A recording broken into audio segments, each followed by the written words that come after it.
Welcome back, all you CrossFire fans out there, to CFW West League, man. This is week 4, day 10 of this series, and it's going to be quite an interesting one because we're getting closer and closer to playoffs, and the standings are getting shuffled almost every day. Yeah, definitely. And now we are starting Split 2. I guess this is the only game from Split 1. Swamp Gaming is finishing their Split 1 today. Also, ROC Esports is going to be finishing their Split 1 now. But the other teams are playing already on the Split 1. So today we are starting the Split, getting closer to the playoffs. Yeah, I mean, we have some pretty interesting games today. First game is going to be Swamp Gaming versus ROC, and I think InnerCircle versus PingPongPals, and then TBI versus Anubis. And that's going to be two top Egyptian teams battling it out, man. It's going to be a quite interesting day, to say the least, and I'm really excited to host it with my analyst here, Mr. Penguin. Yeah, as you said, and we can see the standings right now. ROC Esports, definitely they are on the first place. GG on the second. And then InnerCircle claiming back their spot, by the way. They were in 7th place in Split 1. Suddenly, yeah. Yeah, now they are claiming back their spot. And they are winning more games. They won GG and Anubis in one of their toughest weeks. 2 big wins for InnerCircle. Looking at TBI, they having 3 wins. The guys are doing very good. They're having solid roster right now. Swamp Gaming, they started very good, but then they started a bit maybe shaking and losing some games. PingPongPals, Anubis, 999. We are expecting more from this team, especially from Anubis, the team's second place in the season 1. So definitely these guys needs to be climbing back in their games today. Especially you're gonna be playing TBI, and if they beat TBI, they will be moving on onto the 4th or 5th place based on the other teams. Yeah, I mean, let's just summarize this. It's still too early. You know, I still believe it's still too early based on my experience from season 1. I saw someone from 6th place go 2nd place, so you never know. Anyways, let's jump to game 1. Break it down for me. Well, what should we be expecting here? Yeah, well, first game is going to be Swamp Gaming having today ROC Esports, the last game from the Split 1. So this game, on paper, everybody's going to be saying, yes, ROC Esports are the team that's unbeaten until they are the favorite team. They are the unbeaten team until now. They are the only team, I guess, across all the leagues, by the way, that they have never lost a single game. Yes, they have struggled in the best of 3s. They lost a couple of maps versus some teams, versus TBI, versus 999. They lost New Mexico versus a lot of teams, but still versus Anubis as well, and InnerCircle. But still, they claim their place and they win. Yeah, and here we're looking at Swamp Gaming's roster. Josh Snox, Famous, HCZ, and Kai's, man, and Famous again. I'm kind of curious how this roster is going to pan out playing against the solid team from ROC, and how's that going to, you know, is it going to be a 2-0? Is it going to be a 2-1? Is it going to be a 1-1 into a 2-1? It's kind of curious how this is going to, you know, unfold. Yeah, definitely, especially the Swamp Gaming now. Looking at the stats, Famous and Kai's, these deadly are doing so much damage to the teams, and we've seen them at the beginning of the season. They started by beating Anubis, then they beat InnerCircle in a very, very good games, but then they lost to TBI. We have seen the last map, which was Compound. That was an intense match. Yeah, it was a very intense match for TBI and Swamp Gaming, and then these guys want to be crawling back, so they want to be looking for the win, but playing ROC Esports, the guys in front of us right now, Tods and Snare, Snake, Horse and Slayer, this roster is so definitely decent and destroying their enemies. It's intimidating because if I was a coach or an esports player in the CFWL and I watch ROC play specific maps and how the aggression that they start off even on offense and defense side, man, the quick peaks, the first bloods, to say the least, and I would be kind of worried, you know, because I need this win as Swamp Gaming, and will they be able to secure it against ROC? Yeah, because if they secured it, then they are having their first defeat, ROC Esports. We're having now the 2 key players, Snare from ROC Esports and Famous, who's the representative of Swamp Gaming. 1.28 KD, 1.38, but just to mention, Famous is a rifle player. Usually the sniper players or the own players, they have the highest KDs because the guys are good in trading, they are good in entering, and they have an advantage in peaks. But Famous, man, 1.28 KD is huge, especially that he played 6 games. It's not only 1, 2, or 3 games. Yeah, and I wanted to ask you, how is the, excluding the map draft first, I want to talk about how's the ping going to be like for both teams. Is it going to be like 1 game NA, 1 game EU, then 1 game NA, or what's it's going to be the home team. They're going to be picking the server for the first map. Okay. And the map and server, and then the away team is going to be picking the map and server for second. Okay. And then if we win to a best of 3, full best of 3, the third map is going to be splitted half in EU, half in NA. Like half the couple rounds, and Yes. then okay, that makes sense. I think that's kind of Kinda pretty fair, fair. yeah. You know, Yes. that's pretty makes sense to me, to be honest. Talking about sense, usually Swamp Gaming is winning in EU and losing I in NA. know, I know. And that, like, how is that even possible? I'm But pretty because sure- some of the players have some experience playing on the off server. I'm pretty sure it's because the Ping, famous, he used to be trying to pop off headshots definitely with his in EU. He's having like 70 ping versus 20, 30, 40, or even ROC Esports, they're going to be having 60, 70 ping. So it's kind of the same ping. So you're having Yeah. the same reg. It's not But that if- bad. Yeah, but if you're playing versus teams who have 150 ping, 140 ping, maybe you're having some rig issues or the movement of the players is not as clean. yeah, the as you- registering of. Yeah. Of So that's why they struggle in NA Yeah. servers, but they do not in EU servers because based off that they both have kind of the same pings.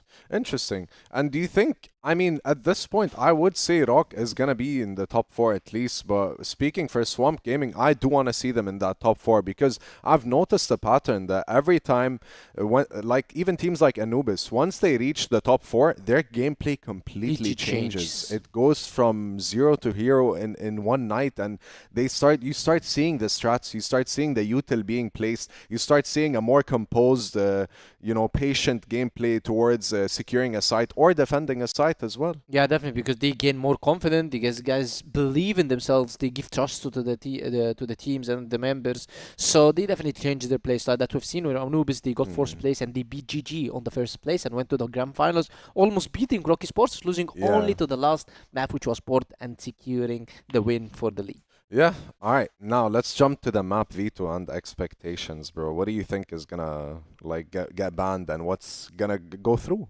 Well, talking about map veto, you're usually gonna be seeing basic maps because Eagle Swamp Eye, Gaming, Ankara, no Compound, Eagle no? Eye, no Mexico. Swamp Gaming is not playing any of these maps. Mm. Yes, we know that ROC Esports is playing 7 maps, not all perfectly. We know that they have very tough Black Widow. They haven't win any Black Widow games, by the way, from season 1. Really? They lost all their Black Widow games, yes, versus InnerCircle, versus TBI, versus Anubis in the playoffs. So they are losing the Black Widow games. So I don't think ROC Esports want to be playing this map anymore in the competitive scene, especially that you can be playing it in NA. So that's definitely not a practice even for you. So I guess we're going to be seeing basic maps. We're going to see Port, Compound, Subbase, Ankara. We're not going to be seeing any of the other maps. Okay, fair enough. I'd like to see the maps now to compare, to be honest, because I'd love to see Ankara again. Oh, we don't, but it's okay. Compound, Subbase, and Port as a decider.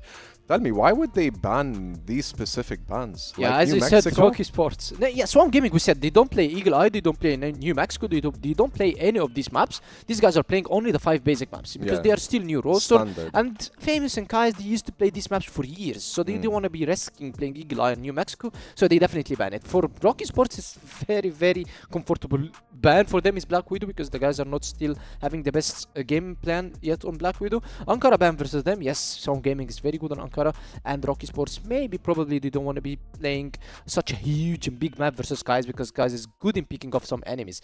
Playing Compound, picking Compound. Last time we've seen Swamp Gaming playing Compound 2 times, 2 loses, 1 versus TBI, 1 versus PingPongPals, and losing 10-2 versus PingPongPals. So this is definitely something that you need to highlight it because Compound is not usually going in their favor unless Guys is getting the entry frags every single round. If he don't get these entry frags, and which he's gonna be specially contested by Snare so much, and he's gonna be having a lot of fights with Snare. So if he don't wins these fights, it's gonna be very tough map. Not to say only tough map, it might be a stomp for ROC Esports. Yeah, I'm kind of interested how ROC's going to perform on Compound in Game 1, to be honest. As for Subbase and Port, that's also going to be, I've seen them play that way better than they would play Compound, to be honest. Yes, and now, definitely, yeah. So you're saying that Game 1 is going to be on the NA server, if I'm not mistaken. I guess if they're home, if Swamp Gaming is the home, so it's going to be on NA servers. They're picking home on the peak map.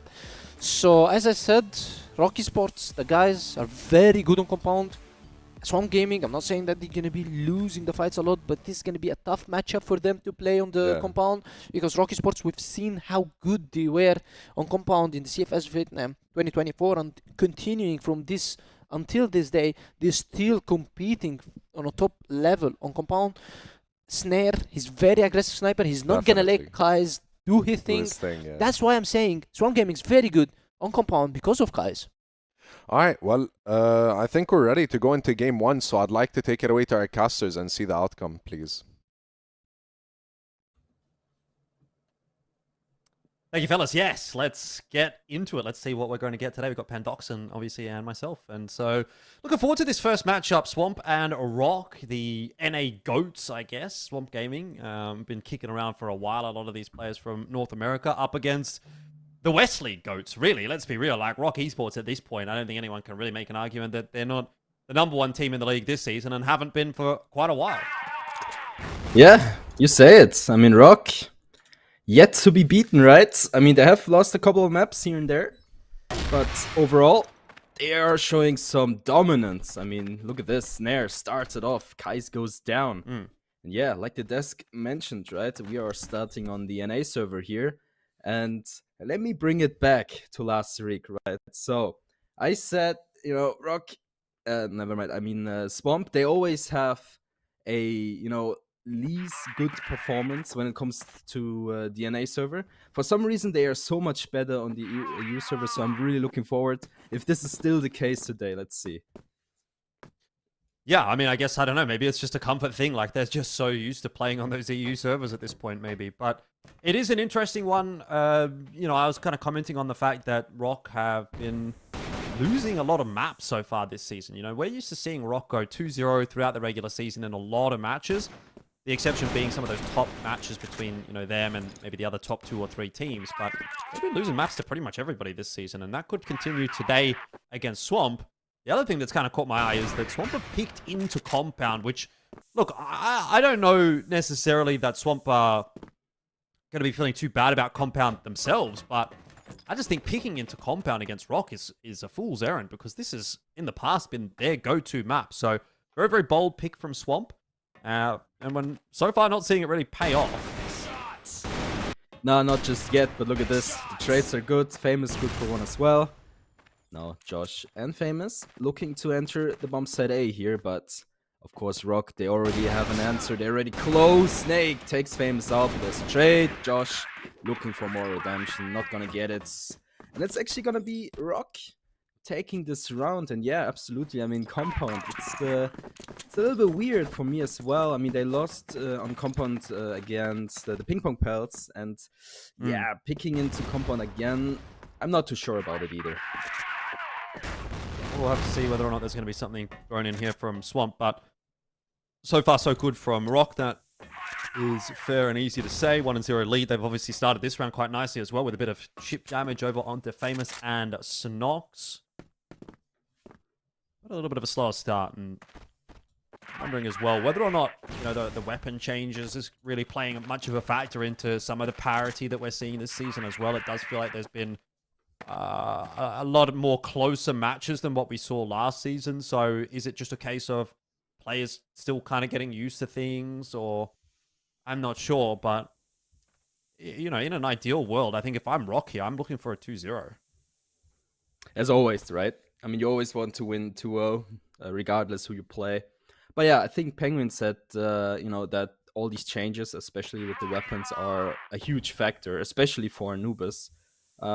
Personally, I'm not too sure about it. I mean, yeah, it is a difference, but is it actually affecting the game completely, or in, like, let's say, a huge factor? I'm not too sure, but we'll see and find out. You know, it's been a couple of weeks since we got the new weapons in. This not aware at all. Snokes takes him out. I don't even think Snare was aware at all. I mean, he just shifted into them. Didn't really look too crazy. Look at this once again. Horus. Cheeky spot. Is he going to jump in? Pop Flash goes out, but Kais, good aim on him. Doesn't even flinch to take him out. You have to be a little bit critical about that round from ROC. I'm really not sure what they're thinking by sending Snare in particular, going for a little bit of a wander out from B. You know, he's got so much space already there into pillars. Why does he have to keep going? Horus in the 4v5, he has to try and look for some information now that they're down on numbers, but they just get absolutely rolled in that round. And, you know, that round to me looks like if you're going to play that strategy there, ROC is feeling uncomfortable on GR. You know what I mean? Like, that's an unorthodox round. You're hoping to catch a timing.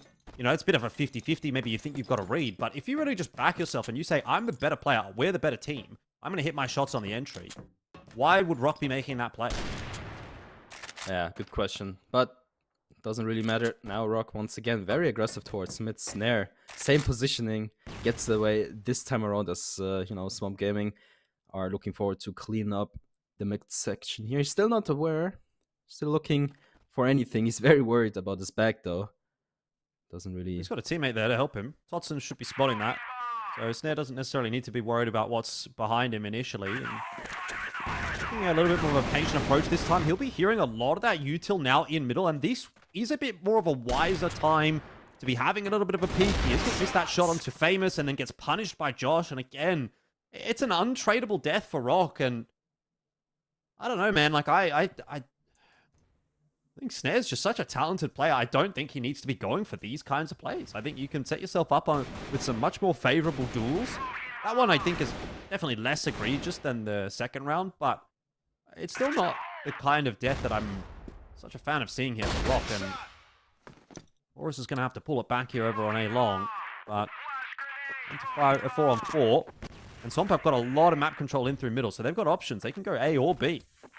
Yeah, I mean, fair enough. It's a high risk, high reward situation, but nonetheless, I think you're right. They don't really need to take those fights, and they will realize it after this round, I'm pretty sure. Now, this time around, Swamp Gaming looking for an entry towards A, and it's looking very good. Famous does a huge job of taking out these ROC players. Slayer now looking for redemption. There can't really connect any shots towards Snox. He gets away as well. Didn't even take one bullet to his body at all. 4-on-1. Snox really stepping it up in these early fights, but now there's a retake situation. Totson finds him, takes Snox out. It's a 2v2. The HP of Famous is very low though. One shot might do the trick, but Slayer, they don't really give him anything just yet, but there it goes. He goes down. Totson now trying to clutch this round. Kais doesn't really connect anything. 10 seconds on the bomb though. Just needs to play the timer, but this is not looking too ideal for Swamp Gaming, and it's gonna be ROC with the clutch. He does have time. There it is. Yep. Solid clutch in the end. Yeah, not a whole lot that Kais could do there. I think almost you probably want to see him just try and go for a swing. You know, back yourself in that situation, because inevitably you are going to get run down. And at that point, pre-fire comes through and there's not much you can really do about that. But 2-1 the score here for ROC. And again, Snare's going to get aggressive by the looks of things, though. Not pushing his way all the way into pillars, and yeah, a bit more of a standard line from him. Standard duel up against Kais, and he's going to win that one. So we're going to be seeing some aggression out from ROC into middle. He will still be able to fight in this one because Horus is walking his way out through long. He pulled out a nade. What's going on here, ROC? I can't believe what I'm seeing. I cannot believe what I'm seeing, bro. Like, they get the opening pick onto the sniper, and then they decide still at that point to aggress into middle after they have the 5-on-4 lead. And then Horus is pulling out a nade? Like, something's up with ROC at the moment, man. There's no way. You're telling me this is the team that we've been watching dominate the West League for the last sort of 18 months. I can't believe it. Like, that's the ROC I'm used to seeing. Not whatever else. Yeah. With that's what I want to see. Not whatever the hell else we're getting at the moment. Like, come on. Sometimes the start is the most difficult part of a game, right? So yeah, absolutely. I mean, Horus there had everything in his hands to turn this round around, and yeah, you saw what happened. Didn't really go his way, but you know, one thing I noticed is that Snare, regardless if he wins those duels early on, he still goes for them every single time. And so far, I would say, yeah, it paid out, but it's still a high risk, high reward situation. Not too sure if it's always the right decision. Look at this now, HCZ. Not too sure if he's surrounded there. He gets it done, finds one, backs off. Smart decision here.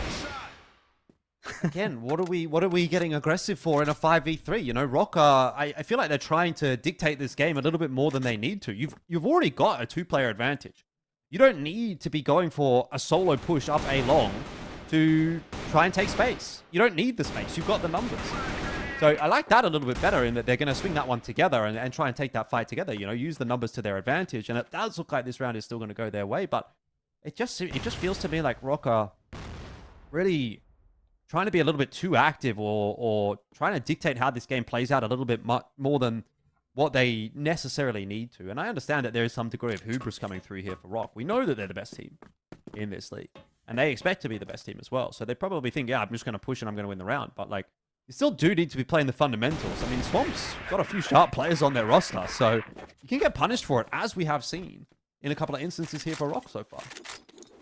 Yeah, you know, I think they're very relying on their individual skills, right? I mean, look at this last round. They did so many mistakes there where you would think, okay, why are they risking that, right? And they still win it convincingly, in my opinion.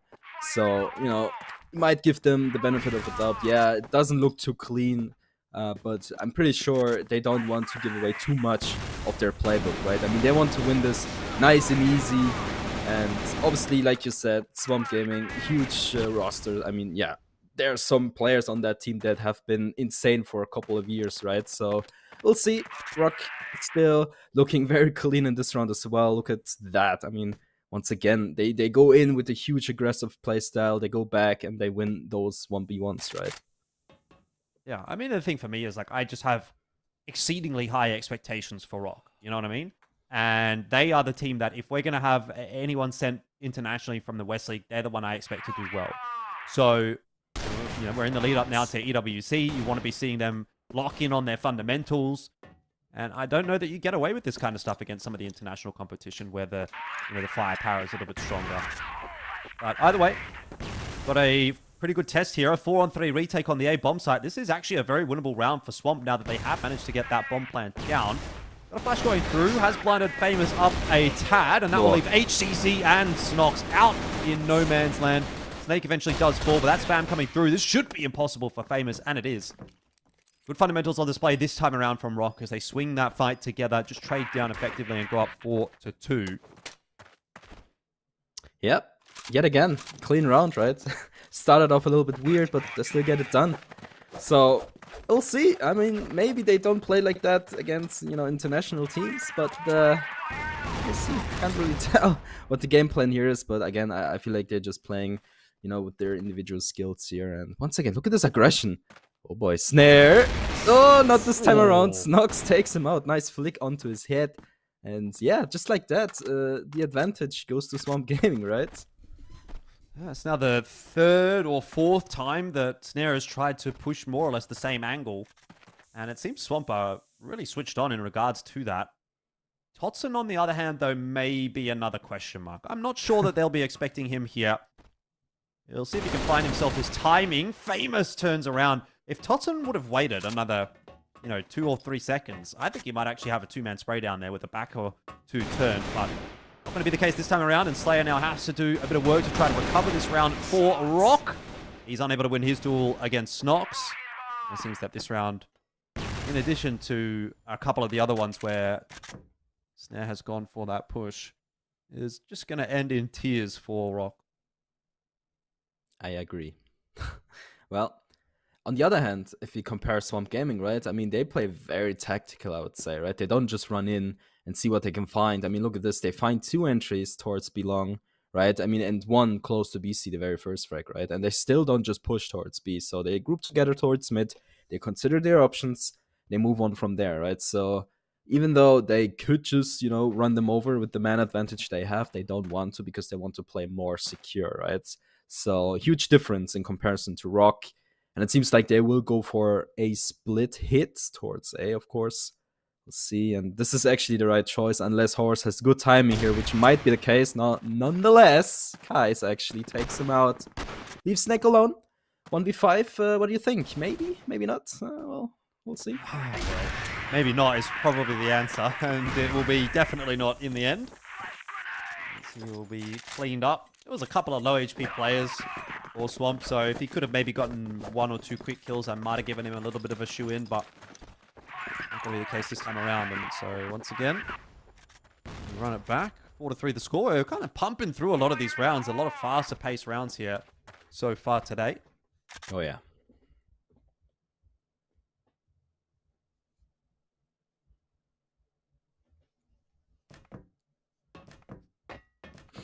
Well, do you think it's actually going to change once the side swaps? Because, ROC has been very aggressive all game long. This is actually the first round where they play more reserved.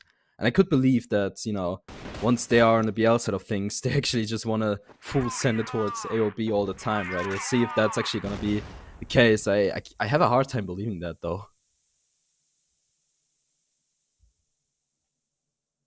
And this is a little bit more of a standard round, the way this is playing out. I honestly think at this point now in the round is actually when you might be incentivized to go for some kind of a push. That's where the information's a little bit more relevant, right? If you're pushing so early in the round, in the case that Snare has been doing, in a lot of cases, there's still going to be enough time for Swamp to rotate around the map if you do find a pick, if you do find some info. But this is where Totson should just slow things down now. He's cleared out the entire B side of the map. He's bombed it over to his teammates. They can fight over on A. He just needs to ensure that he locks down that rotate. But if he goes any further, he might lose his life. Luckily, he doesn't need to go anywhere because Horus is just dragging out. And so Totson can wait patiently. Seems aware there's another player, Josh, getting into that 1v1 duel. But Totson did not lose any HP already. And, well, he'll lose a lot there to that headshot. Guys, in the meanwhile, also picked up Snare. That is C4 retrievable over toward the A side of the map. And ROC now sends scurrying back and forth. Yeah, I mean, it's the same story over and over again, right? I mean, Horus good for 2, looks for the 3rd. He doesn't have to, though, but he looks for that and goes down in the process. And yeah, all of a sudden, this is a very winnable round for Swamp. I mean, the HP, not in their favor, but Snake has a very good position here. Takes out Josh, looks for the 2nd, cannot really find it just yet. Waits for backup, though. It's a smart decision. Now he has spotted him. Actually uses the team radio too. Maybe it's gonna work out, not too sure. Yeah, the trade is there. Beautiful play here by ROC. And again, high risk, high reward, and I get it done. Yeah, did a very, very good job there, actually, in the 2-on-1, essentially buying as much time as possible to ensure that the rotation did come across and the trade was picked up. So, nice round out there from ROC in the end. A lot of util dumped down in middle, but no real damage done off of the back of it. It's, again, a bit more of a forward hold on long, but Slayer's gone down in middle. And so this is going to start to open the account somewhat.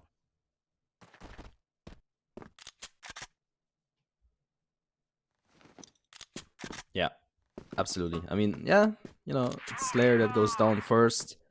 Actually, a little bit surprised that it's not going to be Snare, but yeah, this time it's actually going to be Slayer with the, with a little bit of a peekaboo peek towards mid. Well, we have Swamp Gaming again on B long looking for anything they can find, but ROC Gaming, they have actually slowed it down a bit. I mean, 2 rounds in a row now where they don't go in too deep right instantly, right? So this time around, Swamp Gaming, they actually have to fight for these kills, right? They need to find those entries, and it's going to be Slayer that goes down first, but not too sure if that's going to be enough for Swamp Gaming to get anything done. But again, they take a lot of time.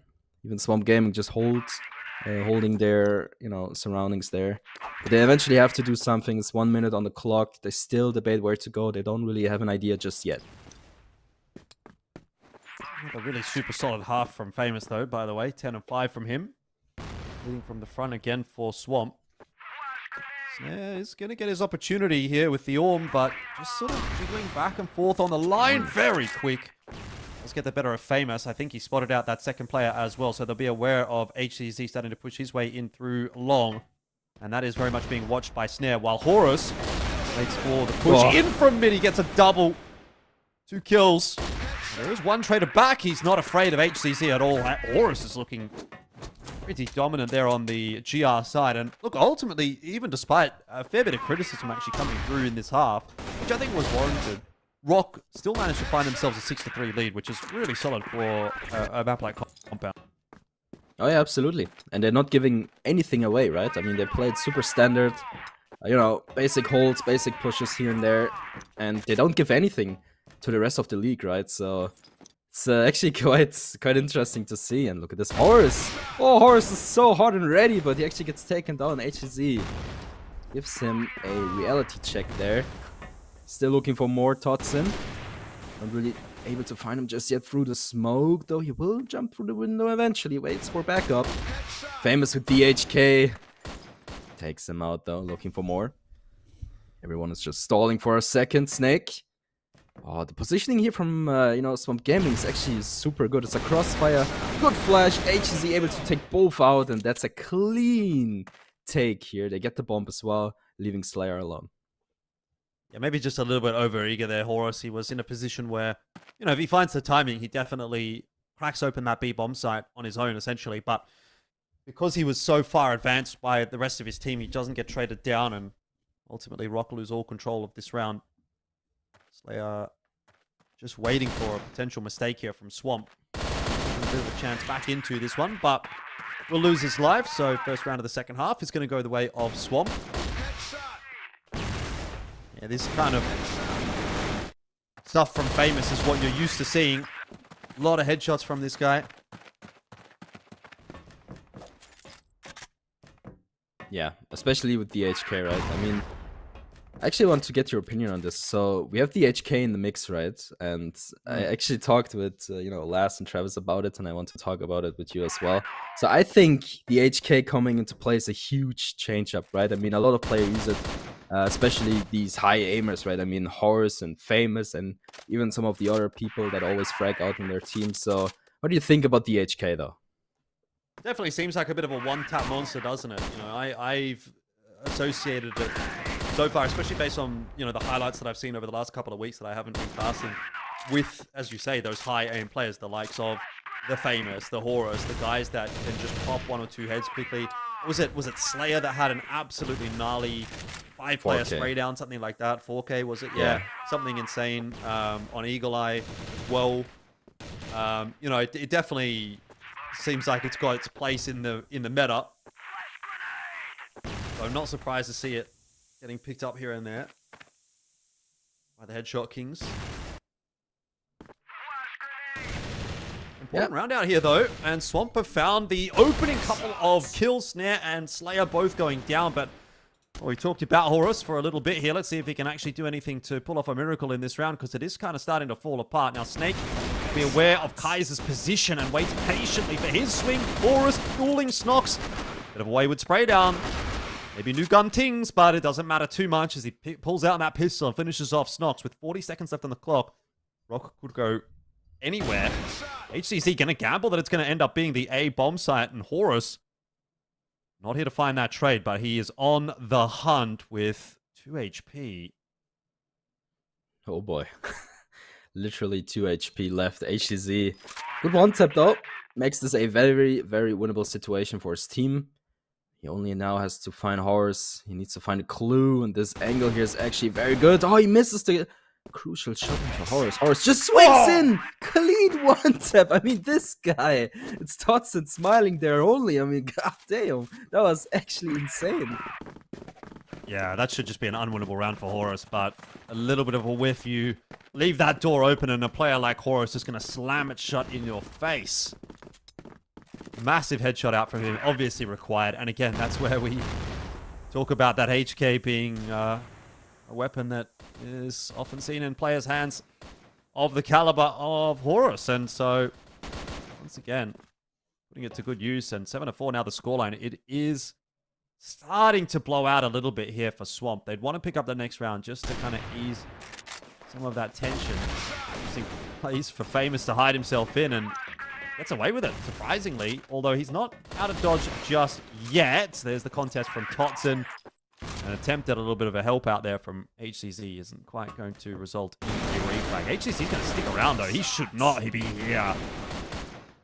Well, brought down to heal as well. They know that Kaiser's there too. A lot of damage being done, but ultimately it's the kills what matter here. yeah, I mean, this time around it was actually Swamp Gaming with the aggression, right? It kind of worked out in the beginning. Famous, clean tap, wants to get back away, but, he's catch off guard, and yeah, from there on, everything is kind of falling apart. But look at this. Now this is gonna get interesting once again. It's going to be Kai's on the clutch, and Slayer on very low HP though, so one hit could do the trick. But there's so much left to do. We'll see if Kais gets into the bomb site unspotted, though. He's already pretty deep in there, but Snake, he saw him. But there's the frag I was talking about. The trade is instantly there, and this is perfection here by ROC, right? They play the bait and switch game here, right? So one player is spotted, he's taken out, but the trade is instantly there. And yeah, it's an 8-4 scoreline here for ROC, looking very, very good. And especially we have to consider one thing, they're playing on the NA server, right? So ROC really putting it up there, showing why they are the team to beat here. Well, you were telling me Swamp tends to perform a little bit better on EU, so that is, at least so far, looking like it could be possible. Because this hasn't been an out-of-this-world performance from ROC. They've definitely been decent in moments. Oh, sorry, from Swamp, I should say. They've been decent in moments. But 4 rounds is simply not going to be enough on your map of choice. Again, we highlighted the possibility that this could be a rough one for Swamp. It's always been a home round map for ROC. HCZ turning away from the flash is going to line up 4 kills. That's just insane from him that ROC are not able to find that. And that'll be round over and done with. Okay. HCZ, we hear you. You're not done just yet. But we'll see if that's going to be enough ultimately in the end. I mean, it's a nice highlight reel. We give you that. But now it's going to be a Slayer. Surely not a 1v4, 1v5 actually. Let's see. I mean, he's taking a lot of time there probably. This is actually one thing I noticed as well, right? So we saw this exact situation once before in this game, right? Where he was sitting in the tower position just waiting.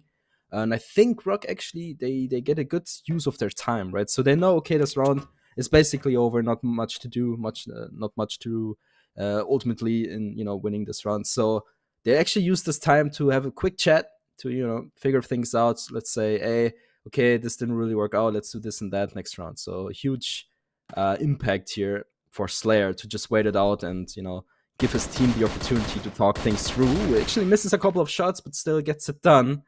And yeah, his position is spotted now. And, Swamp Gaming, that should not do the mistake here of over-aggressing, towards him, because this could, go bad real soon. But yeah, 20 seconds on the timer, surely not. He's just going to wait out the timer, and this is a done deal, right?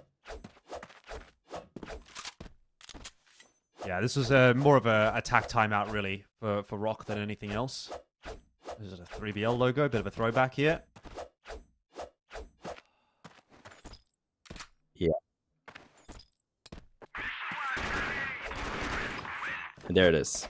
This is exactly what I was talking about, right? So they use the time, talk things through. Good 4K here. I mean, nice sprayed on. Everyone just lined up, basically, right? Not even a challenge for him. Gets it done. And yeah, 8-5. It's still anyone's game, but let's see what happens. Well, it's anybody's game until ROC gets one more here, and then it kind of feels like foregone conclusion. If they hit 9, particularly at a 9-5 scoreline. Although that may be easier said than done, given the way that the games have gone so far today. Swamp have definitely given ROC a bit of a run for their money in some of these rounds. Mid wide open at the moment. Josh keeping a bit of a cursory glance on it, but nothing too substantial. A lot of util getting tossed in that direction from ROC. You'd think is going to start to prompt a response from Swamp on the defense, and it will. It is going to be Snox coming away from A long, trying to reinforce that A bomb site, go over toward middle. But in the meanwhile, ROC are on their way to B, and HCC, he's going to have to probably find himself another 4K to hold on to this site. Totson, a man possessed, trying to hunt him down. Good trade as Horus will try to be the entry fragger. Ends up being a bit more of a bait than anything else. Famous looking to lock in some more kills. He can get himself only 2, but Snox for a double as well.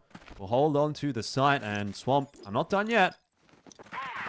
Not just yet. Right, so that was a clean run once again.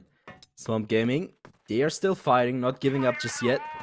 But I'm actually a little bit surprised about ROC here. The attempt looked very similar to what we saw 2 rounds ago. So yeah, I guess they just went with, okay, let's try again. Didn't really work out in their favor, so we'll see what they have in store in this round. I mean, they have to change something. It seems like they don't really get too successful towards B long, so they might just go for an A hit again. But of course, Swamp Gaming, they have an idea. It's a good stack towards A. I mean, two players towards A long, looking for an entry. There's Snox. Does a good job of damaging Slayer. Doesn't really finish him off. So let's see what he can do from there. But yeah, so far so good. I mean, they had a good stack towards A. Now you can see the switch towards mid is actually happening as soon as possible. But ROC Gaming, they are looking for an answer. They don't really have anything to play just yet.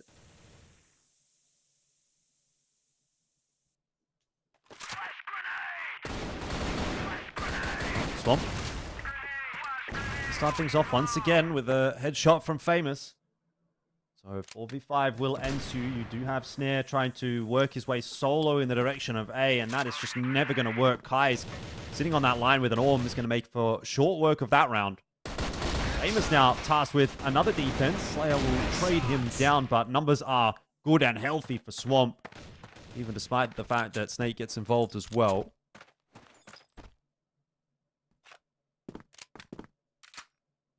So, remember what you said? ROC needs like one more round, then it should be a done deal. Well, Swamp Gaming has something else in mind. I mean, look at this. Snake, surely not 1v3. I mean, it's a very winnable situation, don't get me wrong, but we'll see if that's actually going to be the case. Kais, I don't think he spotted him, though. Surely not. He's holding the wrong angle there. So Ooh, this is actually big from Snake. If he keeps pushing, he might get Kais, though he decides to go for the wide swing. He just shoulders that corner. Maybe he gets a bit more work done. Either way, a 3v1's always going to be tough. But I actually thought he had an angle there. Get the kill. Go back for the plant, play out the 2v1.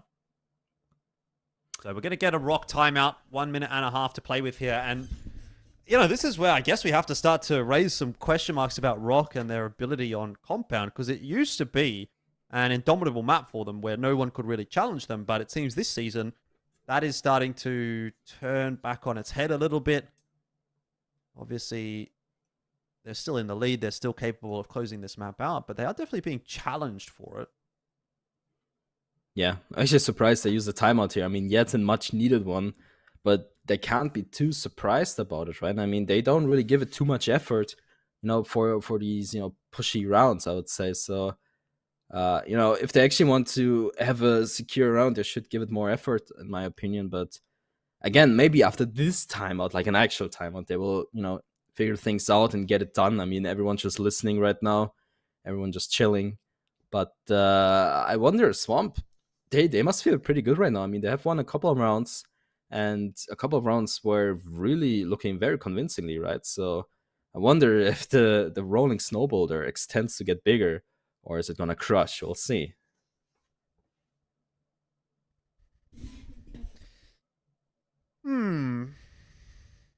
Well, we'll see if they get anything cooked up in the lab.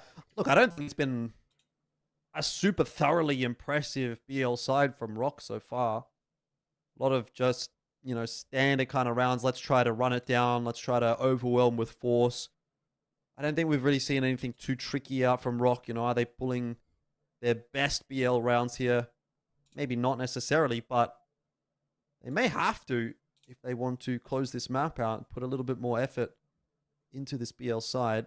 They're not just winning on pure raw aim themselves.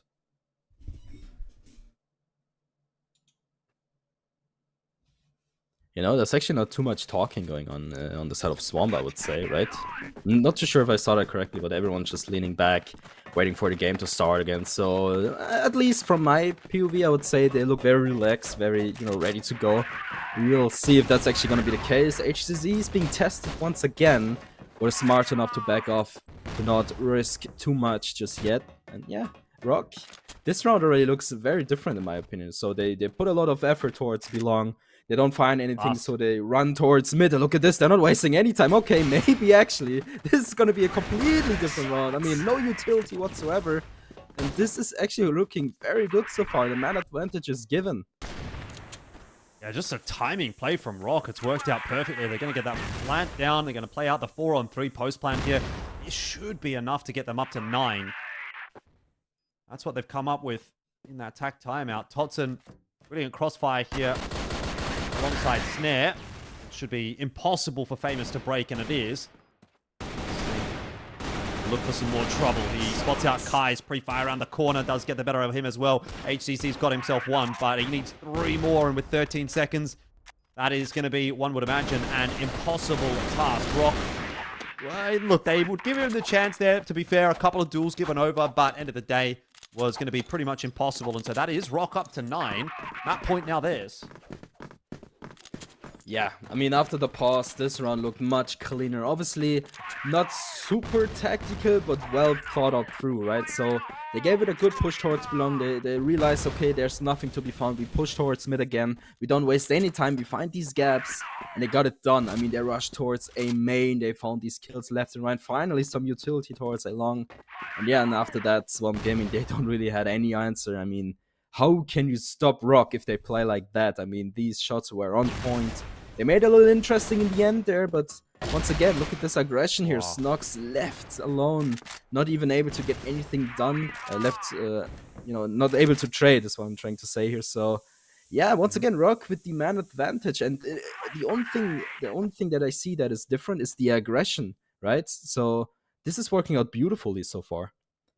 Some better util usage as well from Swamp in that round than what we've seen in the previous BL rounds. I mean, it's such a nice flash onto Snox. He couldn't do anything apart from try to run away. Famous will give away his position with that little tap away at Snare's setup. And so information being pieced together here for ROC. They try to gather an understanding of where the defense is set up for this round. Snare waiting, hoping that Famous is going to give him an opportunity. But as that smoke blooms, Famous decides to lurk his way out. Snare off to the races, though. B has been left open. This is an interesting call from ROC. HCZ coming back across. Been able to multi-frag nicely. He sees multiple members, and now he's really in trouble, just trying to buy time as much as possible. But he'll lose his life to Slayer.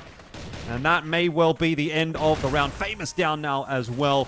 With the end of the round, potentially the end of the map here brewing as well, as ROC will look for 10. It is just Josh and Kais who have to retake through a smoke. Yeah, I mean, surely not, right? The damage has been done. ROC looking for closure here, and it was a nice attempt, nice effort, but ultimately we have to be real. ROC was just holding back, honestly. I mean, this sounds very rude, but you could really tell by the way they were playing, and when they realized, okay, this is not going to be enough, they turned on, they, took a pause, they talked things through, but in the end, it wasn't enough. It's going to be ROC taking this one here very convincingly in the end, in my opinion. They started off strong. They kind of, fell back in the middle of the game, but then in the end, they secured the victory nonetheless. So, yeah, I mean, this is Compound. It was Swamp's pick, so now we're pushing sub-base, right? And I don't know what to expect. I mean, we are going to play on the EU servers, and like I mentioned, Swamp Gaming plays very well on that server, though. Yeah, Subbase generally been a relatively safe map for ROC so far this season. They've got, I think, 3 wins out of 3 games played on Subbase, so you'd probably give them the benefit of the doubt. But then again, I don't believe they've actually had a clean 2-0 so far this season, so maybe there's still some kind of voodoo playing around here for ROC. We'll have to see, but that's a conversation potentially for the analysts, who we will send it back to now. Thank you, Elfish Guy and Pandoxin. Great casting, and your own analysis was pretty accurate and close to what Penguin mentioned pre-game 1. Yeah, as we said, Compound is a very tough map for Swamp Gaming to deal versus ROC Esports, but we've seen a very good performance from these guys. First time, or maybe the Compound versus PingPongPals was not very good when we've seen how Swamp Gaming played. They played not coordinated. I felt that something is missing for this team. Yeah. But now, these guys play better. They had very good rounds on Global Risk, but as we mentioned, they are playing on the NA servers, which is basically the server that you picked. And we've seen the matchup between Snare and Kais, and usually Snare came on top. That's why ROC Esports usually one of the best teams playing Compound. Yeah, I mean, the match was relatively close, but at the same time it wasn't. Once ROC reached that 8th round mark, they just had a timeout and they just fully pushed aside without even using much util, and they showed the aggression that we like and love to see from ROC. Yeah, definitely. And Famous, we've seen him popping off a few times with the HK, but single-handedly he can do much more, and ROC Esports played very good. We've seen the also tactical pose. The tactical pose of ROC Esports always pays off. These guys usually, when they take the tactical pose, we definitely need to see 2 or 3 more rounds from ROC Esports, and that was what we've seen today. The guys took pose. It was, I guess, 8-7, and then definitely after the pose, 10-7. So ROC Esports, shout out for their coach. Trav's law didn't work out this time. Yeah, because they took the tactical pose. So. Yeah. What about subbase? What do you think is going to happen in subbase? Well, we've mentioned that Compound was Swamp Gaming's pick. Now we're going into subbase, one of the best maps also for ROC Esports, and it's their pick on their own server. But to mention also, as Pandoxon said, that usually Swamp Gaming is playing more better on the EU servers because Really? of, as we said, because the pings are very close, the players are very close in the Not pings. like 100. And they have 200. HZZ and Snox, one of the EU players that they usually play under 20 ping. So the guys is going to be adapting very good. Guys is playing also good on EU servers. Famous is popping head more in the EU servers than the NA servers, as we said, due to the ping issues. So Swamp Gaming should not have any problem playing on the EU server, but the only problem is that they are playing ROC Esports on Subbase, not on the EU servers. Yeah, I mean, it is a challenge for Swamp Gaming to try to make a comeback for this series, at least to make it 1-1 through Subbase, and it is ROC's map pick, so I'm kind of like two sides to a coin, you know. One part of me wants it to go to a best of 3 just for the entertainment side, and the other part is how much of a challenge it is right now that losing game 1 on your own map pick, and now you have to win the next 2 maps to possibly win this series. Yeah, definitely. I'm playing Compound in such way. They played very good. We've seen a very good clutch rounds, very good multi-kills.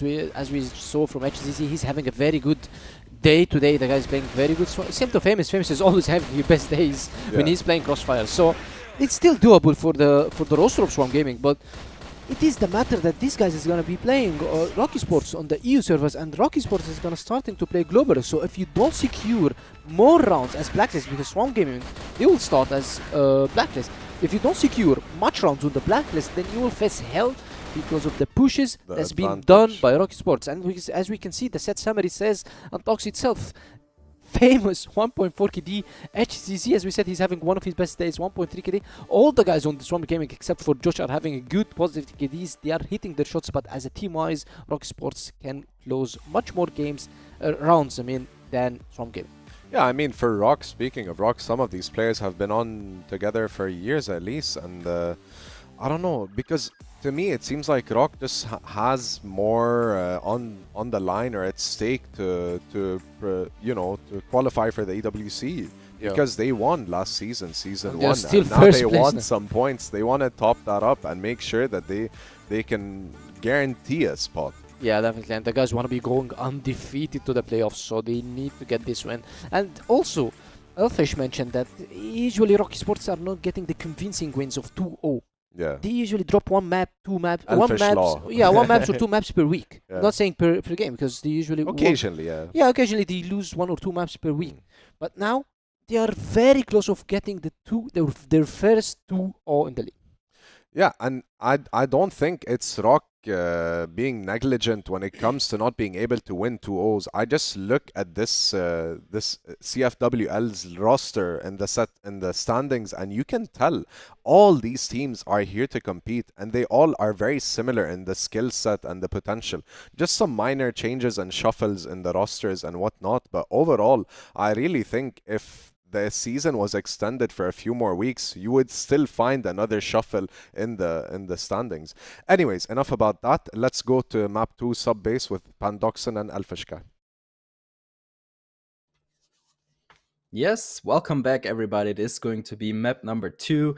It is going to be Subbase though, and like I mentioned a little bit earlier, not too sure what to expect honestly on the EU servers. Swamp tends to play better in my opinion. I mean, I've seen it a couple of times, especially against TBI, so we'll see what happens next. I mean, ROC, they surely want to bring this home 2-0, but like the desk mentioned as well, they tend to play 2-1s all the time, right? So we'll see. Yeah, I mean, look, I've obviously kind of echoed those thoughts that I think there's just a very good chance of making a 2-0. You've taken your opponent's map pick away. You've won the map on the server, which probably should be a little bit more difficult for you to play, all things considered. Now you're moving on to your choice. You're moving on to the EU server.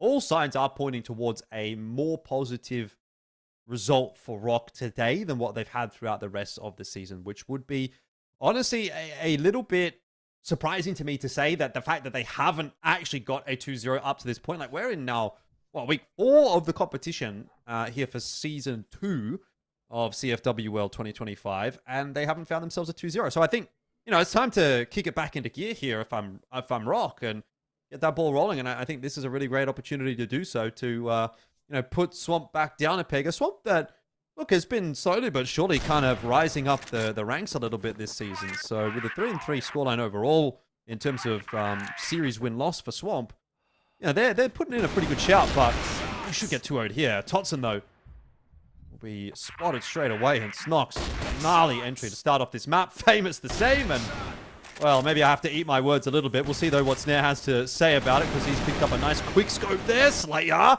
sharp, gets himself one. No more than that, needs a bit of help, but Smokes keeping him safe. Went back into a 3-on-3. Hora's trying to push the issue in through the doors.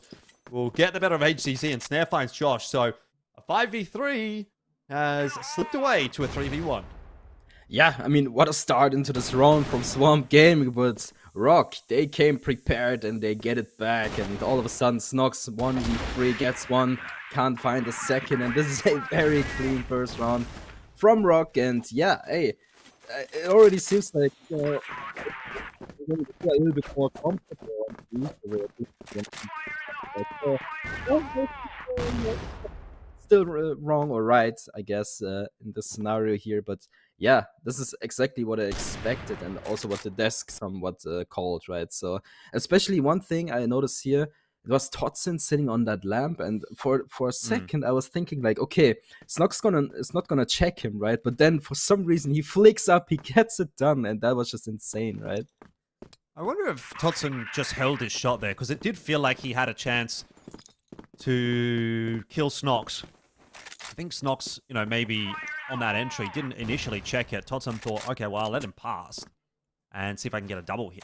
And then Snox ultimately ended up checking it. So that could have been what happened. But either way, the result is going to be a ROC victory in round one here of sub-base, starting on GR side. So not necessarily expecting them to run away with things on this map, but it is definitely a possibility. GR side, though, maybe not the favored side to do that on.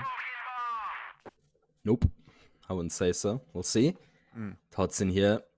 Good positioning. I like this, but not gonna work out too great. Good flash here, I guess. I'm not too sure. Was it Totson's flash? But, well, nonetheless, it kind of spooked Swamp Gaming for a second and gave, you know, Totson a chance to reposition himself. Now jump spotting. You will see Kais in a moment. And I think you already did. That's crazy. Didn't even give a chance to see him. But, yeah. Hey, it's a good start here from ROC.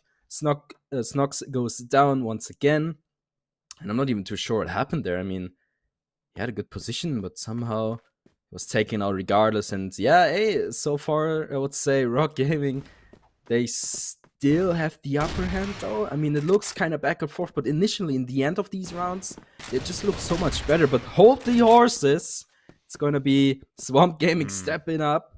For a second at least, as Snare takes out HCZ. So 20 seconds on the board, the bomb will get planted though. And ROC Gaming is in a retake position, and look how far away they are from each other. So it's gonna be Horus on the flank. He has to take out at least one to get it done. Let's see. Yeah, definitely going to be tough to retake him through jail. It's important that Horus does get that damage down, and he does get the kill onto Famous. It's going to turn their attention back away from the rest of the retake that ROC is now starting to put together. They are aware of Josh's position as well, and a very expertly done retake from ROC in the end. They play with the aggro so nicely, and they're up 2-0 now. Things are falling into place so far on sub-base. Great start from Snake with that spam through the box. Good attempt back in from Kais, who's been pretty decent in this series so far. But he's going to lose that heads-up duel against Snare. That's going to be a tough one. I feel like this is honestly where Snare does a lot of his best work. Through the doors in wood. He's got himself a double. Chance for a triple there as HCZ goes swinging on that line. Not sure I would be so bold, but he's going to be punished for it, this time by Horus. And this round has just fallen by the wayside, unfortunately for Swamp. It's not even going to be close. Nope. Not this time around. It's going to be Josh 1v5. And yeah, hey, even last round, right? As I mentioned, it was like, okay, Swamp Gaming, they get the upper hand, they get the bomb down, and all of a sudden, ROC, they played basically by playbook, right? I mean, Horus, so good, gets everything done, and it is a very good round in the end for ROC, but it was looking like Swamp will take it. Regardless, this time around, this round looks much better from ROC. And, you know, considering they are on the GR side of things, I would say this is a very good start, like you mentioned. And Josh, surely not. I mean, it takes so much to get anything done from this position. I mean, look how grouped up ROC is. And Josh, he's going to run into a death trap. Maybe one, maybe two, but no, it's not going to be one at all. Horus smiles it back. And hey, I got to give it to ROC, right? They're really stepping it up this time around on sub-base. Like Penguin mentioned, right? They feel so much more comfortable. And you can really tell.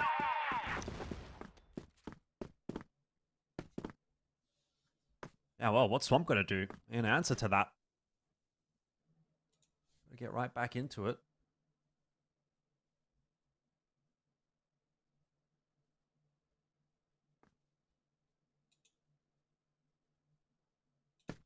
Taking it nice and slow this time around, both teams. And Totson with just a bit of a wiggle back and forth. Not really spotting too much out just yet. A lot of that util being expended here by ROC. So their smoke's now not wasted, but gone by the wayside.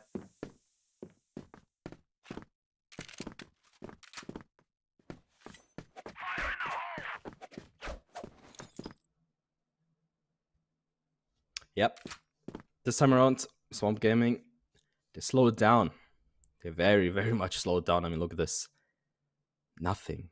I mean, no, surely they are looking for some information towards B here. Snox once again gets away with it. I mean, oh boy, that was a close shot onto him. Snare. 7-0, by the way. Really hitting basically everything he needs to. This time around, Snox, like I said, gets away with it.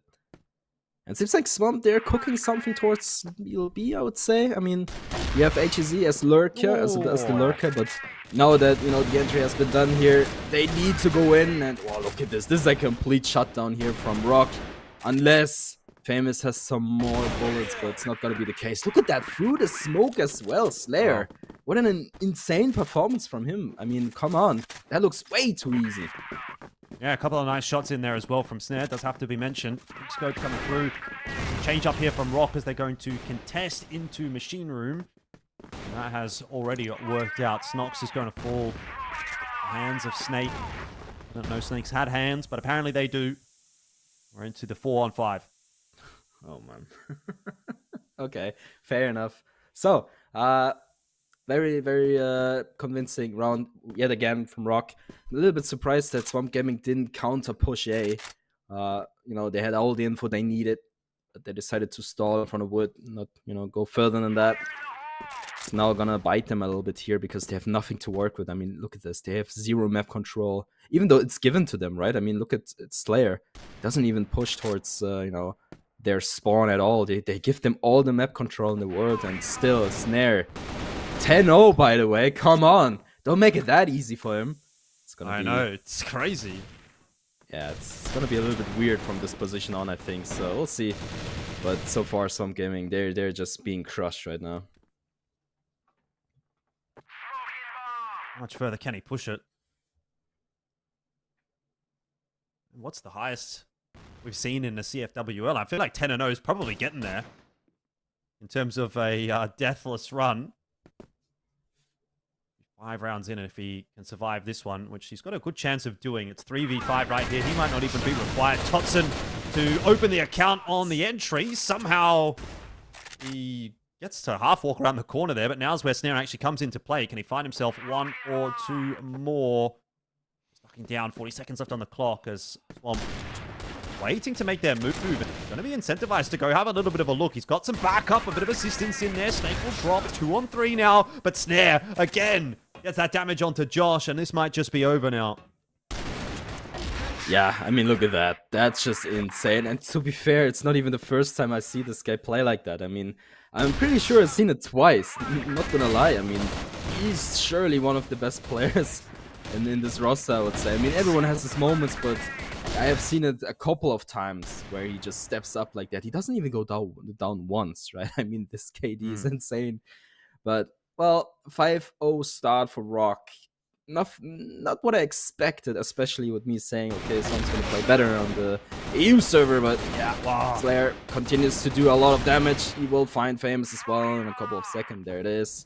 And yeah, Swamp Gaming, they step it up big time here. They really want to push things further, but ROC with the perfect setup here. I mean, they line up basically perfect, right? It wasn't even hard for him to get these shots done. Slayer good for free there, and now it's only gonna be, you know, Josh. Okay, it's only going to be Josh. You know, everything's going so fast, I can't even recall everything that's happening. But yeah, hey, yet another very clean round here from ROC. This is the frag I was mentioning here. So, you know, I don't know what to expect further on, but if Swamp Gaming doesn't get 3 rounds in a row now, this is over, 100%. Yeah, I mean, 12-0 for Snare. This is crazy. Horus is 6-0 as well. So frags are pretty hard to come by for Swamp even, it feels. And I think ROC is going to start to... You know, we see ROC a lot of the time get to this point where they're like up 6-0 in a map or, 7-1 or something. And they just start like kind of running it down a little bit, just like limit testing. I feel like we're almost at that point. You kind of get the feeling that Snake maybe wants to push out into wood here. They want to try and do something aggressive on this GR side. But reining it in for the moment. Maybe that's to come next round. Horus on the push up the stairs. Does get punished by Famous. And now it's on to Snare once again. That is Horus's first death. Will it be Snare's first death? Maybe, maybe not. Snare and Slayer combining for one apiece. Nox spotted out here at the bottom of the A stairs as well. And he is fighting for his life, but he's surviving at least long enough to get one more kill onto Snake. That's the B side taken, by the way. But Snare remains unchallenged at 14-0. Bomb plant going down now on B. Well, it should be. There it is. So 2v3 to try to negotiate, but a doable one for Swamp. Oh, almost perfectly lined up for Kais. Doesn't really matter. Famous steps in as well.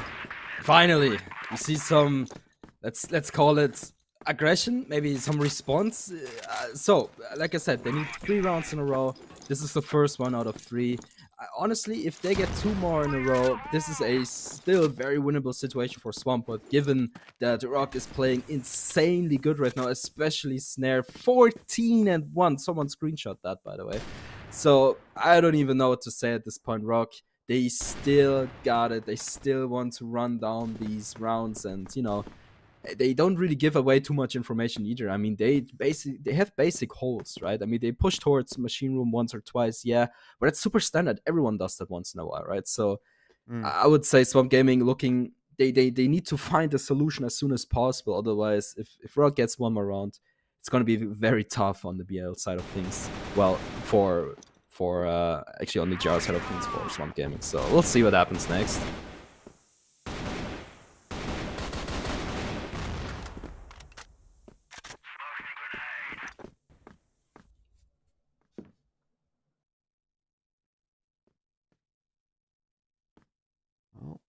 Again, I would say a fairly standard approach, though it is somewhat of a forward hold from Horus, and that has allowed the extra rotator to go off of A. Horus locking down wood solo essentially gives them an extra strong hold on B for the meanwhile, but Horus maybe feeling the pressure a little bit. Is going to call the rotation in from Slayer, who drops a flash, but a resmoke into wood. ROC are doing a pretty good job of just cycling through their util and making Swamp wait. Look at this. This is insane. He's basically sitting next to them, just waiting for them to rush into his crosshair. And he gets a little bit of sound cue here, so he knows something is cooking.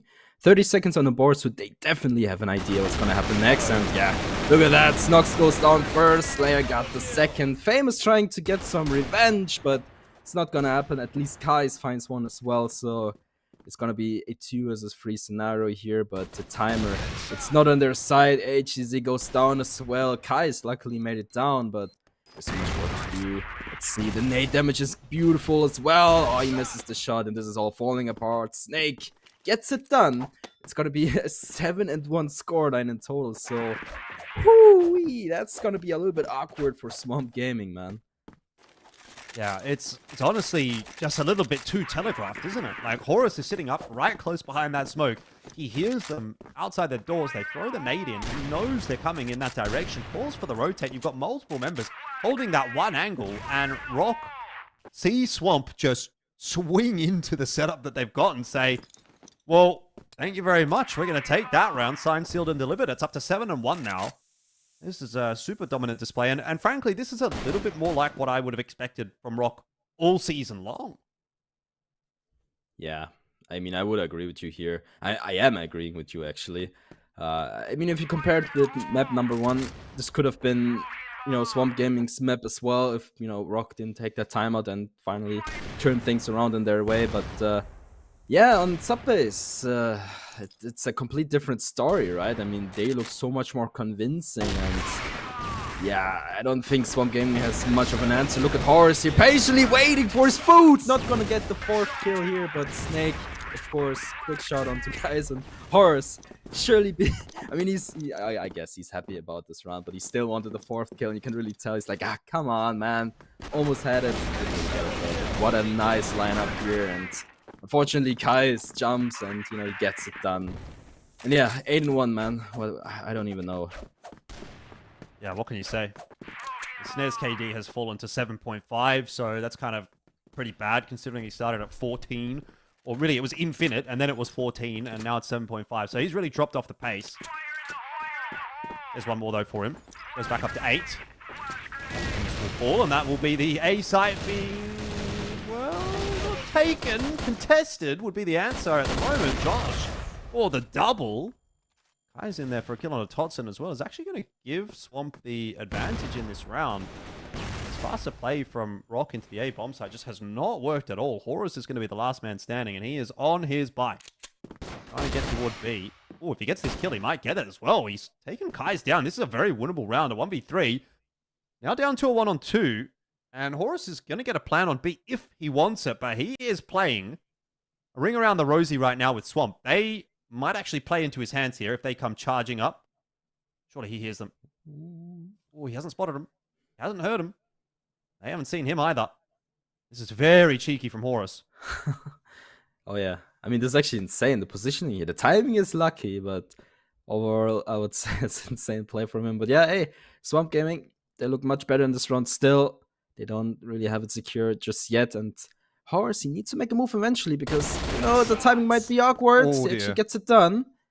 Josh goes down. And hey, this was a 1v3, I believe.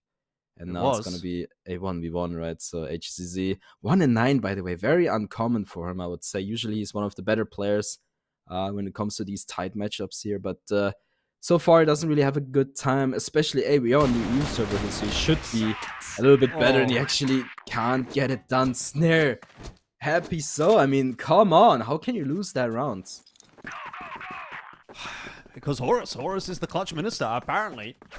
Maybe Snare's just hungry. He wants to go and have dinner. He's thinking, great, it's dinner time soon. Another couple of minutes, we'll have this map wrapped up. 9-1 is the score. This has been, I would say, probably one of the most dominant, if not the most dominant maps of the season so far. We had a 10-2 in week 1. That was Gaimin up against Swamp, where they were able to just sort of just dispatch on them on Compound, but closer maps. This one, oh, Josh is hoping it's going to go for a little bit longer. He's found himself another double. We might be going toward that at least 2-round score for Swamp, and I think that, outside of, okay, ROC against PingPongPals last week, 10-1 over PingPongPals on Port.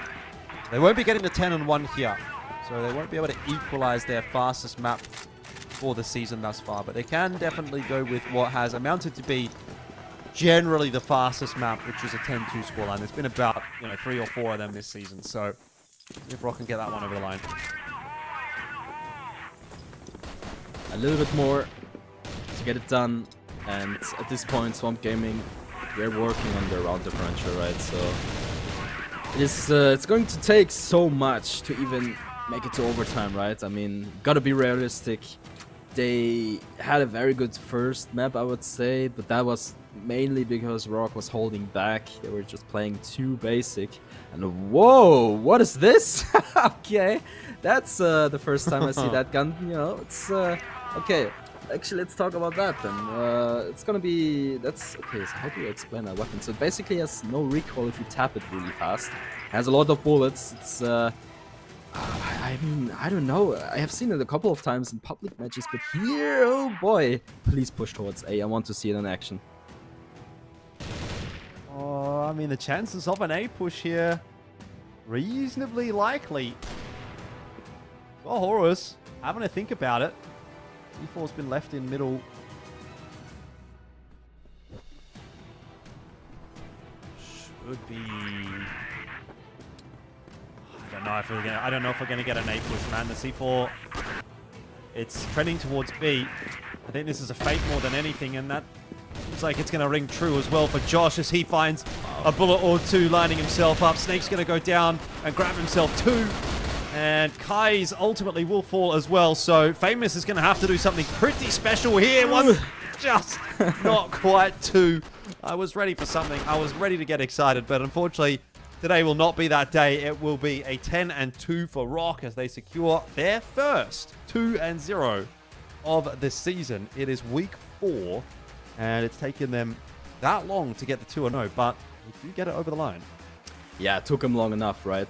Finally, they get it done. And honestly, I'm a little bit questioning Famous here. Why does he even have that gun in his bag? Probably just to, you know, troll around a little bit. You don't mind to see it once or twice. So yeah, overall, again, first map was pretty cool, pretty decent. But the second map, not so much for Swamp Gaming. A huge step up from ROC, honestly. But yeah, guys, that's gonna be it for now. We send it to the desk. So see you soon. Thank you again, Pandoxin and Elfish Guy. Man, I was so excited for that last round. I was hoping for like the Rambo gun, you know, for Famous to do some clutch there. But yeah, 10-2, that's kind of a bummer for Swamp Gaming. And definitely performance peaked for ROC Esports. Yeah, as Elfish said, this is the first 2-0 for ROC Esports, so it's a very convincing way to get the 2-0. And as we said, if you are a Swamp Gaming fan, and if you play Blacklist first on Subbase, that means that you need to be sure that you will be getting multiple rounds back to back. Yeah. Because if you do not get these rounds, it's going to be a hell stomping game for you. That's what happened definitely today versus ROC. And we've seen how ROC adapted in Global Risk. The guys played very good, to be honest. Although a couple of rounds we've seen Swamp Gaming having advantages. The guys are pushing, they're taking sides and even planting the C4, but then the retake comes from the boys from ROC Esports and they defuse it and they get the retake. We've seen also trying to fight for the woods, trying to take control for the woods, but it was very unsuccessful in favor of Swamp Gaming. And ROC Esports definitely played very good. We've seen how Horus played very phenomenal. This map is one of the best I've seen, holding it on in the West League, and the guy is so good in getting these multi-frags. Yeah, definitely. Much respect for ROC and their perseverance here, not just in this series, but overall since Season 1. I've really liked how their tempo hasn't really dropped whatsoever. They've just been getting better and better every single day when it comes to playing against these teams. They're probably observing and making sure how the teams play and how they like to push sites and how they like to use their util. All this information is almost definitely gathered in a sense and used against whoever their opponent is. Yeah, and ROC Esports sub is usually very good.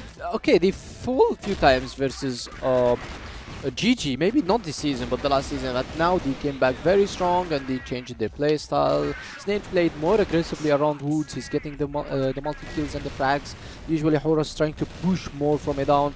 And we've seen how he played very good in such behind the stairs position. I'm talking about the chainsaw from Famous. It's very good, by the way, to hold A down with chainsaw, because you usually you get, I guess you have more than 100 bullets. Yeah. Yes, you get more than 100 bullets, and that's enough for you to get multi kills in A down. So it was a very good pick from him. I don't think it's a troll pick for him, but because chainsaw can be used on A down, especially you're fighting 5 players, then you need a lot of ammo and to get a lot of kills. But we didn't see the multi-frag in the last round. It was close. Yeah, and ROC Esports claimed the win 10-2 and getting 7-0 in the first split.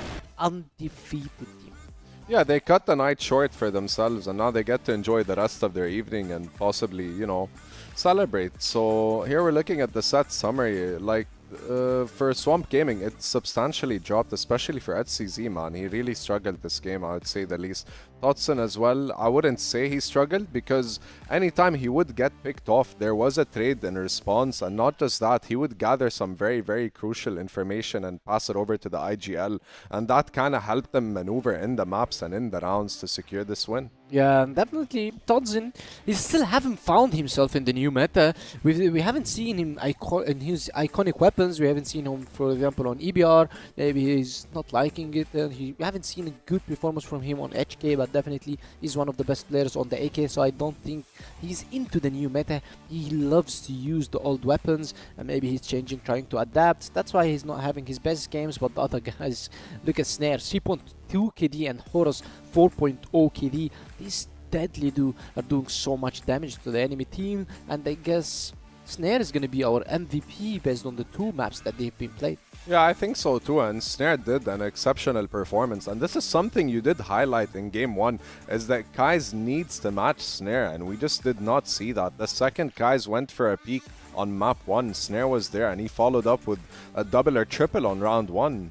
You know, he did play very aggressively on the GR side. And it was very, very obvious. Yeah, because definitely Snare knows that this is the power spike of, okay, Horus is our MVP, 1.5 KD.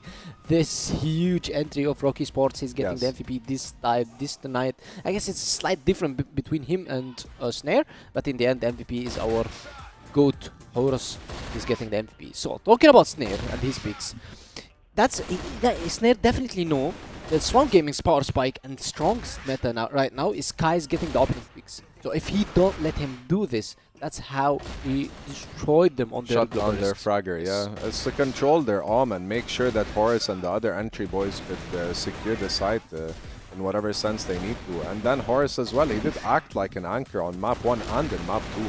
Very, very, very exceptional player, man, to say the least. Even he wasn't as aggressive as I'm used to. Actually, there was a bit more coordination that I've witnessed in this game, because he would double peek, he would you know, do some mental games. Usually Horus goes in guns blazing, you know, but this time I feel like he's changed a little bit, and for the better. Yeah, he's changed, as you said, he's using HK now. So HK needs precise aim, you need to be very, very accurate, and you need to be trying to have a calm situation. So definitely they deserve it, and Horus got the MVPs. Yeah, congrats for ROC, man. Clean 2-0. Next game. InnerCircle versus PingPongPals. Yes.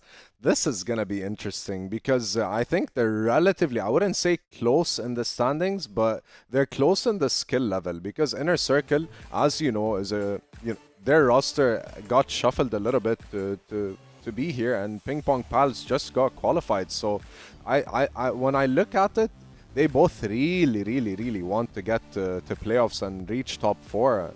And in order to do that, they have to defeat one another. Yeah, definitely. And we've seen this opening game from Split 1, how InnerCircle played versus PingPongPals, and how close this game was, because we've seen it went to map 3, it went to Black Widow, it was 5v3 for PingPongPals, 5v3. Yeah. You needed only to close this round, and then you went to a golden round 5v3, and then everything forced shortly for you. Not the golden round wasn't 5v3, but Alucard saved it and went to the overtime, and then they got the win. So PingPongPals definitely here they are looking for the revenge. They are looking to put back their name on the top 4, because this win means a lot for them. And we've seen how InnerCircle started very slow at the beginning of Split 1, but then coming back very strong when they beat GG and Anubis in the last week. So they still maintain their position top 4, but it's not certain yet. They need more wins versus convincing teams, versus maybe we say the teams who are not considered right now as top 4. PingPongPals, TBI, Swamp Gaming, 999, they need these wins, because you shouldn't lose these games. Okay, if you lose to ROC Esports is already top 1. If you lose maybe to GG, who were top 4 before and they still have games to be coming on, then still you don't lose that much. But if you lose the other games, it directly affects your position and directly affects your place on the table. Yeah, and one of the key players here, Alucard, obviously, and HTZ, I just wanted to highlight, do you think there's some like friendly competition, of course, between Petro and the XNI players? You know, maybe it's not friendly, I but wouldn't, some beef, you know what I mean? It's I wouldn't say it's personal, but this is the kind of match I was looking forward to, especially today on week 4, day 10, man, because Petro is the IGL, and this is gonna be, how can I say this? They're gonna be in each other's DMs later, whoever wins this game. Petro definitely is gonna be having competitive, very competitive game versus them, but not a friendly one. And about the maps. Yeah. Tell me, what do you think about these maps that are going to arise now? Well, InnerCircle should play Ankara today, because comfort picks. Yeah, Ankara. This is comfort pick for both teams, because they both played very good. Petro, he's the one who started it in InnerCircle, and now he's starting it also in PingPongPals, so we're definitely seeing Ankara. Black Widow, maybe an option as well. Possibly, yeah. So it's gonna be, I guess, the same, but I guess we might see Eagle Eye today. I'd like to see Eagle Eye. No, probably not New Mexico. I'd like to see the maps here, because I think it's going to be Eagle Eye, Compound, and probably Port as a decider. Sub-base, Black Widow, and Port. Okay, no, Port Ankara banned by PingPongPals. They have to respect it. They have to respect it, Okay. man. InnerCircle plays Ankara exceptionally well, and Eagle Eye as well. So Alucard with his arm, man. It's just, let's say they don't want to challenge them, but they want to let through some maps that they're comfortable facing each other on. Yeah, and we are seeing Black Widow and Porta again. Porta is usually as a decider, but by the way, Global Risk is gonna be PingPongPals. So if you are an InnerCircle fan, you wouldn't love to go to Port because you want to close this out. yeah, basically you will be starting on a very hard side, which is the Blacklist on Port. But taking a look at the first map, which is gonna be Subbase, Blacklist is PingPongPals, and we're gonna be saying the same that we said for Swamp Gaming. If you're starting Blacklist You have on to get Subbase, 4 or you 5 have rounds. to get rounds because you need to be comfortable in getting these rounds, because if you do not get enough rounds, InnerCircle can be punishing you definitely when they do the switch onto sides. And now, second map is going to be Black Widow, which we have seen it going to golden round in the first split. multiple times. Yeah. Yes, but InnerCircle played this map totally defensive, which is totally wrong to play Black Widow on the global X side without taking A-long control, without taking water control. This is completely not the right thing that you do as an InnerCircle player. So I guess when I've talked maybe friendly with their coach, he said, I'm trying to change it. I'm trying to adapt how these guys to play and play so more they aggressive. shouldn't give them all the space and And they luxury did. to roam around and Exactly. get And picks they and then did. go to secure a side. We've seen this change versus 999. Yes, they were unsuccessful getting the win, but it was very unconvincing win for 999. chaotic, They came back from a 9-5 win, so it's not something that happened every day. But we've seen how InnerCircle were down, but still, yet they're going for an A-long take, they're going for a B-water take, they're trying to be adaptive in the map. That's what you need to see from InnerCircle. If these guys want to be competing internationally, then you need to be playing on the highest level. You cannot just leave the whole map for the enemy team, because if you play you can't just hold sight. You have to make sure, at least gather some information, Yes. whether it's with the or the entry on the opposite side, and possibly get the first pick, and then you fall back to the site and anchor yourself. Yeah, because if you're going to be playing versus Brazilian, Chinese, Vietnamese, Filipino They're teams, rushing in. They're gonna then destroy these you. guys, if you leave the full map for them, they're going to be punishing you in a milliseconds. So you need to be taking controls. You need to be fighting for it,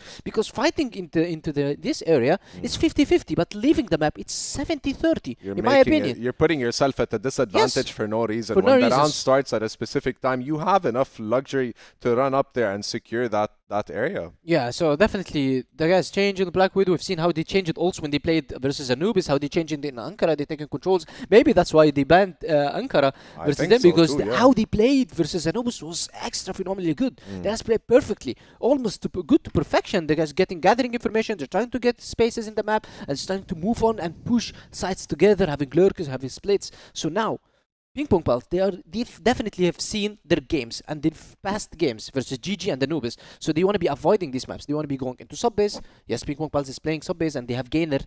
I remember that EYG was only playing Subbase because of Gainer and Piva when they used to be in EYG. Yeah. And now they're picking against Subbase because of Gainer. But if Gainer keeps playing aggressively, InnerCircle will be ready, because If he's unchecked, yeah. yes, because it's Kevin, the one who was coaching TBI. I was playing at that time. He told us the key point for you is getting Gainer pushing BC 1 minute. Yeah. He's usually pushing BC 1 minute. So And if you kill looking him, for those first frags, so yeah. definitely InnerCircle will be getting the same wards. If Gainer keeps pushing from BC 1 minute or Woods 1 minute, then I don't think PingPongPals will have any chance versus InnerCircle. Yeah, I mean, the map picks speak for themselves. You can tell both coaches have done their homework with the bans especially, and they let these maps go through for a reason, you know, and that could be kind of a testament to see, like, yeah, you guys are good on Subbase or wherever, we're going to challenge you on it and actually possibly win you there. Yeah, but by the way, we want to mention that Alucard is not usually playing Subbase. But this guy, when he plays Subbase, he's so good. Yeah. He's getting a lot of frags. He's getting the multi-kills He has a that you good need. read. Yes, and he have a lot of experience. Usually Subbase is a Egyptian map. Yeah, I would say Egyptian so, players too. love to play Subbase. Yeah. I'm not saying EU man right now, because EU teams sometimes they try to avoid it versus the Egyptian teams. They like the Alucard- flat maps. They yeah. don't like the... Yeah, Alucard is an Egyptian player, so he definitely knows how to play Subbase, and he's one of the core leaders that can take his team into the win in Subbase. So I would be looking forward to see how this map is going to be going, because last time we've seen Subbase from InnerCircle, it was versus ROC Esports, and they went to overtime while InnerCircle just picked Subbase not to burn anything before the playoffs in Season 1. They wanted to play this map for fun, and they went to overtime with ROC Esports, who wanted to beat them in order to keep their spot and place on second place after GG. Yeah, I mean, here we're looking at the cams as well. I think both teams are hungry for this win here. And I have to agree with what you said that, for example, when it comes to InnerCircle, man, they need to not just win these kind of games. So, right, let's say you might lose a game to GG or you might lose a game to ROC, but when it comes to playing someone like PingPongPals, you cannot just default possibly even going 2-1 with them. No, you have to make a statement and you have to try to win this. Nonetheless, speaking of PingPongPals, man, I really love their roster this season, and they have a This lot is their of first time, by the way. Yeah, they exactly. They have a lot of potential. I meant, generally speaking, the roster in the EWC, sorry, in the CFWL. Yeah, they started very they They started growing qualified, very yeah. fast. They started playing more better by games, more competitive games. The guys are all experienced. They have HDZ, Pietro, MKZ, have a lot of experience on their shoulder, and I guess PingPongPals, this start, they can build a lot on it. Pietro is starting very good with these guys. Maybe he have an arrow time to do the best for The him. preparations. Yeah, and but whatnot, still, yeah. he's doing very good in terms of time and efforts that he's taking. I mean, anytime you've seen Petro as an IGL in any team, you can see his fingerprint on the gameplay that and everything that's unfolding within every single round. You can tell he's dictating the tempo of each match. Even the rounds that they may be losing, he buys time and uses that to narrate information to Yeah. the boys and make sure that the next rounds Calm they can down, secure yeah, to them. calm Yeah. down, just discuss Exactly, and yeah. everything. And Yeah, it's, so he's very talented, man. NKZ as well is having one of his best seasons. HDZ is doing so good, so I guess all the players from PingPongPals, they are ready to face InnerCircle today, and same for InnerCircle. And so are we. We are ready to go to game one of this series. We'll take it to Pandoxon and Alphish Guy, please.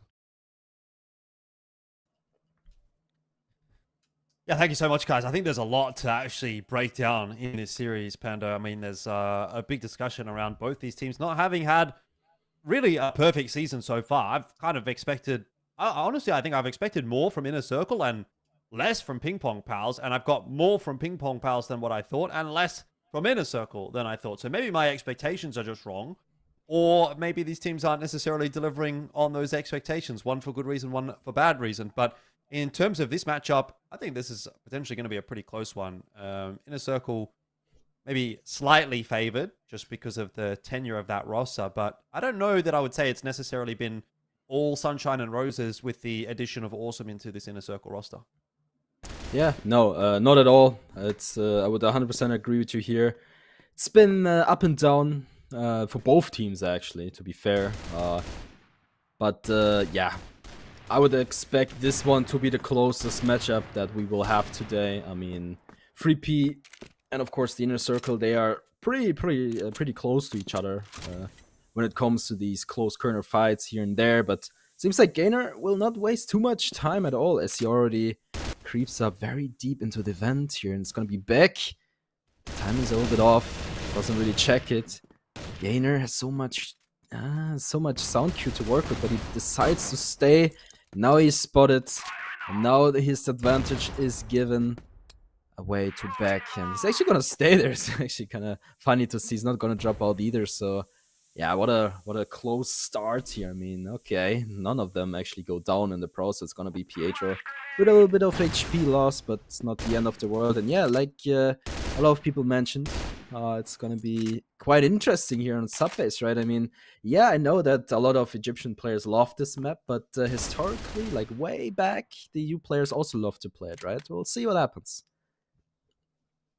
It was a very slow start to the map. It's a far cry from the last series that we saw here on Subbase. But ultimately, push comes to shove. We are going to get an engagement in the second middle. It is going to be a 2-for-2 across the map, as Awesome will be able to clean HDZ up in locker room. That is going to mean the A site is a little weaker defended, but with that kill onto Alucard, the option is open for PingPongPals to head towards B. They know they've got damage done on both sides of the map. Awesome will be good for one, but a nice trade from Gainer leaves it in a 1-on-2 for Kiko. Kiko in a very good position to win this one, but setup here from 3P looking very good though. Gainer, a little bit weird. Oh, he actually lets him live. That's insane. Payout, he gets one. Ooh. Doesn't find the second. Gainer, quick reaction onto him. That's gonna be a little bit weird for the InnerCircle though. I mean, they had it for a moment there, but in the end, it's gonna be 3P. And honestly, it's gonna be interesting because 3P, you know, they won against 999, they won against Swamp, and obviously they lost against ROC, like everyone else in this league, right? But they are looking pretty strong in my opinion, and I give them a good chance to come out huge in this matchup here. But it takes so much effort to get things done, right? And it seems like we're gonna get a little bit of a pause here. Not sure what's gonna be the issue here. But one thing I also want to mention is it's the first time that I see Jinsa in a jersey, so I'm glad he finally got one. It's looking good on him, not gonna lie. Yeah, the start of something. But we'll take a look back at the last week for PingPongPals. Just the one game, like you mentioned, it was the 2-1 loss against ROC. I mean, it actually was a world where that could have potentially been a win for PingPongPals. I mean, a 10-8 loss on New Mexico and then a 10-8 win on Compound. That's a scoreline that could definitely go the other way as well.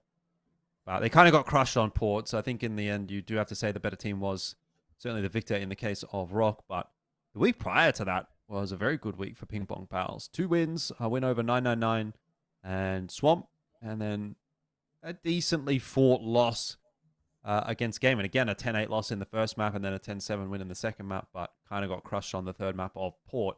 So it seems like there may be a little bit of a susceptibility here when it comes to Port for PingPongPals, but the rest of the map pool, they are able to contest on pretty nicely.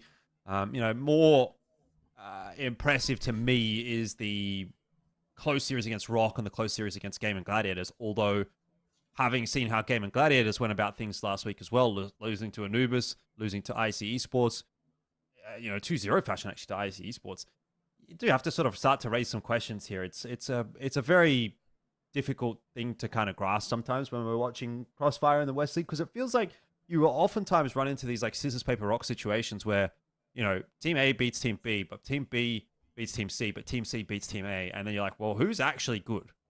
Or is everyone just kind of on a week-to-week basis, good or bad? And I feel like for the most part, in this region, a lot of teams are just week-dependent or, maybe form-dependent. And on any given day, they can beat each other. And that's kind of what we've seen throughout this season. Yeah, I mean, when it comes to predictions, I can't really say that I was right a lot of times. I was actually mostly wrong. On paper, I'm always going with on paper, right? Because I feel like this is how it should be, but I was proven wrong a lot of times. So I don't know. To be fair, I would say again, it's either team to win here, but on paper, maybe I'm more slightly favoring the InnerCircle here, but we'll see. So seems like this tech pod is gonna be a little bit longer than we expected. So stay tuned, guys. It's gonna be sorted out as soon as possible. I think it's Kiko that has some issues. I mean, he's back now. Camera's back.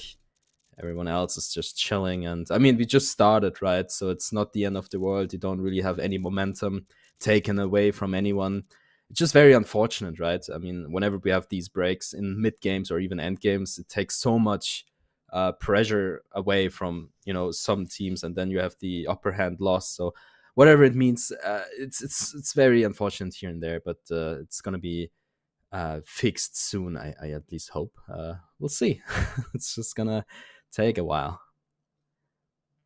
Yeah, I mean, it's just one of those things when it comes to online esports, even at LAN, you see a fair number of technical issues. But hopefully, now that back in, at least in the cams, be able to get back in the game pretty quickly as well.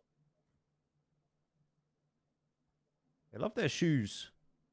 These InnerCircle lads. You can see Kiko's got a couple in the background there. Awesome, a whole rack of them.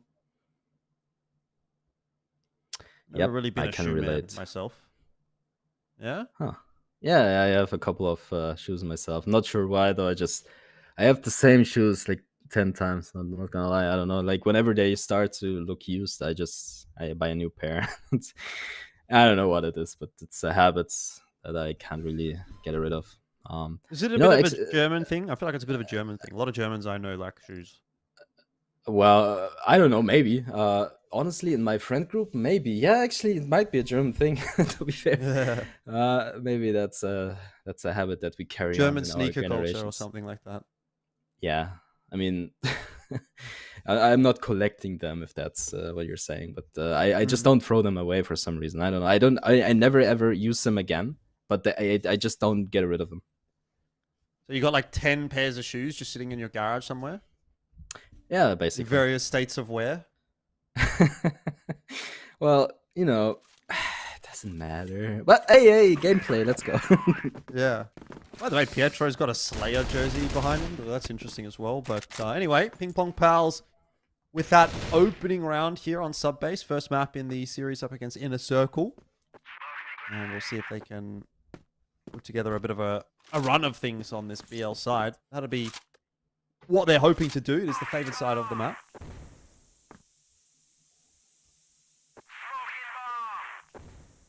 Yep. And yet again, we have a very slow start into this round. I mean, 3P, they really take their time. They don't want to over-aggress whatsoever. I'm pretty sure they were watching the first game. And they were like, you know what? We're not going to do that. Because it didn't really work out for Swamp. So this time around, gonna see some more chill play style, I would say. They still group together, though. They still look for these early entries. Good nades taking the corner, not going to do too much. I also don't feel like, this corner's being played anymore that much. I mean, back in the days, everyone was sitting there, right? So you always check, you made sure to check that corner. But nowadays, people sit on the lamp, which is much more secure and sometimes can be very troubling for the enemy team. But yeah, not this time around. I don't feel like when it comes to that lamp boost, it's more like the Egyptian teams that do that because they kind of like it, not the AU teams. But again, look at this. We have like 50 seconds on the board and nothing happened so far, right? Everyone is just holding positions. Yeah, I mean, that was the case in the first round. Seems like it's going to probably be the case for the majority of this half at least. And awesome. We tested over toward B alongside Alucard, who actually opens the account. Jin's in there, the M14. And he's making short work of that hold. 3K from Jin back into up that final kill. InnerCircle have their first round on the board, and it's a pretty clean one. Oh, yeah. I mean, Jin says the key position here with the M14, makes sure to get all them frags, almost gets the fourth as well. But obviously his team carries him on, gets some help. But yeah, look at this. This time around, Pietro snuck through. I'm not too sure if Austin even spotted him. I'm also not sure if it even matters at this point. Not too sure, but look at this, the aggression. Don't think he spotted him. He would never play like this if he knew that someone is behind him right now. Yeah, Pietro makes sure to take him out, and he's even trying to get away, it seems. He's just gonna throw some utility towards B. He's not gonna push through, is he? No, he's actually gonna stay and, play his position a little bit. Jinsa, once again, in the key position. I also like, how he changed up. So he's not gonna sit in the same corner again. Well, he kinda is, but different elevation, right? So different, very difficult to, how we say it's difficult to expect that, right? If you are 3P, but nonetheless, it's gonna be Kiku being tested in this position here. Good flash, bait setup, not really working out. Back gets one, back gets two. Actually, that's gonna be insane from him. Just has to stall the timer a little bit. Alucard and the rest of the squad do so much work. Gainer, he knows about this position, but he can't get it done. It's just so difficult. And now there it is. And what a round from the InnerCircle, right? Yeah, that's really, really nicely done from Beck. He just does not move a muscle. He knows as long as he stays tucked behind the pillar, he's going to be safe. He's got the coverage from the player in on the rotate. And so it'll be a second one for InnerCircle, who are looking pretty solid on this GR side so far. I have to say, they're hitting their shots. So PingPongPals, despite getting the opening round, certainly being beaten to the punch a little bit at the moment. And InnerCircle, for mine, are looking a little bit more comfortable here on Subbase, which you probably would come to expect given that it is their map pick.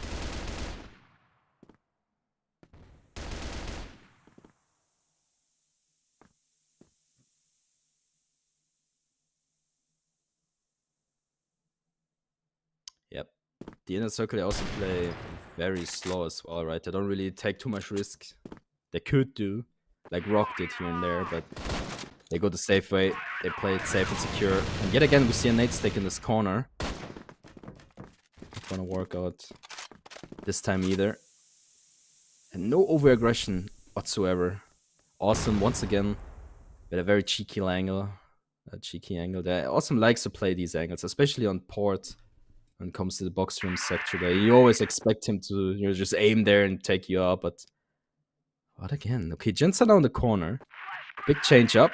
They're not gonna check it, I'm pretty sure. It's gonna be a little bit weird. He actually gets it done, HDZ. He takes him out. Now Alucard trades. He gets a second as well. But yet again, the trades go back and forth. MKZ finds Alucard back with a good position. Takes O2 yet again, leaving Gainer behind. But Gainer has a lot of time to work with, but there's so much work left to do. The HP not on his side either, and he's not been spotted just yet, but it's gonna be a little bit awkward. The timing is off, and he's taken out eventually by Awesome. And hey, you know, the InnerCircle, they keep those rounds very close, but they get it done in the end, though. Close enough is good enough as far as InnerCircle are concerned. They're up 3-1 now. So they're putting it together nicely thus far. KZ will be hearing a bit of that progress into Machine Room from InnerCircle, coming that over to his teammates, but InnerCircle will be given that map control for free.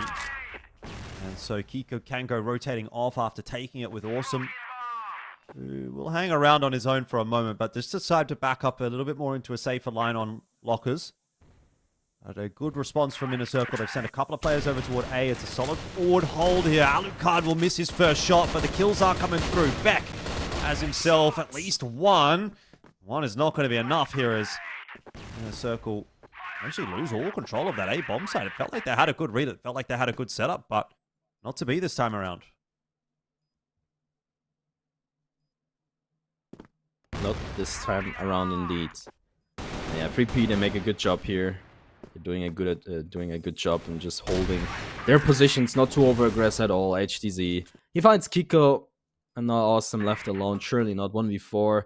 Timer not on his side, position not on his side, and he's eventually gonna get wrapped around, but doesn't even matter. 3P finally with some response here, and yeah, you know, as we expected, they keep it close, and this round actually was a little bit more pacey, I would say, right? It was much faster and didn't really work out in the favor of, you know, the InnerCircle, but this is maybe a wake-up call for 3P to, you know, keep the speed up, because it worked out very great for them. Obviously, it was also, you know, combined with some timing as well, but that's just about esports, right? Timing is very key sometimes, and Beck gets a good spot onto Gainer. I'm not too sure if Gainer spotted him as well. He should have. And yeah, hey, Gainer loves this vent position. He plays it a lot, but he isn't really that successful right now. I mean, what is his point right now? He gets a little bit of info. He knows that someone is watching him, so he has some attention towards him, but none of his teammates are even close to even trade if something happens, right? So we'll see if that's going to be working out ultimately. But, you know, as I mentioned, finally get some faster rounds here. And now this round is already very slow once again. And we see the same setup from the InnerCircle as well, right? We have two people on 2B. We have a third player that kind of goes back and forth. Now it's 3B. Now he goes towards Woods again, right? So, yeah, so far we see a very standard Crossfire. Yeah, back to another slower round, though, from PingPongPals. You were sort of highlighting the fact that they played a little pacier in round 5 rather. Round 5 worked out for them. But here in round 6, they've gone back to that slower pace, which was kind of unpacked by InnerCircle, to be honest. See whether or not that's ending up the same result here. Beck just tucked in the corner. Kiko to try to take first contact. It'll be Beck for 1. Kiko for none. And the A site will be taken control of by PingPongPals. InnerCircle once again losing that control. His A-side defense starting to become a bit of a headache. Gainer with the key position. Still holding on to it. Just to make sure no one is behind that box. And he swings around. Can't really find the shot though. Now he's been spotted. Now he needs to make a move. He gets it done. Finds one. There's more to find. Ooh, he finds the second. What a shot. But it's eventually taken out. And those sprays. These M14s, man. big change up in the meta here. It's basically a better M4 in my opinion, you know, less recall, faster reload, still not favorable for everyone. You know, some people still prefer the M4. But yeah, hey, 3-3, this is a very close matchup like we mentioned a couple of times now, and It can be a comfort thing, right? yeah, absolutely, right? I mean, finally we see some response from 3P, they're pushing it back, Gainer almost goes down. I mean, look how fast this round already is. Yeah, awesome. Getting kind of wrecked there by LSY though, and that'll be an opening toward the B side of the map, which is going to have to be clogged back up by InnerCircle, rotating an extra player over, so bit of a weaker defense on A in terms of the numbers, but at least the damage has been done over there, and it's kind of dissuaded PingPongPals, at least early on in the round, from having a bit of a sniff over on that side of the map.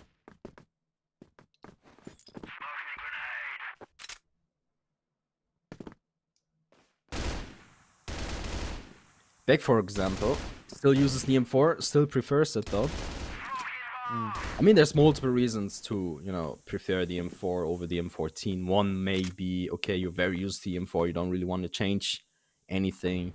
Maybe the M4 is sometimes better in, you know, different scenarios. I don't even know, but you'll see if that's going to be a big factor on the long run. Yeah, back once again. Same scenario. We have seen this, what, like 3 or 4 times now? I don't get the point. What does he gain from his position right there? So he knows Beck is still on a top. Both know each other pretty well, right? So the point is still not really clear to me. And I don't know.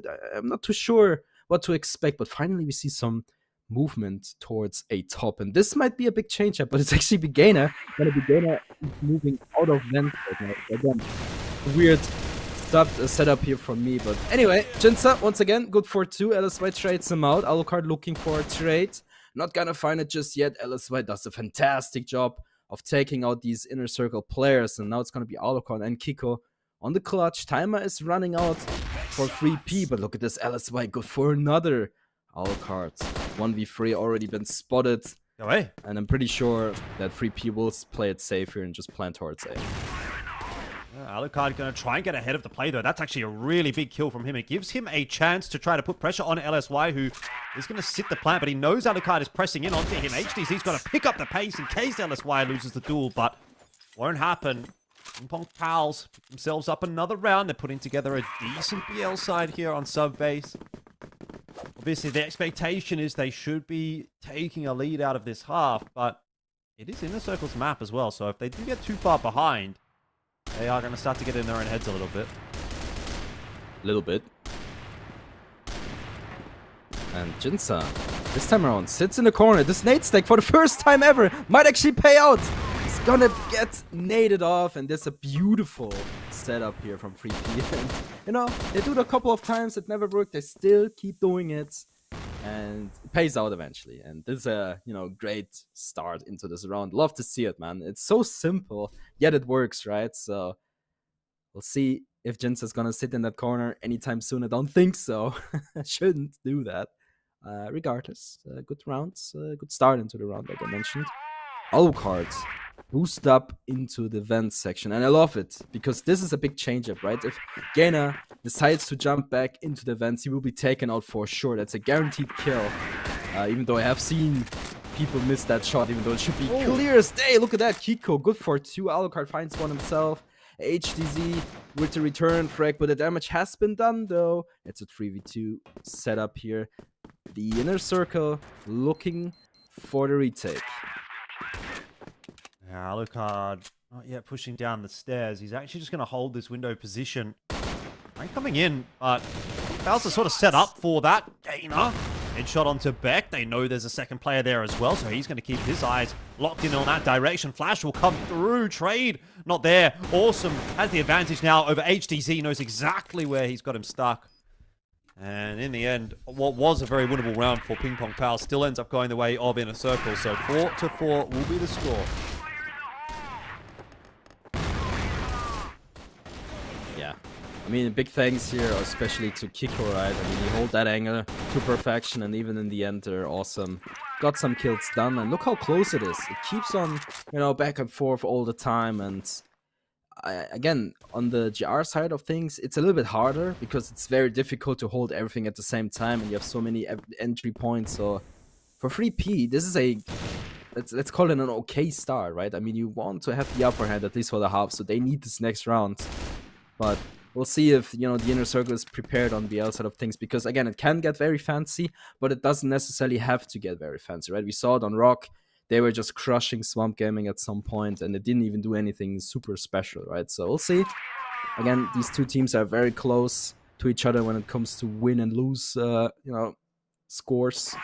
You know, if the InnerCircle, if they get it, they could pretty much, you know, fix their standings. I mean, they're very close when it comes to the point standings.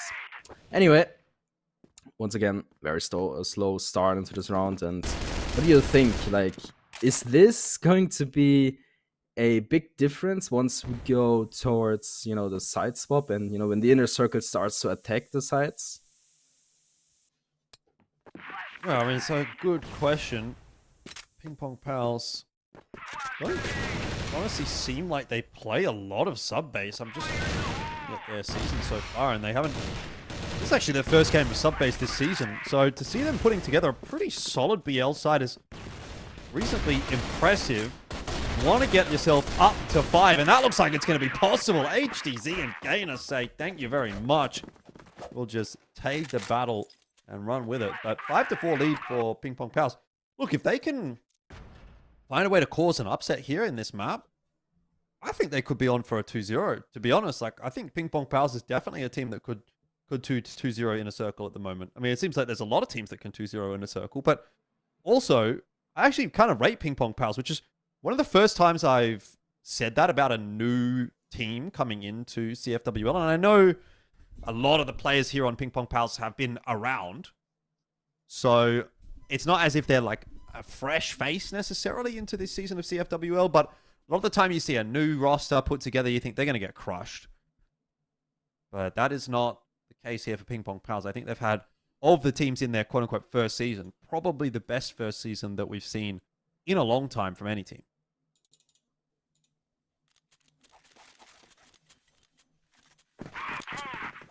Back in we go. The sides have been swapped, and this is going to be very interesting, at least to me, because I feel like the InnerCircle, if they are ready to go, they might just, you know, surprise 3P. And there you go. Back. HZ with the first frag, takes out Kiko. It's a big start into this round, and look how aggressive they are. This is a huge change-up if you compare both teams on the BL side. I mean, look how aggressive Beck is. Gets a second. Actually, the first one into this round. He goes back, secures a little bit of time here for his teammates, and he's going to be the annoying player that is coming from behind here. And look at this. Awesome, good for another. And yeah, this looks so much quicker and better as well, in my opinion. 3P now in the retake. As soon as the bomb gets planted, HZ holds a very tight angle. It's a difficult one to hit. It's going to hit it. No, it misses it though. Awesome, he plays the game to perfection here, but actually gets taken out by Gainer. Jinsta now looking for redemption. He stalls the time a little bit. He doesn't have to go in just yet. Doesn't need to give up the advantage they have. And there you go. Finds Gainer. Alucard finds HDZ. It's a very good first round, and this is exactly what I expected, though. Yeah, I mean, if we see more of that, then you're probably on the money in that InnerCircle will still go on to win this map. Black Widow coming up next. It's a map that InnerCircle have had a reasonable amount of success on so far. I mean, last week they beat both Anubis and Gaimin on Black Widow. It's a pretty bold choice from PingPongPals to go in toward Black Widow.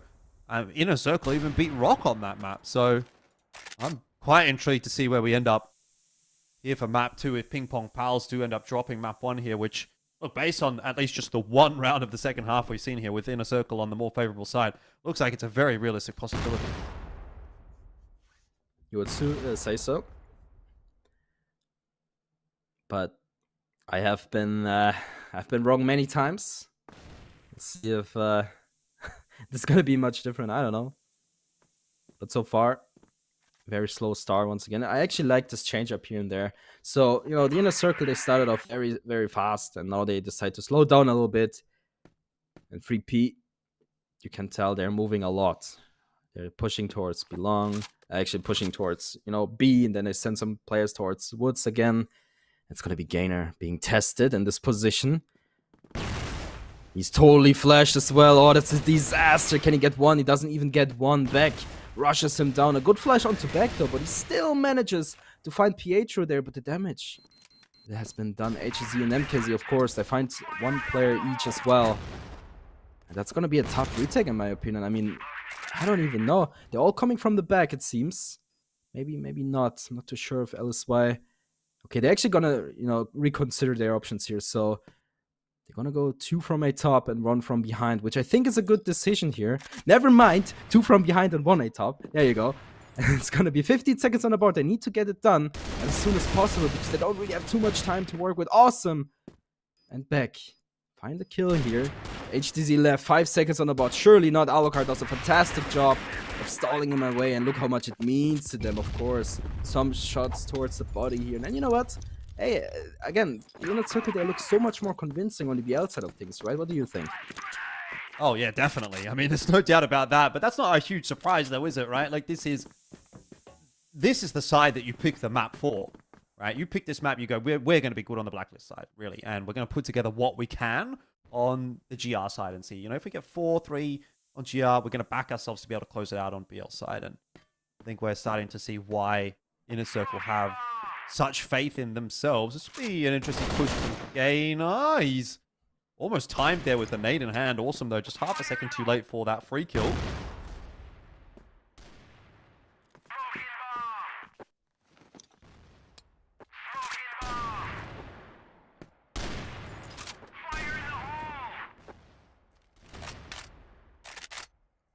I would actually love to see someone boost into the vents. I don't see that many times. I mean, yeah, Alucard was in the vents, but he didn't push through it, right? And I feel like some seasons ago, a lot of people used to do that. Like, just push someone into the vents and see what happens next. I mean, Awesome is exactly doing the counter strat here, right? He's expecting someone to push through, but it's not gonna happen. I'm kind of not understanding why, because I feel like sometimes that can be the big change up in a round, but obviously it's high risk, high reward. Like, if someone is boosting into the vents now, Awesome will for sure take him out, right? But in another world and another scenario, this could work out pretty well. But again, not this time around. It's gonna be Pietro just boosting and checking if someone is in there, and HTZ finds Alucard and back as well. That's a huge kill. Not gonna get the third one. Jinsa with the M14 takes him out though. Yeah, it's a good trade from Jin. It does keep this round in a winnable position for InnerCircle. If they get the opener here onto A, Gainer will be a tough nut to crack though, and Awesome having dropped. Kiko now down. Round is over. Jin would need to be a miracle worker to win this one. Looking for it though, onto LSY. It's not going to happen. And so PingPongPals will survive another. Line's still pretty close. InnerCircle haven't been able to run away with things just yet, although looking a little better in the second half. Yeah, yet again, fast push here. Jinsa finds at least one before he's taken out. And again, if we compare this playstyle from both teams in comparison with the first match we got to see, right? It's very different. I mean, no machine pushes, no vent boost, no nothing, right? So very different, but very much, let's call it closer, right? So it's definitely more, let's call it more competitive. But not too sure if this is the way to go here. Gainer, okay. He's ready. He gets 2. Looking for more. That's why. Good positioning here. Gainer actually gets it done. But there's the last kill. And yeah. Hey, the InnerCircle, they fight so hard for, the last round there. And 3P just takes this one that easy, right? Very convincingly, in my opinion.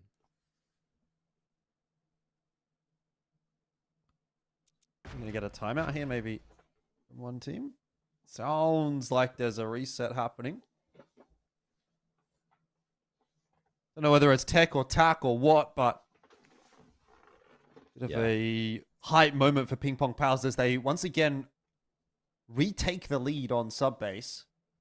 You do have to wonder what have PingPongPals got up their sleeve if they can win this map, and they are now going to be going into Black Widow with a 1-0 lead, knowing that that has been such a solid map for InnerCircle over the last couple of weeks, you don't pick into that without some degree of confidence. Maybe they have done a bit of work in the background to figure things out and try to find a counter strat for what InnerCircle have been so successful on.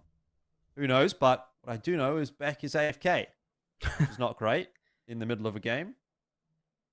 No, definitely not. And we were just informed it's going to be a tech pause from the InnerCircle. A much needed one, in my opinion. Obviously, Beck. I think what Beck does sometimes, whenever they have a pause, he stands up and he starts talking. Not sure why, though, but it's a thing I have seen a couple of times. You would at least assume so. I mean, there's no point in taking a pause and just walking away, right? So, a little bit weird. But there he is. Hello, welcome back. Maybe he was actually gone. I'm not too sure. Anyway, what I noticed as well, I mean, compare these players and 3P, right? 3P were laughing. They were kind of cheering themselves up, like, hey, this is working out great or whatever. They were laughing, right? That's basically what I'm trying to say. On the other side, stone faces, right? Not happy at all. And this is, they take their time out. Obviously, they're not going to be too happy, right? But still, I mean, look at this. Difference. This is so much, how you call it? It's more empathy, right? So you would expect them to be more cheered or like hyped up, right? It's early days. I don't think you want to get too far ahead of yourself.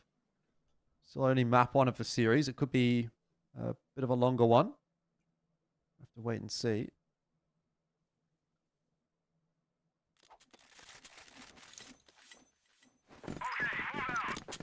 Looks like we're back in. So 7-6 the scoreline here, favoring PingPongPals. And LSY has started it nicely, so it's putting itself together here for PingPongPals. See what HTZ is going to be able to do. He's been very good with his sniper in hand. And InnerCircle are walking into his crosshair, or they will be in a second. Jin, minuscule mispositioning, and he's going to go down. That was a 2-player advantage for a moment, brought back quickly by Kiku. Kiko now Alucard as well for a double. He'll be brought down to heal by MKZ. It's 2-on-2. One point going down on A. Still, the favor is given for 3P. Look at the HP. Kiko and Beck barely standing. It's Gainer and, of course, MKZ. Gainer still has a nade, so that's a big change in how these things could go. But they're taking a lot of time considering their options. I mean, they have to get going eventually. Gainer still not using this nade. I think that's a huge mistake. There you go, finally pops it out. Doesn't kill Kiko though. Now this could go either way. I mean, come on. Kiko, 2 quick taps and he gets it done. And again, I feel like Gainer, he had a nade. He could have thrown it much earlier. And again, Kiko was 1 HP basically, right? So this was a little bit of a throw in the end, in my opinion. With how low HP those InnerCircle players were, it could have made a big difference. Ultimately, an answer that we're never going to get.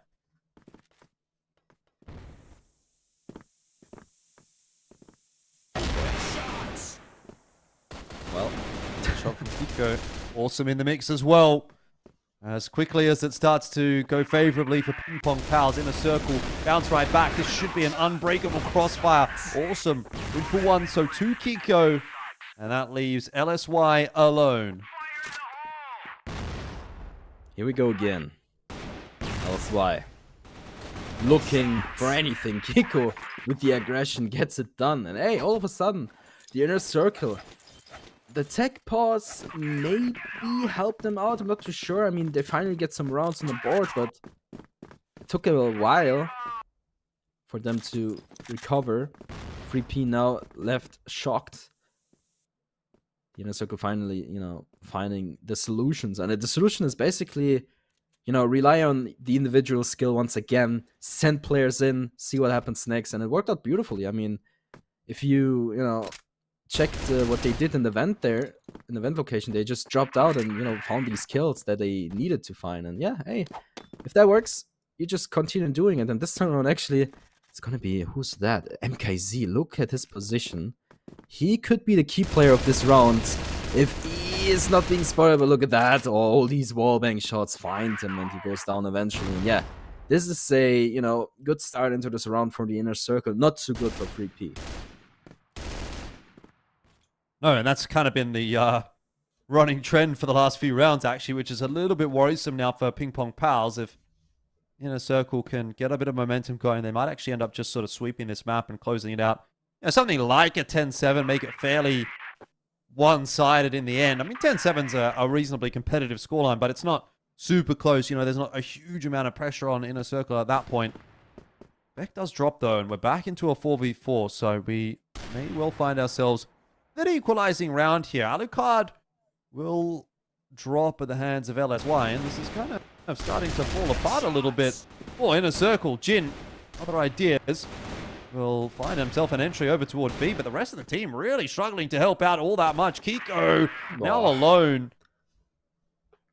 Wow. I mean, come on. Pietro there, very happy about this one. You could really tell. Yells at his team like, let's go, guys. And, well, hey, like you said, very, very close in the end. But 3P, they get it done here, at least in this round. And, hey, we have to consider, you know, Subbase is the InnerCircle's pick. And the second map, obviously being, you know, Black Widow is 3P. So if 3P somehow make Subbase their map, they could very well walk away with 2-0. And don't get me wrong, it happened before, right? A while back when, you know, the InnerCircle were playing against 999. Oh boy, that was a matchup I cannot forget about it. I mean, both times the InnerCircle were leading, I think, 9-5, and both maps were lost in the end.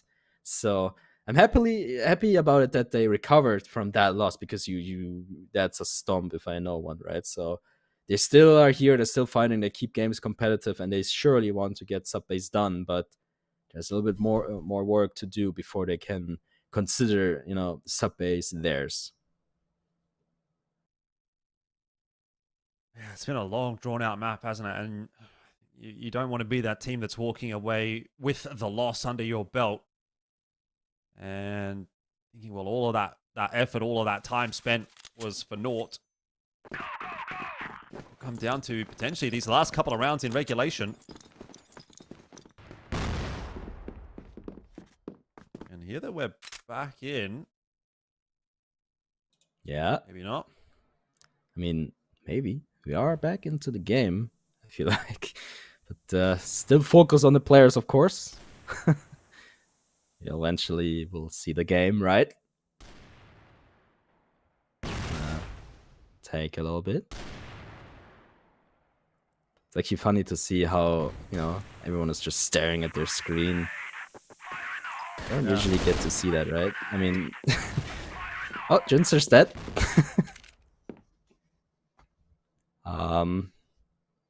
Yeah, I mean, it is what it is. We have to work with that now, I guess. So, Jinser's dead for sure. Hey, there we go. Okay, back into the game. Jinser goes down. The rest still stands. 8-8 is the scoreline. It's anyone's map to take. And, yeah. We'll see. Gainer, this one, the opener. But again, you've got that double orm out. Or double sniper, I should say. It's not a orm necessarily anymore these days, is it? Nope. And Alucard will prove that it's just as effective as he does finish off Pietro. Quick scope for him. Back to 4-on-4. And InnerCircle. Going to take some map control, but not really been given anything much. It's in their way at the double doors in wood. Kiko will fall. The wall bang through from MKZ. Again, layering and layering that U-tilt. But InnerCircle struggling in this round and potentially will falter at the final hurdle. It's not over until it is. Good trades here. Alucard, last man standing. Could walk away with a free kill on MKZ. Doesn't even get it done there. Okay. We're talking 3P.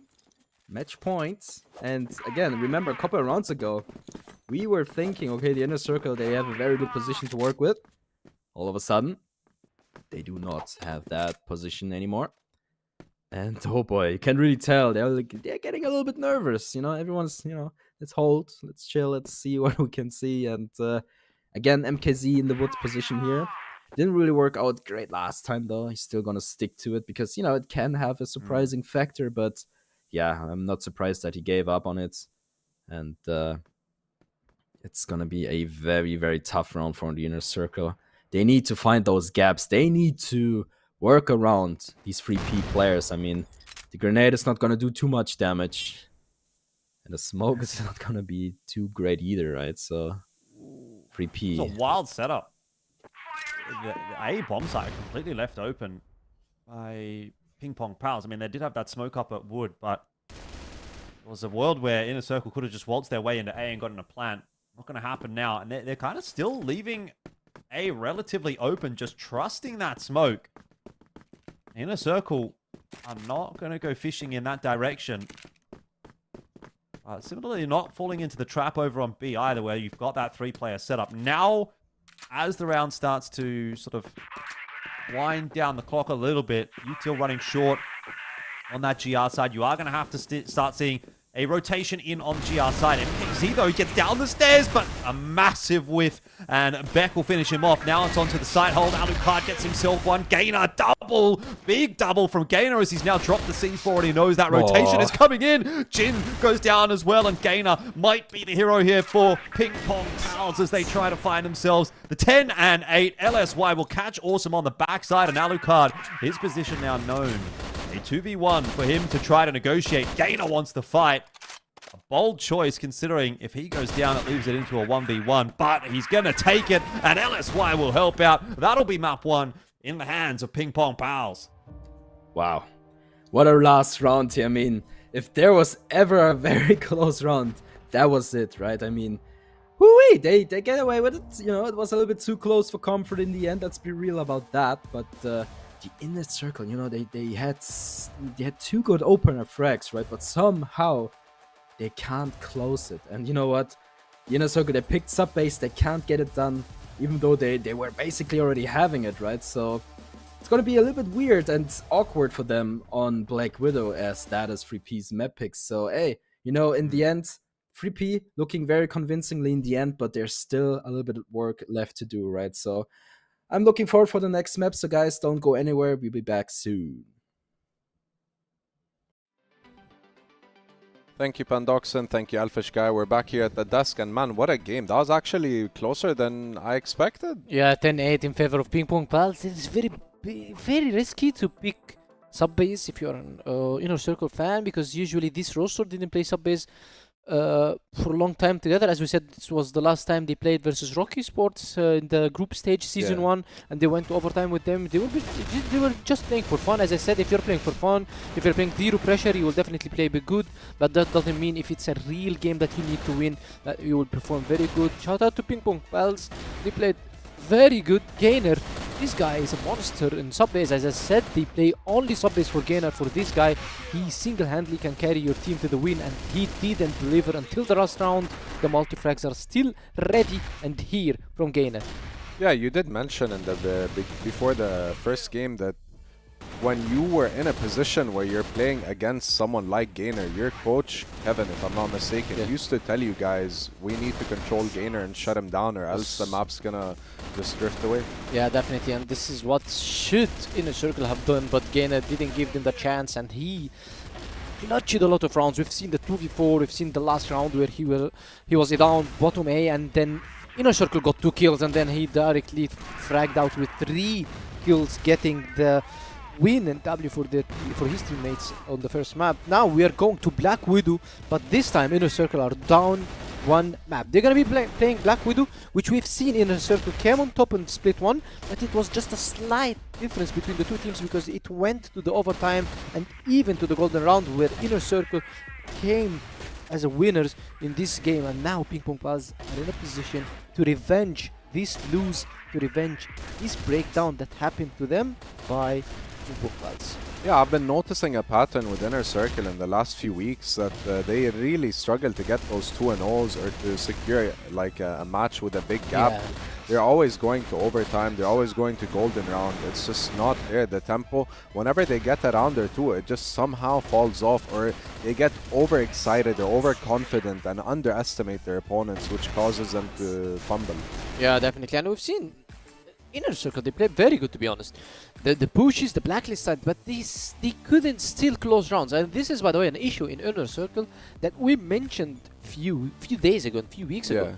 They still can't close the rounds. This is something they need to be working on. We've seen it versus 999 when they were up 9-5 two times, and they couldn't close rounds. Even if they have the advantage, and numbers advantage, and maybe the areas and controlling some parts of the map, they still can't close the round. Maybe because the guys are playing very aggressive, very confident. Maybe they just want to end the round fast. But if they chill, like for example the last round in Subbase, these guys chilled, cancelled the A-down push, and just played on time, running down the clock. It was 50 seconds.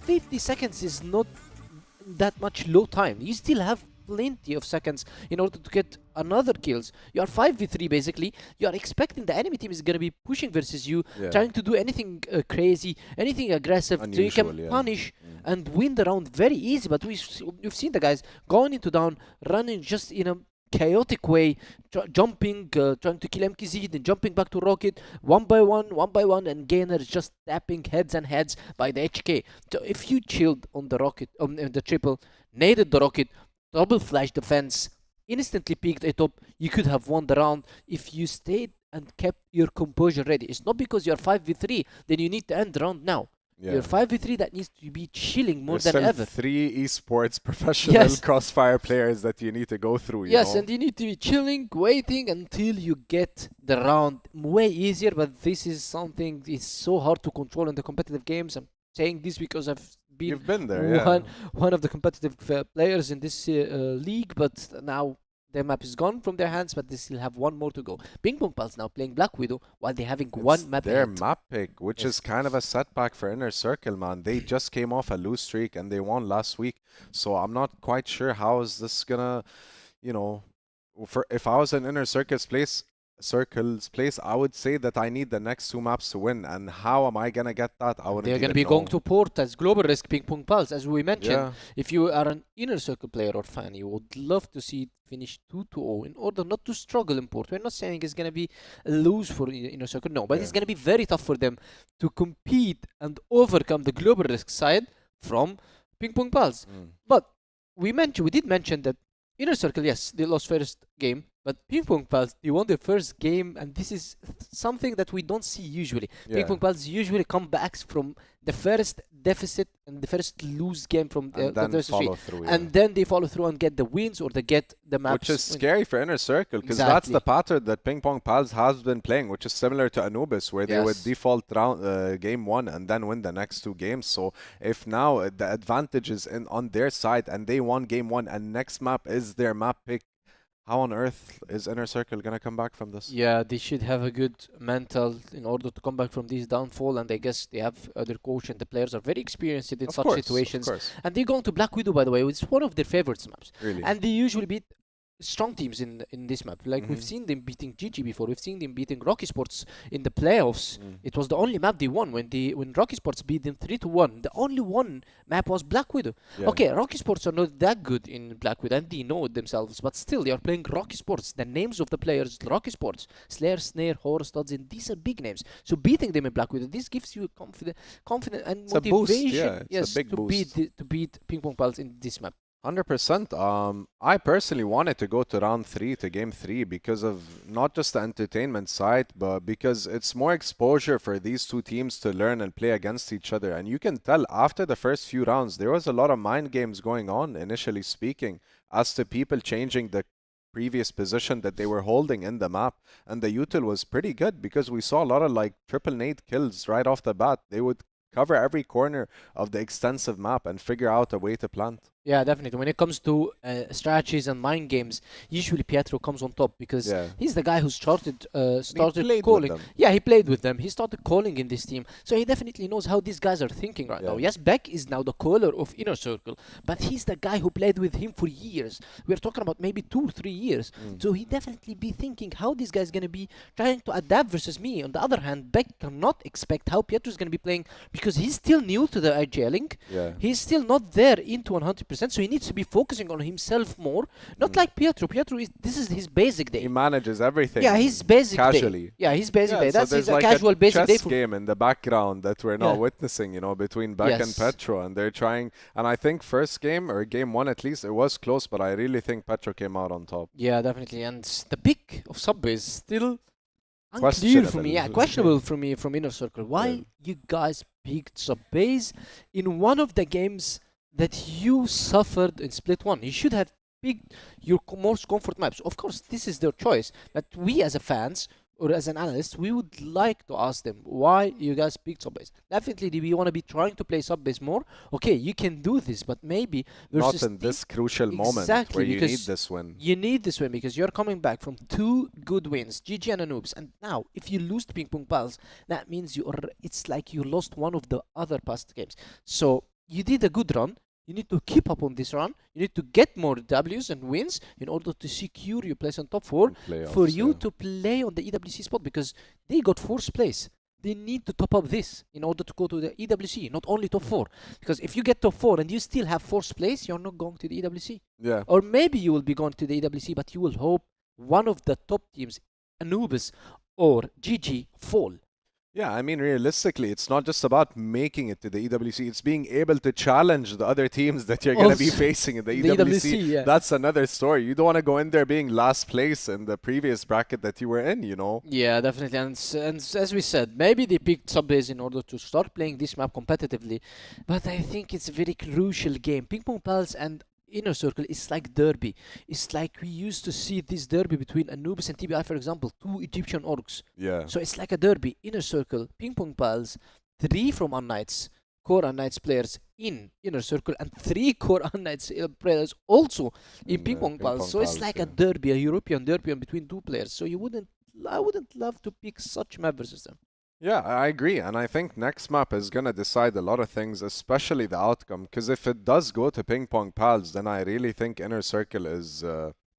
going to drop in the standing. And they're going to have a lot to discuss and talk about because their next games are not easy tasks. I think they've played their easy games in a sense, except 1 or 2, right? But Yeah, the GG next and matches, others. exactly. But the next games are not as easy. Just like what's happening with next year's with the TBI and Anubis. Like they've played their hard games, so now it's just a matter of can we match the teams that are equal to us in the standings and try to beat them. Yeah, exactly. And we said this at the beginning of the stream. We said that these wins is more important for you than beating the top 4 teams. Yeah. Oh, not the top 4 teams, the other top 3 The other teams. top We three are talking teams, from yeah. past season 1. So because these wins, you should win it. You can get ahead of them, yeah. You can Exactly. qualify You and wanna be be- in that top 4 from Yes. last season. And yeah. then when you go to the playoffs, you start thinking about the top 3 teams or the other 3 teams that you be facing, and it's going to be way more less pressure for you to be preparing versus 7 teams than preparing versus 3 teams. Yeah. So now, as I said, in the regular season, you would like to get the easiest wins that you want to do. We've seen how ROC Esports wanted to maybe choose one of the maps that they are weak in, New Mexico, Black Widow, but it didn't turn out very good for them. But they have the wins that can back them up.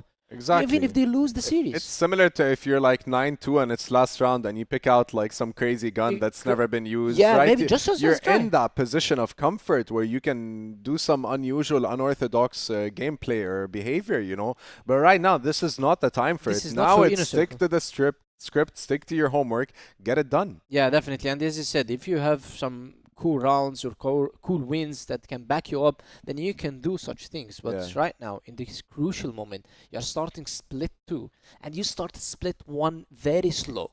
And you don't want to be starting the same on split 2 because course not. this can gonna be putting you in a very tough situation because who knows, you might not be able to get overcome it. But still, the guys from PingPongPals, they are very good in Subbase, Yeah. and we know it. But as I said, InnerCircle, in my opinion, they are stronger on Black Widow.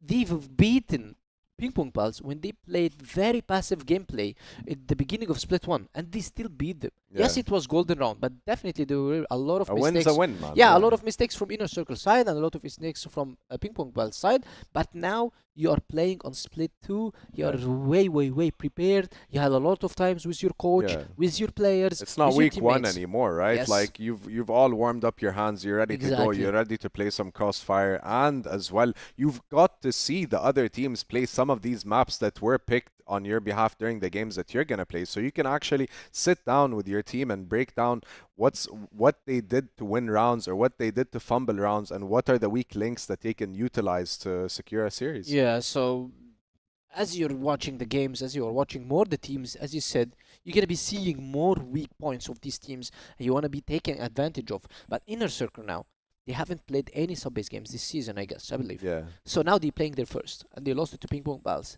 At this time, PingPongPals didn't watch any of the InnerCircle games and InnerCircle didn't watch any of PingPongPals games. So now it's the matter of killing, shooting and calling inside the game. Coordination. The Yeah. coach cannot interfere in your game plan before the game because usually they don't know how these guys plays. Yeah. So it should be There's your no gameplay. history. Yeah, There's no it should be your history, gameplay. And when it came to a pure gameplay without interfering of coaches, PingPongPals came on top. Yeah, and the gap wasn't even that big, you know, like It's it was just a 10-8. few rounds. 10-8 is a pretty good outcome, but nonetheless, the fact that it's not their map pick, I mean that they lost their map pick, what's gonna happen next, you know? Anyways, we're gonna go to a quick break and we will be right back for game 2. Thank you, guys.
Hello and welcome back. Sorry for the waiting. We are here now. We are ready to go, and we're not gonna waste any time. Look at this. 3P. They got the first round done. We're not gonna care about that too much.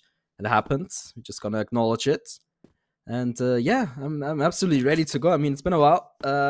We'll see if 3P maintain some kind of dominance. I mean, they were pretty convincing the last couple of rounds, right? So I would expect them to keep on going, right? Yeah, I don't know. I mean, I think it's pretty hard to predict a 2-0 for PingPongPals over IC Esports, frankly, but it's not impossible to imagine now that we've seen the upset on map 1. We're moving into Black Widow. The other thing that's kind of hanging around the back of my head here is that this has actually been a pretty successful map for InnerCircle over the last couple of weeks. So PingPongPals would know that kicking into it. I just hope that they've done their research, done their homework, and they have a adequate game plan for this matchup. You're going to see the double sniper setup again from PingPongPals, HDZ, and LSY leaning into that. But, I mean, a decent start. They won that first round. And we'll see if they can go any further than that. Not a whole lot of presence over towards A just yet, but Gainer going to start to get active toward bridge. Doesn't see much, but it is, in the end, going to be an A hit. You do have 2 players to defend there at the moment. MKZ watching in the middle. Push into the box room. He's going to get the information. Gainer also spotting out Kiko, so they should be aware that this is going to be an A hit. Gainer gets himself a couple, but will fall to Alucard's double as well. And that is going to be the A site taken control of by InnerCircle. Yeah, but the damage has been done by Gainer. I mean, look at this. The InnerCircle now trying to recover. Looking for, the bomb site here.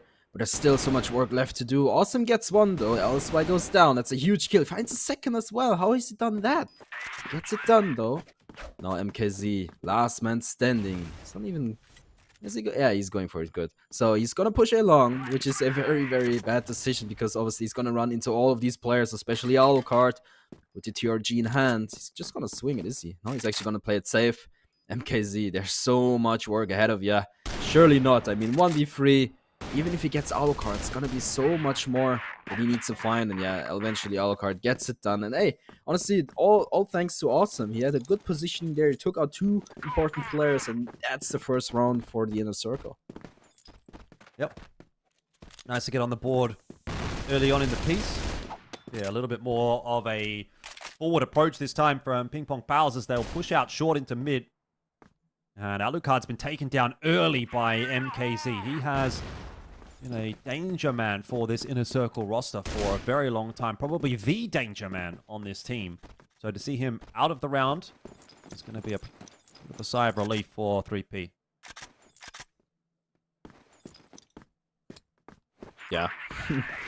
Quite interesting. Just jumps out of Cat, gets a frag, falls back. Wasn't even a sniper player, right? So, an interesting play.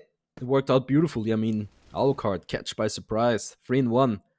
Basically, at the moment at least, carrying his team. Still, it's not gonna look too great in the beginning here for the InnerCircle. At least, for now, I would say 3P. They played pretty convincingly, thanks to Gainer, of course. This guy has been on point on the first set, and even on the second set, he starts to bring the frags to the table. Look at this. Very reserved play here from 3P. Not going too deep at the moment, at least. They go for a quick kill in the beginning, then they fall back, play absolute standard, and they see from there, right? And the InnerCircle looking for a gap. They seem to make another a split, and it's just about to happen. We'll see if that's going to work out. It's going to be Gainer in the key position, though. Rushes over the top. Gainer. Oh, he can't see anything, and he's going to go down early on in the piece. HDZ biding his time.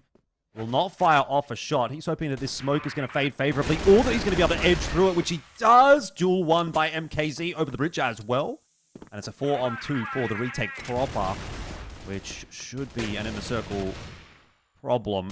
Jin brings it back to a couple of favorable duels, actually. Jin, Beck, both finding themselves kills, and all of a sudden, this 2-on-4 has just fallen by the wayside. I don't know how that's happened, but PingPongPals are going to have to go back and have a look at that one, because that is simply unacceptable on your map pick.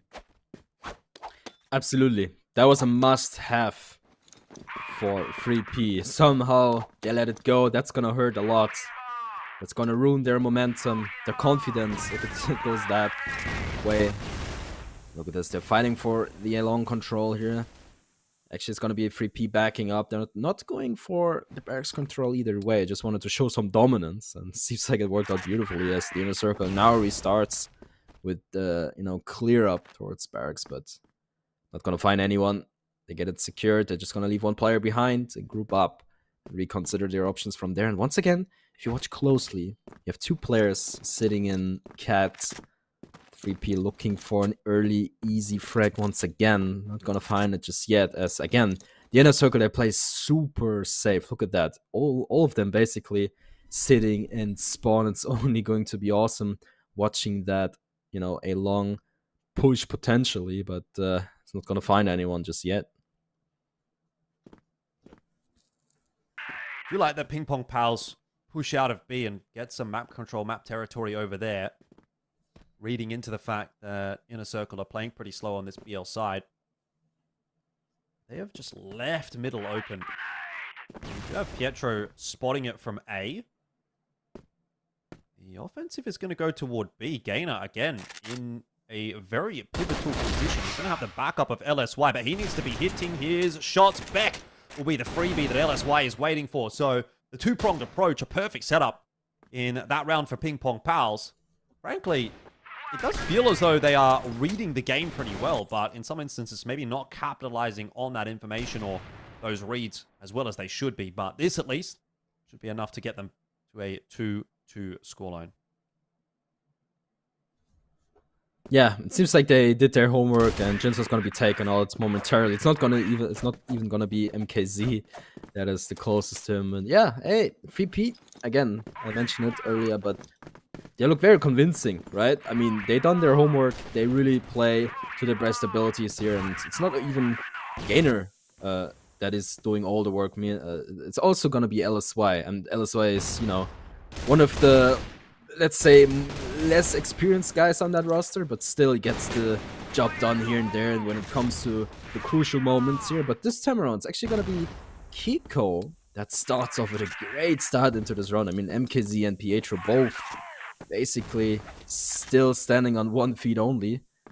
Gainer goes down in the process. And yeah, hey, the InnerCircle, they have a great opportunity to turn things their way. I mean, this round, if they don't win this one, I don't know what they can win, right? So they should just group together, push either side, because they have a big advantage over 3P, right? Yeah, most definitely. I almost want to see someone from 3P take a bit of a risk here, and I think Pietro's doing just that by taking a look out of the box room. He does spot Awesome.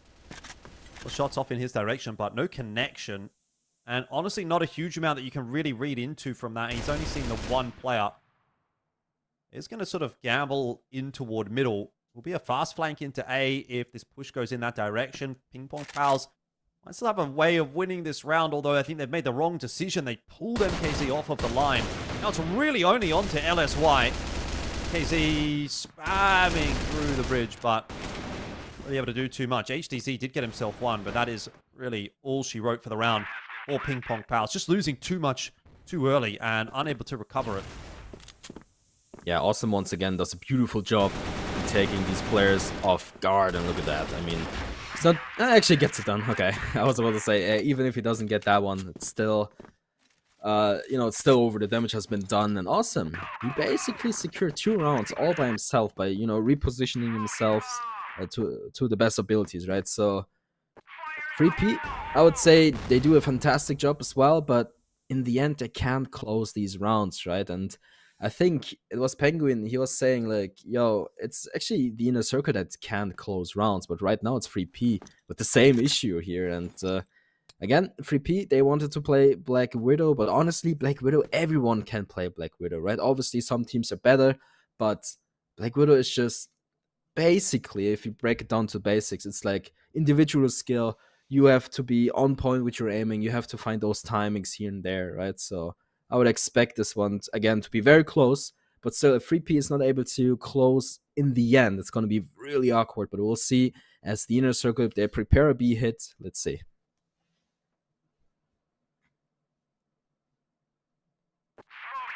Yeah, LSY will be the pivotal piece here. Needs to hit this first shot, and does. Pietro gets that information through, goes for the fight himself into the box room. There needs to be a fast rotate in here.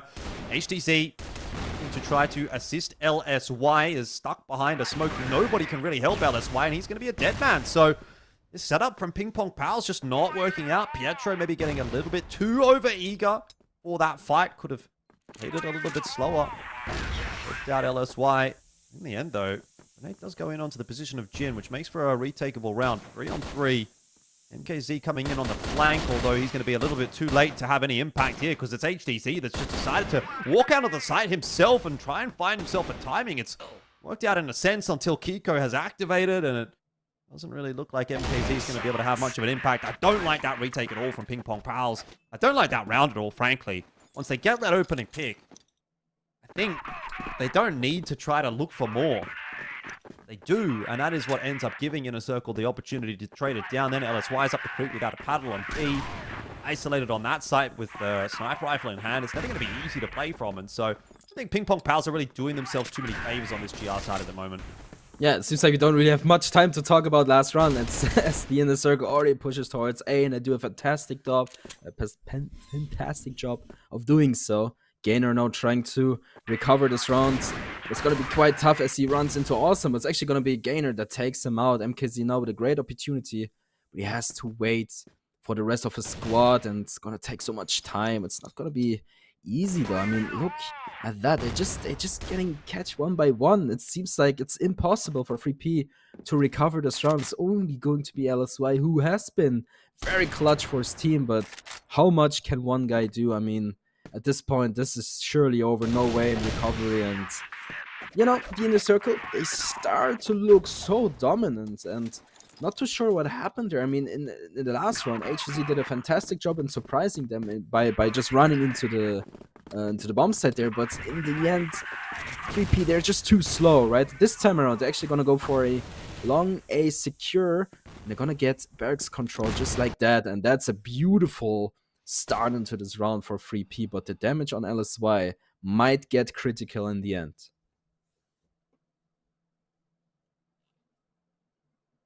Yeah, I mean, PingPongPals pretty much have to win the half out from here. If not, at worst case scenario, maybe just get one more and have a really good blacklist side.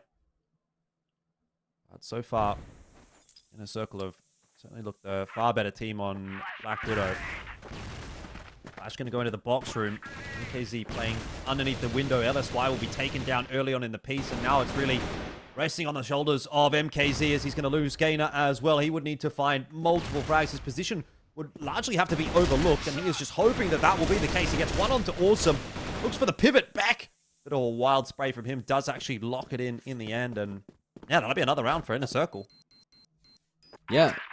And yet again, it's the same thing, right? So where's the rest of the squad? Why is it taking so long to, you know, go towards B? And yeah, again, one by one, HEZ goes down. I mean, it's a little bit unfortunate, yes, but those rounds from 3P are looking very, very bad, to be fair. I mean, the InnerCircle, they play it to perfection, right? They use those gaps they find, and the recovery from 3P is just not happening. Again, Pietro now looking for redemption. It's not even gonna find anyone. I mean, maybe it's Jinza looking for the frag. He actually gets it too. And it means a lot to him. He shoots his body, and yeah. Hey, so 3P, maybe it's time for a tag pause, right? And they might actually take him here. Let's see if it's actually going to be the case. But yeah, I think 3P, they should take the time. They should think about something else, but because it's not going to work out great for them right now. Yeah, they really need this last round, don't they? You know, not only do they need this last round, they've got to back themselves in the second half, but it's looking like it's gone a little bit missing here in map 2. Which I sort of theorized would be the case. You know, InnerCircle have had such a good run on this map in the last couple of weeks that I just felt like this was a really bold prediction, selection even from PingPongPals. And in terms of a prediction, yeah, I was kind of leaning towards InnerCircle for this one. And so, yeah, some serious recovering to be done.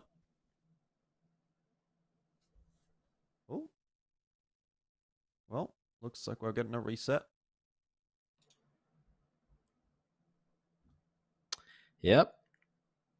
As we, you know, get to see some more of these 3P players.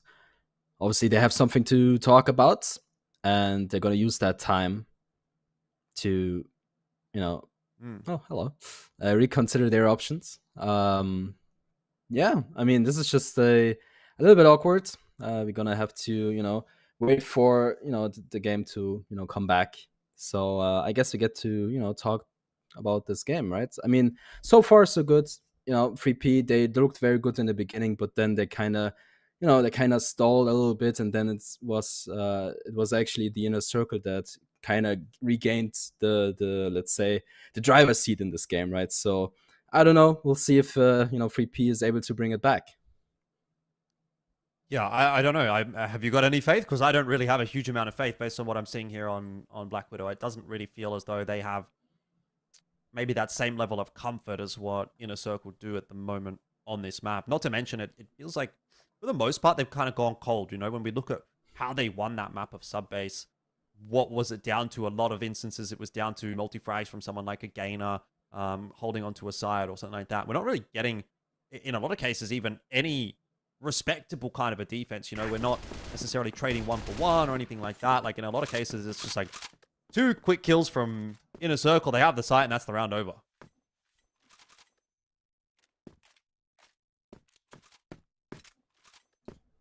Yep. Back into the game. Sorry for the, waiting. We're here now. We are ready to go. Ready for some action. It's going to be 3P with a lot more aggressive playstyle this time around here.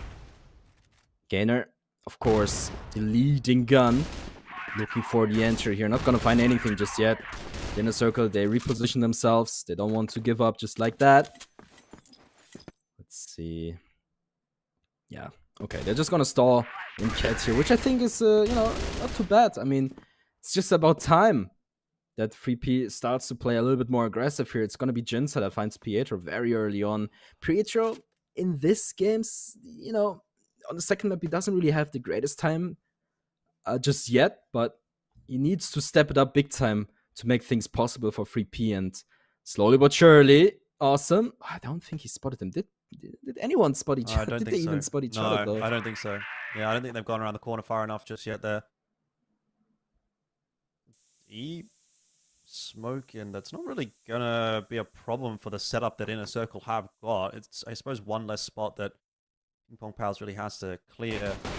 Now gonna hard clear. Gainer, nice start. Alucard, though, in for the trade, and you've also got Kiko on this line, so that crossfire that was established on A long is going to prove successful. Now it's time for those players, though, on the bridge to work quickly, because LSY can't be relied upon against multiple players to lock down long. They will get a plan on A, but it's going to be a 2v4 post plan, and this is where PingPongPals need to essentially do back to InnerCircle what was done to them in that first half. Yeah. Honestly, I'm not even sure if it was the best decision here to just plant. Obviously, they were running out of time, but they still had a little bit of time, like 30 seconds. They could have, tried to get at least one more frag before they decided to plant the bomb, because this is the exact scenario that always happens, right? I mean, 2v4, obviously, yes, a winnable, situation, but obviously it's going to be so tough as all of these players push you at the same time. You can't hold everything. I mean, you just have to play, have a hero play to secure the round like that. But yeah, regardless, it is what it is. 7-3. The InnerCircle looking so strong on Black Widow. 3P, they wanted to play this map, but they don't really look too good at all. I'm not sure what the issue is. I mean, the aggression didn't really work out. I'm not too sure. Look at this. The 1-by-1 pushes. It's not gonna work out just like that. They're giving Alucard easy frags, and Alucard plays it to perfection, right? He stalls a little bit, he waits for Kiko to peek out as well, and they just trade each other here and there. Pietro finally finds one. Alucard still alive, still waiting for his opportunity. Finds another one. Emphasis now last man standing. Surely not. Goes down as well, and it feels like 3P, they have lost everything right now. Yeah. I mean, this map feels like a foregone conclusion, unfortunately. We talked about it being a bold pick for PingPongPals, and this is exactly why they have not shown up today on map 2. We're honestly kind of a little bit lucky to get over the line on map number 1, but seems like an inevitability that we're going to be headed towards port, although we've at least managed to find the opening kill in this round, so hopefully that'll do something for them. Yeah. Hey, honestly, this is a great start for 3P into this in this round, but it's actually kind of funny. Jinza was trying to set up a BC flash for anyone in box room to just peek out and find something, but luckily for 3P, he was just wallbanged. I mean, they were ready for it. Actually, quite amazing to see. Anyway, Kiko, keep position, finds one, finds two, looking for a third. It's not gonna be that easy. LSY takes him out. Let's see if the damage was enough. In case he finds one as well, and seems like finally some response from 3P, but they have lost one round that was very safe. We'll see if that's going to be the case here as well. Alucard slowly but surely creeping up under the cat position here. He's been spotted as well. He'll be taken out eventually. There you go. And yeah, this was a very good and convincing round from 3P, but it takes so much more to push it to the end here. Yeah, if it's going to still be that close with an opening pick, it's not going to fill me with a huge amount of confidence. I still need to see another couple of rounds here from PingPongPals in a similar capacity to the ones we saw from InnerCircle, where they kind of just got a couple of opening picks on any given site and waltz their way in before I would really start to believe. Beck has pushed forward pretty substantially. HDZ does not know the danger that he's in. They don't believe that there's someone that's pushed forward up short. And it's going to get a little worrisome if Beck chooses to pick his timing. HDZ firing a couple shots off, a reload in there. They definitely know about his position. And HDZ, I think he might have been caught with a grenade in hand, but gets the pistol out in time. He'll be able to finish Beck off. So get a numbers advantage, although HP is potentially even almost at a deficit here for PingPongPals still. Cold Magic. Cold is still very reliable. A lot of people don't like the Cold anymore because, you know, the other pistol is just much better, right? The USP changed the meta a little bit, at least for some people, right? I mean, yeah, it starts to get back to the Cold a little bit, right? I mean, when the Cold came out, when the USP came out, everyone was using it. I was like, why are people doing that? But I was like, okay, you know, maybe they prefer it. But if I check it right now, they're actually gonna have the Cold again. We'll see. Anyway, Alucard, good for 2, looking for the 3rd. He's doing so much work for his team. 8-1, by the way. This guy basically pushes the InnerCircle to victory all by himself here. I mean, obviously, the rest of the squad also pushes them regardless of how confident ML3P is. But we'll see. Honestly, right now, this round looks like, you know, the InnerCircle might have the upper hand, but it's not done just yet. Gainer has a beautiful position here. If he finds Kiko, the timing would be great. I don't think they have any idea about this. Kiko's stalling a lot of time, though. He's just waiting for his teammates in the cat position there. Oh, boy. Jinsei needs to get that jump into cat. He gets it done. Gainer, beautiful timing here. LSY gets it done as well. Now it's a 1v1. And Gainer, just like that, gets a very important round for his team, though. And they still keep on pushing, though. They're not done just yet. Yeah, look, I mean, as long as the score is at 8 for InnerCircle, there is a feasible way back in here for PingPongPals, in my opinion. Awesome going to get aggressive onto Long. Looks like he's kind of gone solo, and he's just been booked straight through that smoke by Gainer. So Awesome down, but there is a player that's crossed. Beck, they don't know about him initially, but they spot him out eventually, and PingPongPals now feel like they're starting to come into their own on this blacklist side. It has been a long time coming for us to start to feel confident about PingPongPals, but this round was looking good. Alucard does get himself a kill onto MKZ. It's not going to be enough to wrestle control of this round back in the favor of InnerCircle, but it does give them at least something. Yeah, I guarantee you the InnerCircle, they will take a timeout here for sure. They want to ruin the momentum of this tournament, by the way, for 3P, and they obviously want to talk things through, right? So I would be very surprised if no timeout is called here. Honestly, 3P, they're looking very fantastic right now. They got it done somehow. And it seems like actually not going to get a timeout here. Okay, interesting. Maybe the InnerCircle have something in store that they want to try at this aggression here from Alucard. And he finds Gainer as well. That's insane. That's a beautiful start.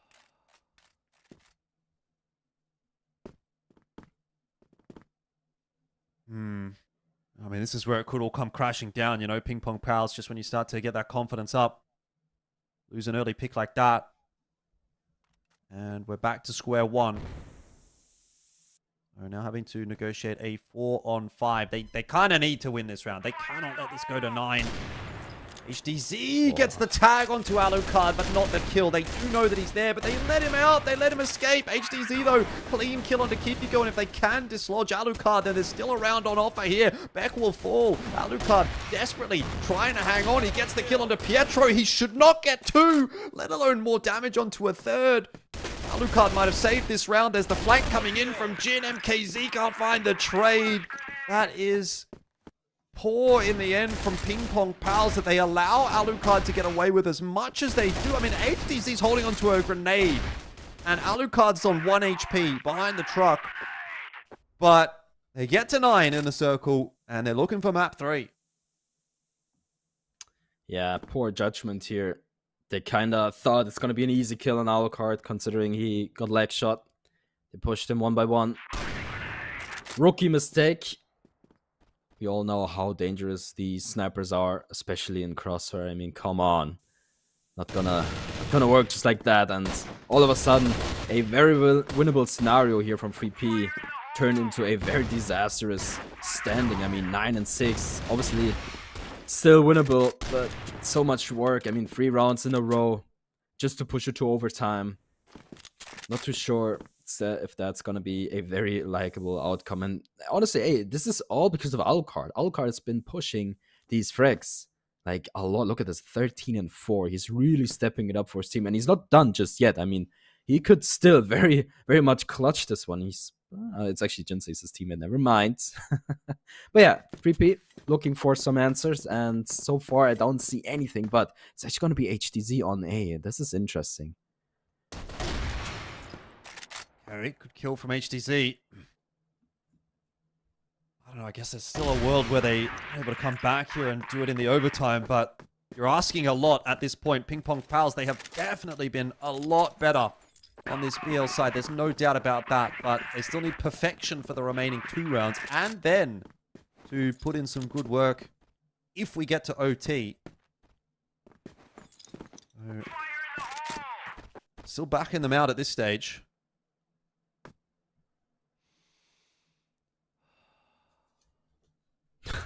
Look at this. No one is giving anyone anything.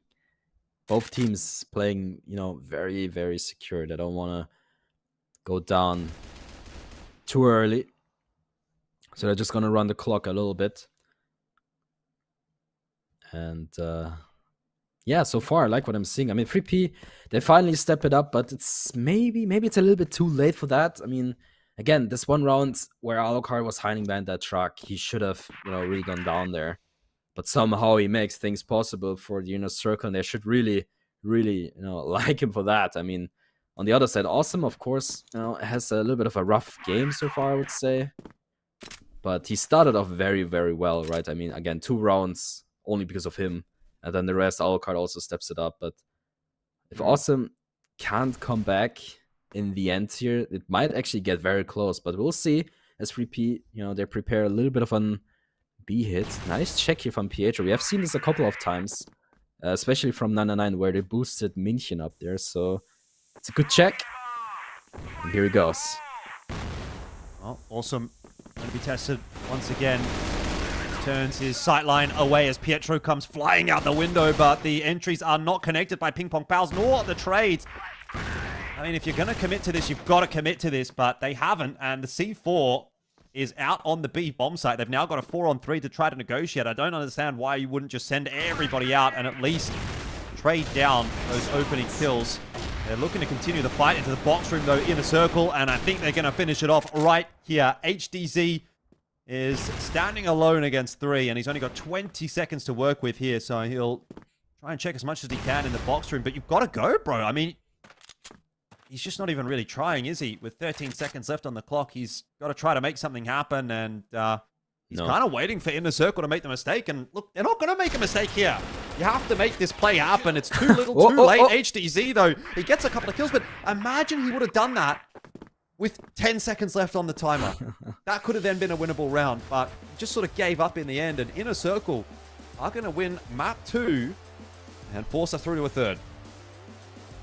Yeah, I mean, the dream was there, but only for one more round, right? So, yeah, in the end, the InnerCircle, they get it done. It was not too convincing in the end, but again, it doesn't matter. Set 2 is there, so we're pushing it to port at the cider map, and yeah, 3P, they had a good comeback, but initially in the end, the InnerCircle just had the upper hand. And like you mentioned, they started to push out towards B, but not everyone, right? Only the bomb carrier jumped out, and that was the huge mistake they did. And from there on, basically winnable for them. But guys, don't go anywhere. We will be right back.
welcome back. Game 2 just finished between InnerCircle and PingPongPals. For those of you who just tuned in, they are 1-1 going to the decider map, man. Yeah, they're gonna be going to port, and as we said, InnerCircle, these guys are very good on Black Widow. Yes, I did mention that PingPongPals, they have the advantage now and they have the upper hand, but their sub-base win did pay off for them for not losing 2-0 versus InnerCircle, because InnerCircle, they're the tough opponent to play on Black Widow, and we've seen how good these guys played, how aggressive they played, yes. How their play style changed from split 1 to split 2, and that's what you need to see from your team. The adaptations and the change, also adapting to the meta. Yeah, and even the set summary speaks for itself. You can see InnerCircle had a very, very good game 2, to be honest. HDZ performed really well, so did Gainer, but I think they kind of got the message that shut down Gainer and you win the game. Yeah, Gainer didn't have his best games as his best map as we've seen in Subbase, but that doesn't mean that Gainer did play bad. We've seen a lot of clutch kills from him. HDZ also played very good. Black Widow usually loves the own players. Yeah. That's why we've seen Alucard on 2.2 KD decently destroying PingPongPals, and HDZ also on 1.5, even though his teammates lost 7-10. So now, PingPongPals, they were up one map versus InnerCircle Subbase, and now they lost 10-7. We know that PingPongPals won 10-8 first game. So second game is 10-7 in favor of InnerCircle. That means that the game is very close. Now we will be going to port. Final map. Yes, PingPongPals is going to be starting on the global risk round. You need to get the rounds. By the way, starting on the global risk. risk. What's a good amount of rounds to secure to switch sides? Four rounds. 4 rounds. 3 is not bad, but it's going to be tough. But 4 is very good for you on the blacklist side to get on board. But to mention, yes, you are starting on the favored side, PingPongPals. As a PingPongPal player, if I'm playing right now, yes, I'm starting on the favored side, but this is a lot of pressure on me as well, because I know that I need to get a lot of rounds. Yeah, if you screw it up, then you're not on the favored side anymore. In fact, you played the opposite. We've seen this versus Anubis versus GG. Yeah. When Anubis started on the blacklist side and GG started on the global risk side, and then Anubis started winning first, second, third rounds, and they called the timeout right after. And they fold mentally. Yeah. You can't come back, even though it's just 3-0, but you know that this map is heavily global excited, and you lost 3 rounds already, and then Anubis directly wins 7-2, having one of the most dominant blacklist sides on port, winning the map.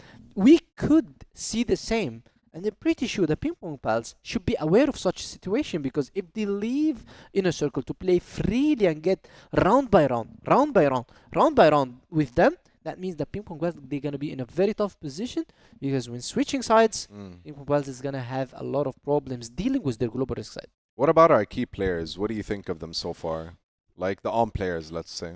Definitely they were the MVPs for 2 games for now. Yeah. Yes, PingPongPals, we've seen Gainer played very good on Subbase, but that also means that HDZ also played very good.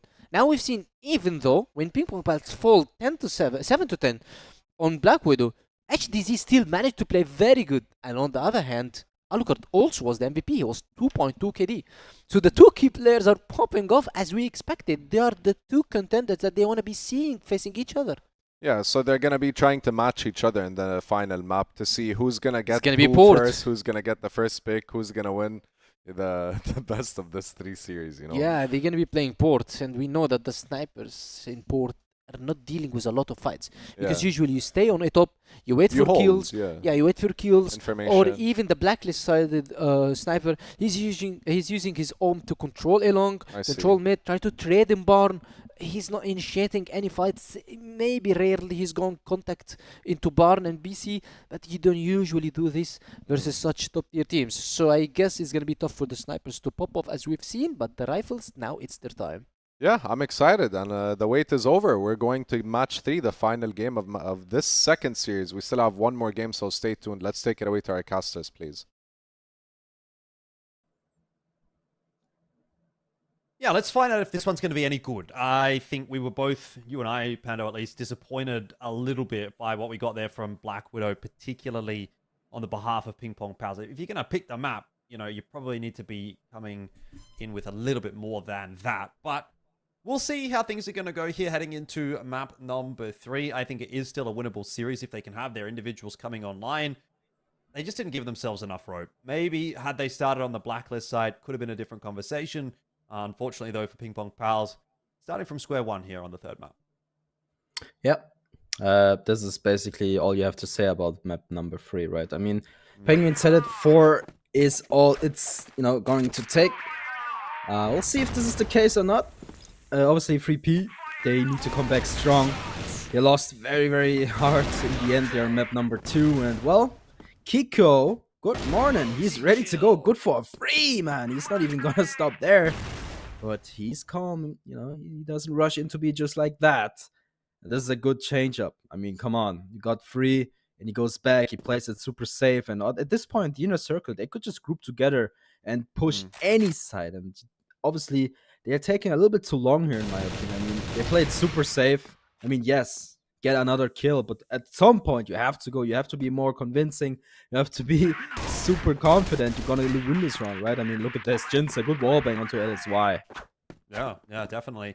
Yeah, I will say PingPongPals have been a little bit exposed on port in the third map deciders. They lost it 10-1 to ROC. That was last week. And they also lost it 10-4 to Gaimin over in week 2. The only team that they've actually beaten on it this season is 999, and I don't know that necessarily gives you a whole lot of faith, considering 999 is a team that's sitting at the bottom of the standings once again this season, and it was only just a victory for PingPongPals, by the way. It was a 10-8.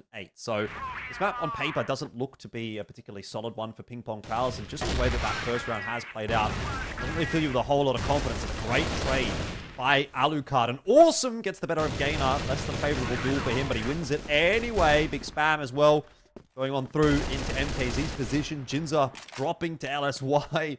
Rather, LSY dropping a Jinza, Alucard doing the damage on Pietro. I mean, these 2 rounds have been absolute clean sweeps so far, and it's not looking like a contest on port just yet. Not at all. The InnerCircle, they're really pushing it. They're really stepping up big time. I mean, they have been very convincing in the end on map number 2. Now they keep on doing that. And 3P, they don't really have an answer at all. I mean, even the first round, a nice quick triple kill from Kiko, right? I mean, you don't really want to go down just like that. And we'll see if the InnerCircle continues to be that aggressive. Right now, it seems like they're actually going to cool down for a little bit to reconsider. But obviously, 3P, they're really, really shocked. I mean, look at that. A little bit aggressive towards a long there, not too spooky. I mean, LSY is really relying on HDZ to get frags done. If anyone decides to push A long, but it's not going to happen just yet. And it seems like the InnerCircle, they're slowly but surely group up in front of B long. It's only going to be, I think it's Awesome. Yeah, Awesome again on the lurk, on the flank. We'll see. They clear up towards B long. Everything is safe and secure. Yeah, hey, honestly, 3P, they don't have map control whatsoever. I mean, they have next to 0 information, right? I mean, yeah, you hear some shots here and there. You hear some utility being thrown, but that's gonna be it. And LSY finally finds one. Awesome. A little bit too safe there, but Alucard is there to get the trade done. And here we go. To push through mid. Gainer has the key position. Misses the first shot. They're blocking each other. That's a crucial mistake from the InnerCircle. And 3P start to come back thanks to the big mistake here. But, oh boy, Jinza, the bomb has been dropped. 1v4. Surely not.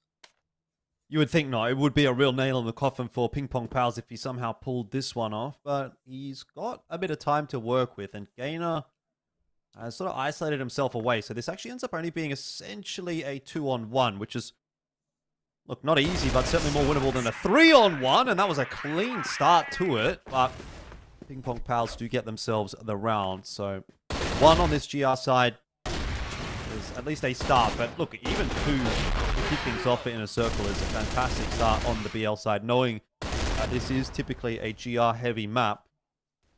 You're really asking for a lot from PingPongPals to pull it back to a favorable scenario now. But rightfully so. I mean, you like to see it, but again, like you mentioned, it's gonna be a lot of work, a lot of strats required. It's not gonna look too great. Back, beautiful start. Finds MKZ, some utility being traded. It's not gonna do too much damage towards back. I mean, he's still alive. And it seems like, again, look at this. The InnerCircle, they're not wasting too much time. And I love to see it. I mean, they really step up with the pace. I mean, the tempo, they're absolutely in the driver's seat right now. 3P, they're only the passenger in this scenario here. And once again, LSY put to the test. There's a little bit of utility towards LSY. It's not going to matter too much. He misses a crucial shot, and this is it. Unless he finds another one. This is a good position from him. He misses another one. Okay, come on, LSY. You're better than that. And now the cookie starts to crumble. A no-scope here from HTZ onto Awesome. Surely not in this position. I mean, he needs to be taken out eventually. And this is the case. Gainer now left in recovery. Nice one-tap here from Kiko. Takes him out. And yeah, another very good round. It was a little bit weird here from LSY to miss 2 crucial shots. But you can't just rely on him, right? Yeah, it's one of those situations where, unfortunately, sometimes things just don't come together. Gonna get another pause out here. I mean, early days, but you kind of have to imagine that this will be a tack timeout. Yeah, from PingPongPals, because they know that they're on the GR side of poor. They know that they need to be putting up better numbers than what we've got so far, and they're just not doing that. So they need to find a way to nip that in the bud pretty quickly. Otherwise, all of those elations from the first map, that win that they got 10-8, will feel a long way away and will once again be another unfortunate loss. And look, this is a team that, you know, if you go down here to InnerCircle, a team that's 4-3, while you're 3-4 on the standings, that hurts. Because there's every possibility right now that PingPongPals, even though they are sitting in 6th place in the standings going into this week, could realistically hop their way up into maybe a 3rd, with a couple of good results this week, and InnerCircle feeling at one stage a beatable team, but a massive, massive detriment for them if they do end up losing this one, and it's heading in that direction. Yep, one win could do the trick, but I also think it's very early to call a timeout. I mean, obviously, if things don't go your way, you want to fix that as soon as possible. I get that, but if anything goes wrong in mid or end game, they don't have a tech pause to work with. So this is really it. They need to figure things out. They need to find a solution. And it seems like they're just listening right now. I'm not too sure. No one's really talking. Maybe Gainers can't really see his mouth. But yeah, regardless, obviously the InnerCircle, they feel very good about themselves right now. Rightfully so. I mean, they really stepped it up big time. I mean, look at map number 1, right? Everything was kind of weird here and there. But here we are now. It's going to be port. 3-1 lead for the InnerCircle. We'll see if 3P has anything left to say. I mean, they have to get something done. Otherwise, they're going to, you know, the InnerCircle going to reach the number 4 on the board. And we heard what Penguin said, right? Yeah, well, they're already pretty much there. And to be honest, it feels like they should be getting more than 4 the way things are going right now for InnerCircle. They are just swamping their way through this map. LSY doesn't want to get too overeager here and walk into the crosshair of Awesome. Elects to back up. Very standard hold, 2-1-2 here from PingPongPals. So whatever they've had conversation-wise hasn't resulted in anything too outrageous.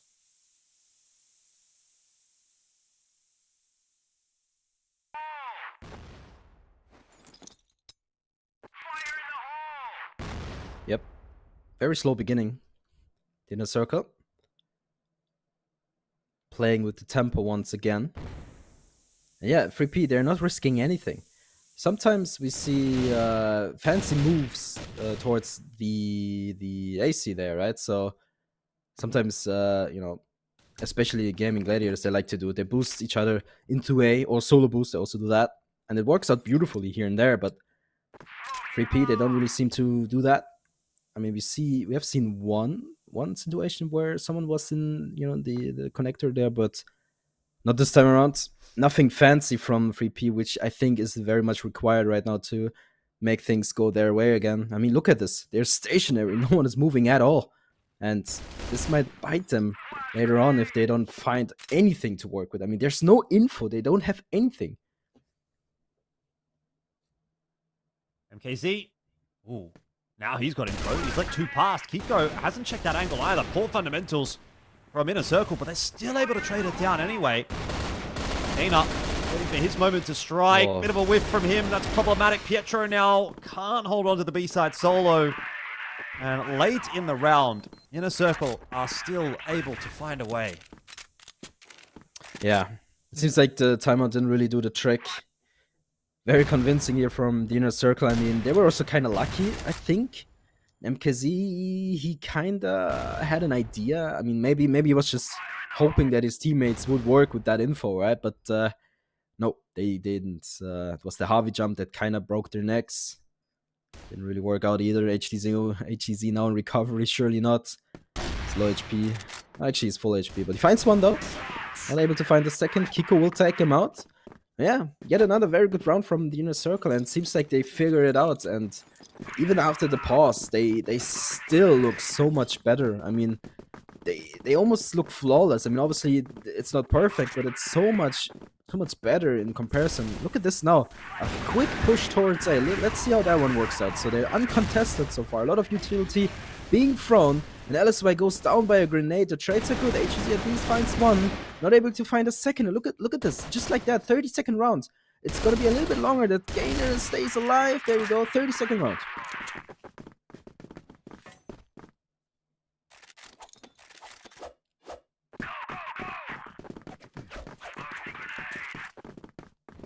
Straight back into it, 5-1. I mean, this is, yeah, utter dominance so far from InnerCircle, and PingPongPals once again running up against their what seems to be nemesis in port and having some real problems. This has not been a good GR side from them. The BL side, even if it's fantastic or amazing, is probably not going to show us enough to come back from a deficit such as this one. It's the same kind of story as what we saw on Black Widow. You know, their first half, their GR side, it kind of left a little bit to be desired. And while that BL side was solid enough, they didn't give themselves enough room to work with. And running in that same direction right now, up against InnerCircle's BL side, 5-1. Already feels like they've gone well past the past score. Beck's not interested anymore. Kind of blocking each other there. Not the end of the world. Awesome. Takes a little bit of grenade damage, if I'm not mistaken. Good positioning here from LSY. Has the key position once again. He's being tested. Dodges the flash. Gets one. Gets two. Looking for the third. He's doing amazingly. HTZ helps him out as well. And this looks so much better all of a sudden. Alucard left alone. Surely not. He finds one though. And he has a lot of time. Has the bomb as well. If he finds Pietro there, catches him off guard, I give him a very good chance. Oh, he's been spotted too. Everything against him right now. Both missed the shot though. So this is gonna be a little bit awkward, but the timing is against him. Two more 3P players looking for their chance, and yeah, they're gonna play it to perfection. He finds the kill on Pietro, and now he has so much to work with. I mean, he could just go for the big swing, but obviously he doesn't know anything about the locations. He finds one, no, not the third one though. Oh, that was a little bit too close for comfort. 3P finally, some more action from them, but ooh, that was close. Yeah, close enough is good enough in this instance for PingPongPals. They get themselves a second round on that GR side, and they've got to try to find a way to scrounge together all 4 rounds that they can. Alucard does go down early at the hands of HTZ, so that'll be a decent start to this round as well for PingPongPals.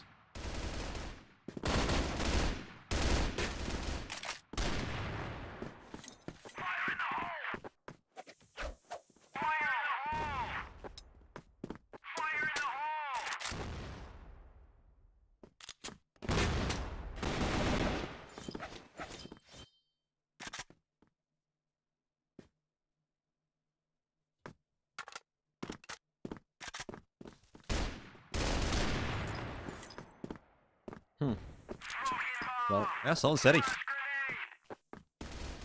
a little bit weird almost. I mean, LSY still alive though, but barely standing on his feet. Let's see how much impact he will have in this round though. I'm not too sure about that.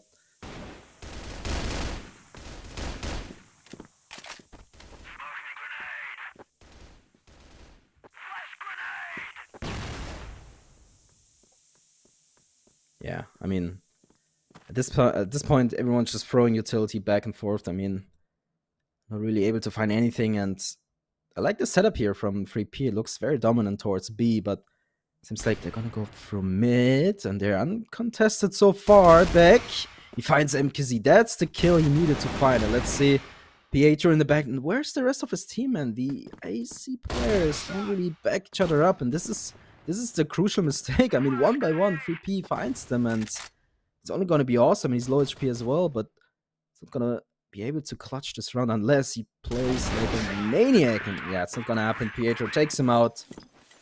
Yet another good round from 3P though.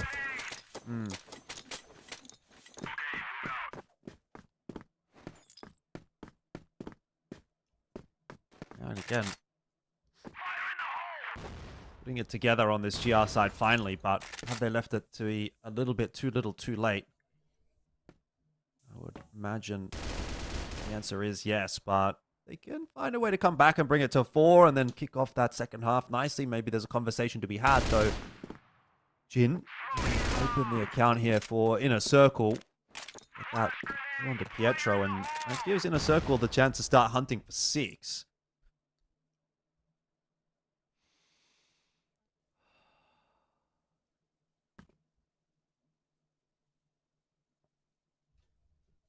Yep.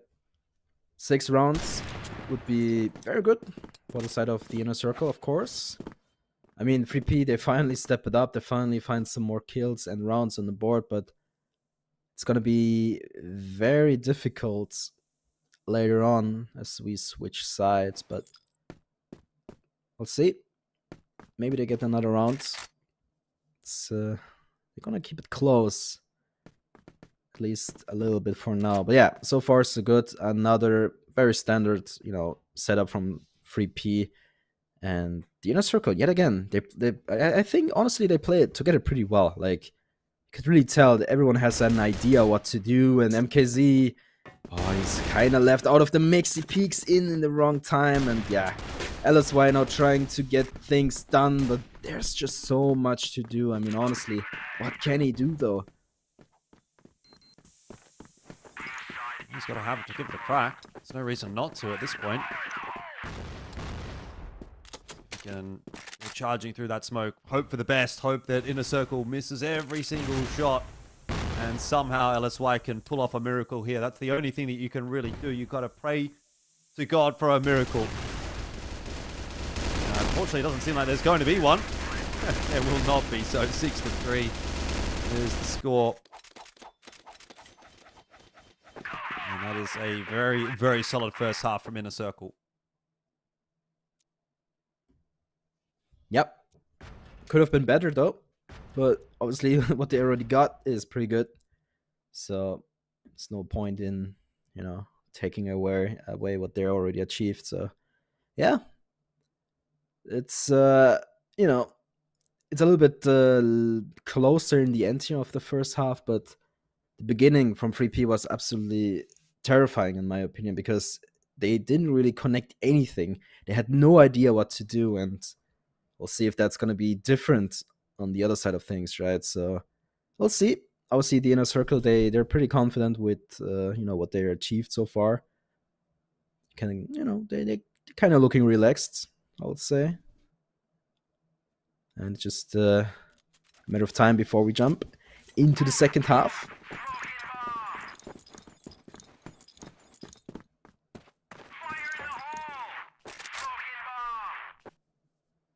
First round here is a super important one for PingPongPals. You've got to get off to a good start and get that BL side rolling. You're going to need to have an absolute cracker of a BL side. Yeah, the BL sides tonight have been solid enough, but this is a different story on a map like Port. Already you can sort of see that tentativeness. There's a smoke up at Warehouse. They don't want to push that. They're just kind of having a bit of a look into towards middle, kind of milling about. There's no real conversation being had here for PingPongPals in terms of pressure being put on the InnerCircle just yet. But Util now getting tossed on through, and they will force those players away from the Warehouse position. Out onto B now. Beck spotted in that corner. It's low, wants to duck back to safety, needs some help, and he'll get it. Awesome. In for one, but wrapped upon. That is solid enough from PingPongPals to At least make you think there's a chance. Yeah, I mean, there's a great chance. Jinsa left alone. He goes down. And finally, 3P. Nice. They get the first round done. Like you said, very important to gain some more confidence as well, right? I mean, imagine a 7-3 start into the second half is not really what you're looking forward to. And yeah, hey, looking a lot better. I mean, it looked a little bit weird when Pietro jumped out of the box room there and, you know, he was fully blinded forever. And he eventually got support from his teammates. It took a little too long, in my opinion, but yeah, they get it done. They get a very good first round in the second half, and this is what I mentioned. Okay, we have Jinsa in the AC, right? A big change-up. We haven't seen that from 3P all that much, and we'll see if that's going to be the key position in this round.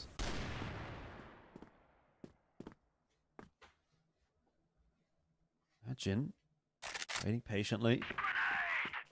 Nice 1-2 punch here between Jin and Alucard. If that hit on long comes through. And Jin is waiting for MKZ. I mean, this is kind of like shooting fish in a barrel. The flash will come forward, but Jin just decides to face tank the flash. MKZ doesn't force him to turn, and Jin will get the kill.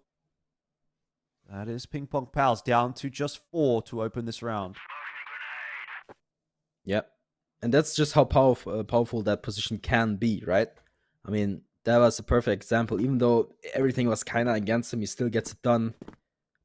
And, you know, 3P, they are now in the disadvantage. Time is running out as well. They don't really know what to do just yet. They have to figure something out. And it seems like they're just waiting for someone to do a mistake, but it's maybe going to be back. Let's see if he's able to get at least one. Oh, he gets a lot of damage done. Alucard finds Gainer, and yeah, this is just falling apart at this point. LSY trying to secure. He finds 2, though. Maybe that's the answer. It's not going to be enough for Alucard. Kiku does the rest, and yeah.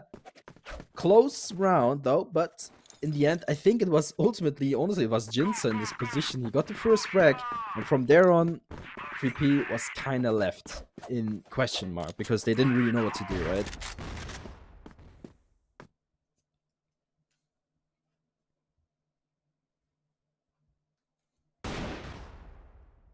Couple of taps in there from Pietro won't result in too much. Awesome's going to go scurrying back into the B bomb side, but Smoke is doing enough to keep PingPongPals away on the B side of the map. The real offensive is heading over towards A, and that nade does come through for a bit of damage onto MKZ.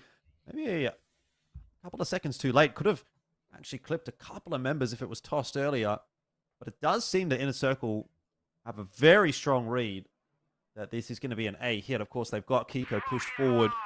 Awesome as well. Pretty aggressive over mid. Wasn't seeing too much. Those 2 players toward the B side of the map.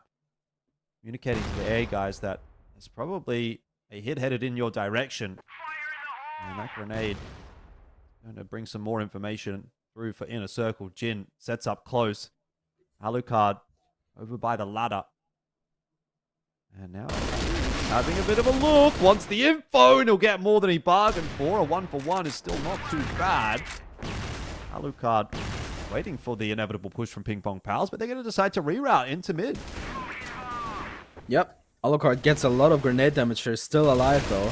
Now it's just a question who gets the upper hand here. We need to find some opening frags, and look at this. This is looking good for the InnerCircle, but the damage has been done as well. So this could still go either way. This is what I was mentioning, right? So HTZ, insane how he got 2 kills there. Now Kiko left alone in a 1v2 clutch, but again, the damage has been done.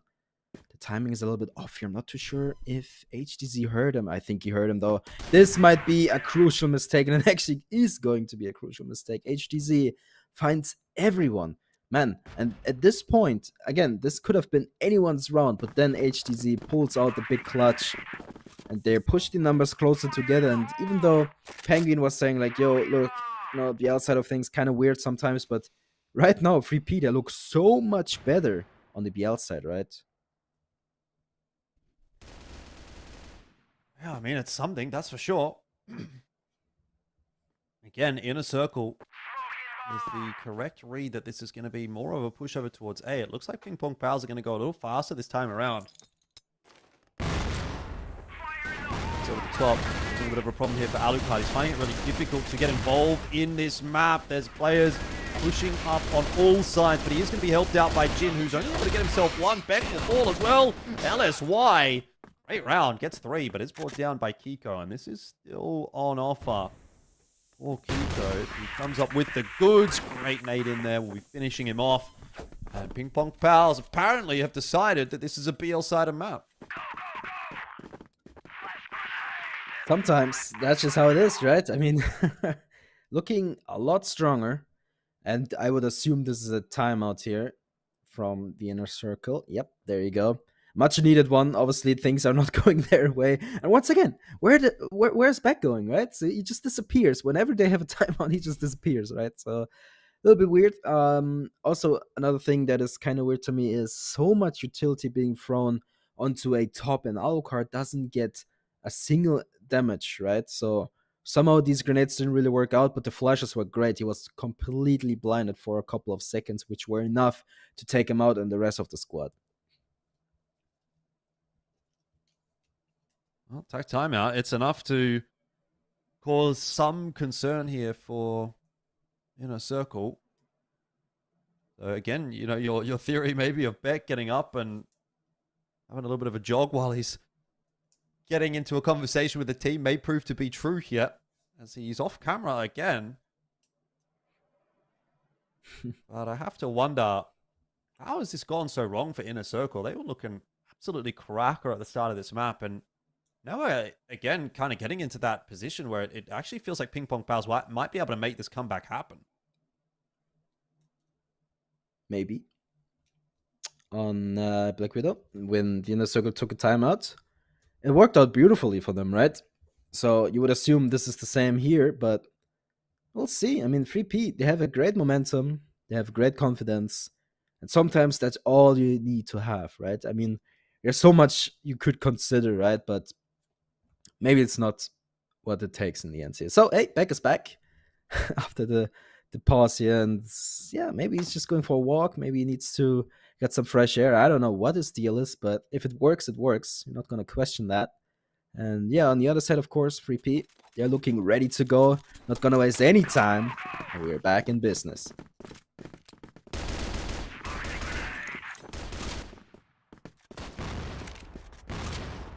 This is getting a little bit too close for comfort for InnerCircle. That much is clear.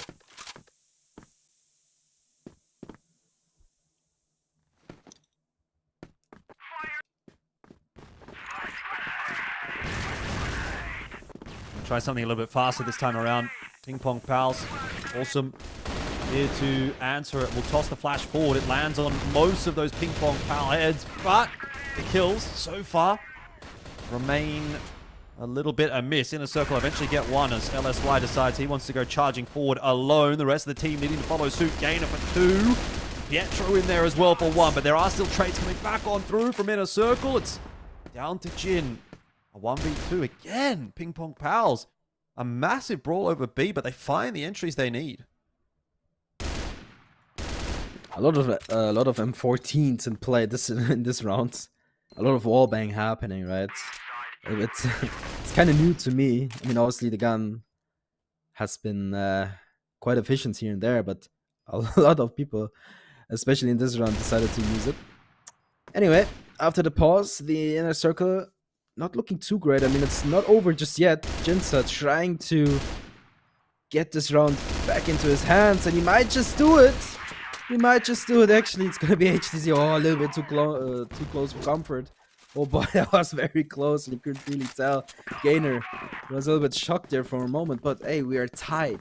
Come on, the InnerCircle, they started off so great. We were even considering a 7-3 start into the second half, right? But somehow 3P, they made the BL side of things work just like that, and it's a very close matchup. LSY, another opener. I can't believe this, but PingPongPals might be putting together this BL side, and they might be able to get the dub over InnerCircle, who had such a dominant start on this map on their own BL side. Seems like the GR side for these two teams is a real problem point. Another opening kill for PingPongPals.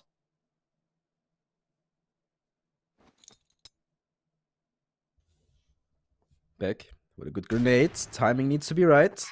Oh, the timing is actually beautiful. Oh, look at all that damage he did with that grenade. That's insane. Let's see if it's going to be enough. So far, so good. The trades are basically even. One bullet planted, though. He's not going to waste any time on that. Gainer takes out Alucard with the grenade himself. Now Jinsa and Beck looking for some more answers. HTZ. He finds Jinsa. Now it's only Beck on side. It's not going to be enough, though. So much damage from him. It's not going to pay out. And 3P, they keep on pushing. And they're now in the driver's seat, man. All of a sudden, this is completely different. This is a massive turnaround, but it's not over yet. InnerCircle, surely they've got something to show us here on this GR side. Surely they have anything to offer in what felt like it should be a done thing. And is now a real conversation point. Awesome. Looking for any push to come in through from mid into the beacon, but it's not going to happen. Again, PingPongPals are just approaching this as a 5-man unit. They're not really up to any real trickery. Pietro hanging out over on the B side of the map, watching to see in case there's going to be a push through from InnerCircle. That's not happening at the moment. And at some point, PingPongPals are just going to wolfpack somewhere and try to trade down, which has been their modus operandi so far this half, and it has been working.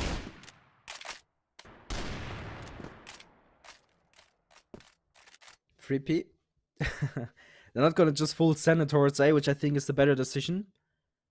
Let's not over-aggress unnecessarily.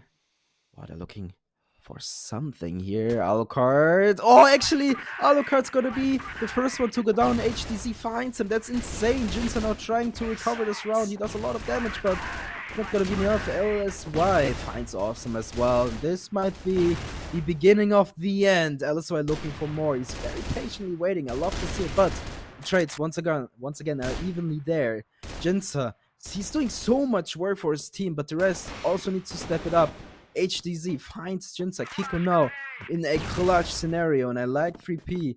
They are going to go towards B. That's a great decision to be made, but it's a little bit of a walk, and obviously Kiko, he smelled something, but he's going for the A hit initially, and yeah, it's a wrong decision to make here, but it's not the end of the world. He could still recover this round, and he needs to recover this round as well. I mean, there's so much that he needs to win here, but if he gets this one, it's an 8-8. It's a tight match as well, so we'll see if he gets it done, though. I mean, such an important round again here. Kiko's got to try to make it happen. Pietro's being very patient. The double swing will come through, but that will give info over. Kiko now knows where both these players are. Trouble is, he's down to 5 HP. This is an unwinnable round unless PingPongPals mess it up, and they don't. And somehow it seems like they're about to make this happen. Some way they got it done here. I mean, 9-7, the InnerCircle. They only got one round so far in the second half. And it's not looking good at all. I mean, come on. 3P. They're so dominant all of a sudden. HTZ, of course, 6-1, doing a lot of work for his team. But the rest, of course, LSY also stepped it up insanely. This is a good recovery from Kiko. At least he finds one. But look at this, 3P. They already got B recovered. They got it. They will plant the bomb eventually, and here we go. So this is a very difficult retake scenario for the InnerCircle. It's gonna take a lot of effort for them to take this one back, but it's a do or die situation for them. And they will need to do something huge. Good start for PingPongPals. Almost a great start, but Awesome will hold on to that spray and get HDZ. Gainer knows he can make the difference here. He could find two, but Awesome will get himself one more. Jin falling. It's down to just Awesome. He's got no HP. Pietro low as well. Timer factor. Pietro just going to play for the timer. He's got to take the peek, though. He knows that defuse could be real. He's gambled. He has gambled that it's a fake defuse, and he has gambled correctly. Pietro is fired up. I think the headset's gone flying off. It has. And they've won the game. They have actually won the best of three, coming back on the BL side of Port. And it is a big, big win for PingPongPals, and particularly for Pietro against his former team. Yeah, I mean, I'm glad you bring that up. Against his former team, right? It means so much to him. And oh boy, was he happy to win that clutch. I mean, he played it to perfection. Obviously, he was kind of taking a risk there, but in that scenario, you have to go for it, right? I mean, it was very close, but in the end, they get it done. 3P, a victory against the InnerCircle. And that's insane. I mean, again, we talked about it. This will put their standing so much higher all of a sudden, right? So definitely huge shout outs to them. They played it so well. Obviously, the InnerCircle, they gave it their very best as well. In the end, they just couldn't get it done. I mean, hey, they started off so great. But anyway, the desk will talk us through. So see you soon. Thank you, Pandoxin and Elfish Guy. Man, you can see the excitement on Petro there in the camera. Because he played this round very good. Yes. He did not only clutch, he mind games him. He tried to keep his composure, waited, and this guy got out of his mind. He faked the defuse and he couldn't get the round. And Pietro won not only the round, but won the series after coming back from a deficit. Blacklist sided from Globalist sided from PingPongPals. They lost 6-3. Yeah, I mean, what a day it's been so far. Lots of back and forth, but nonetheless, this wasn't the result I expected of this game. But I'm happy it is because I really think PingPongPals deserved it. Such a tongue twister. Yeah, PingPongPals. The guys, they came back from a downfall 3-6 on Global Risk. We've talked about this on the desk. You did? We said if you fall in the Global Risk side, then this means that it should be an easy map for InnerCircle. But yet, InnerCircle always goes for the hard way. And that's what we've said when we saw the V2. You picked sub-base, you risked, and now everything you risked is fallen over. apart, yeah. Yes. I mean, for InnerCircle, this, just like Pandoxin mentioned, this is going to shoot PingPongPals up in the standings for sure. I think this was their 7th game, or is it Series 2 or Series 1 for them? It's their first game in Split 2. Split 2, sorry. Yeah, this is the rematch of the Split so 1. this is huge for them. If Yes. they can secure the first win in Split 2, man, this could actually help them lock in a place in top 4. Yeah, definitely, especially that they beat InnerCircle, that the team that they already lost to in the Split 1. Now they came back and they won the series and tying it up 1-1, Split 1. Okay, they lost it, now they came back on Split 2 and winning it, not only winning it, but they winning it in fashion, coming back in port in such way. Even the tactical pose that the InnerCircle took didn't pay off at all, and we've seen a lot of clutches coming from PingPongPals.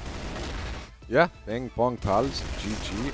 Tough luck for InnerCircle. I really think when it comes to this, I would have thought InnerCircle would be the one to win and the one who would secure a standing for top 4. But the set summary says otherwise, you know.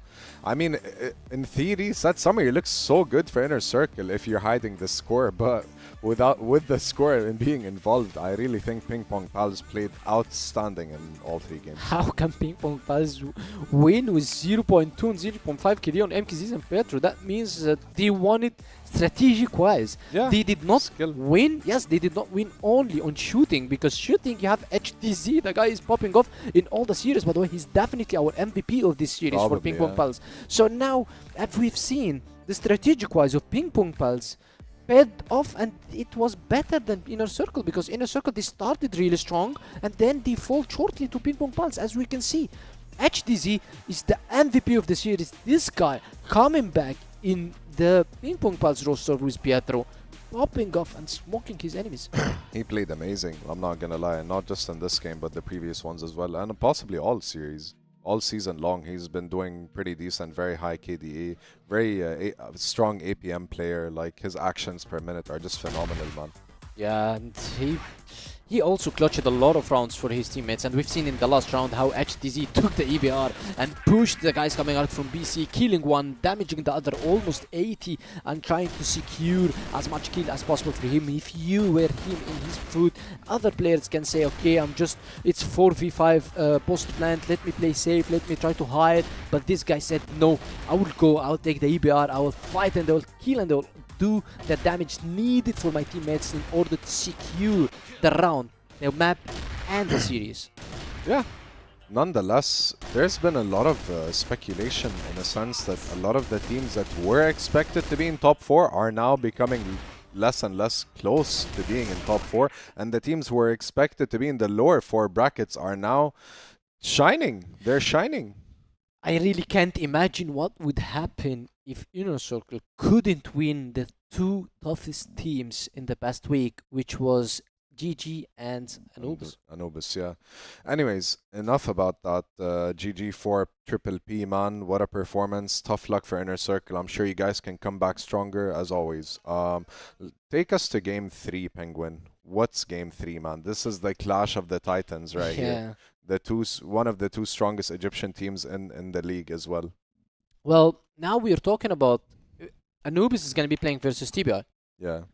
So in the past games, we've seen Anubis coming always on top, but it was never an easy series. That means that it always goes for a 2-1 in favor of Anubis. Very close, yeah. The only win that TBI got on Anubis was the win on the relegation of 2024 West League.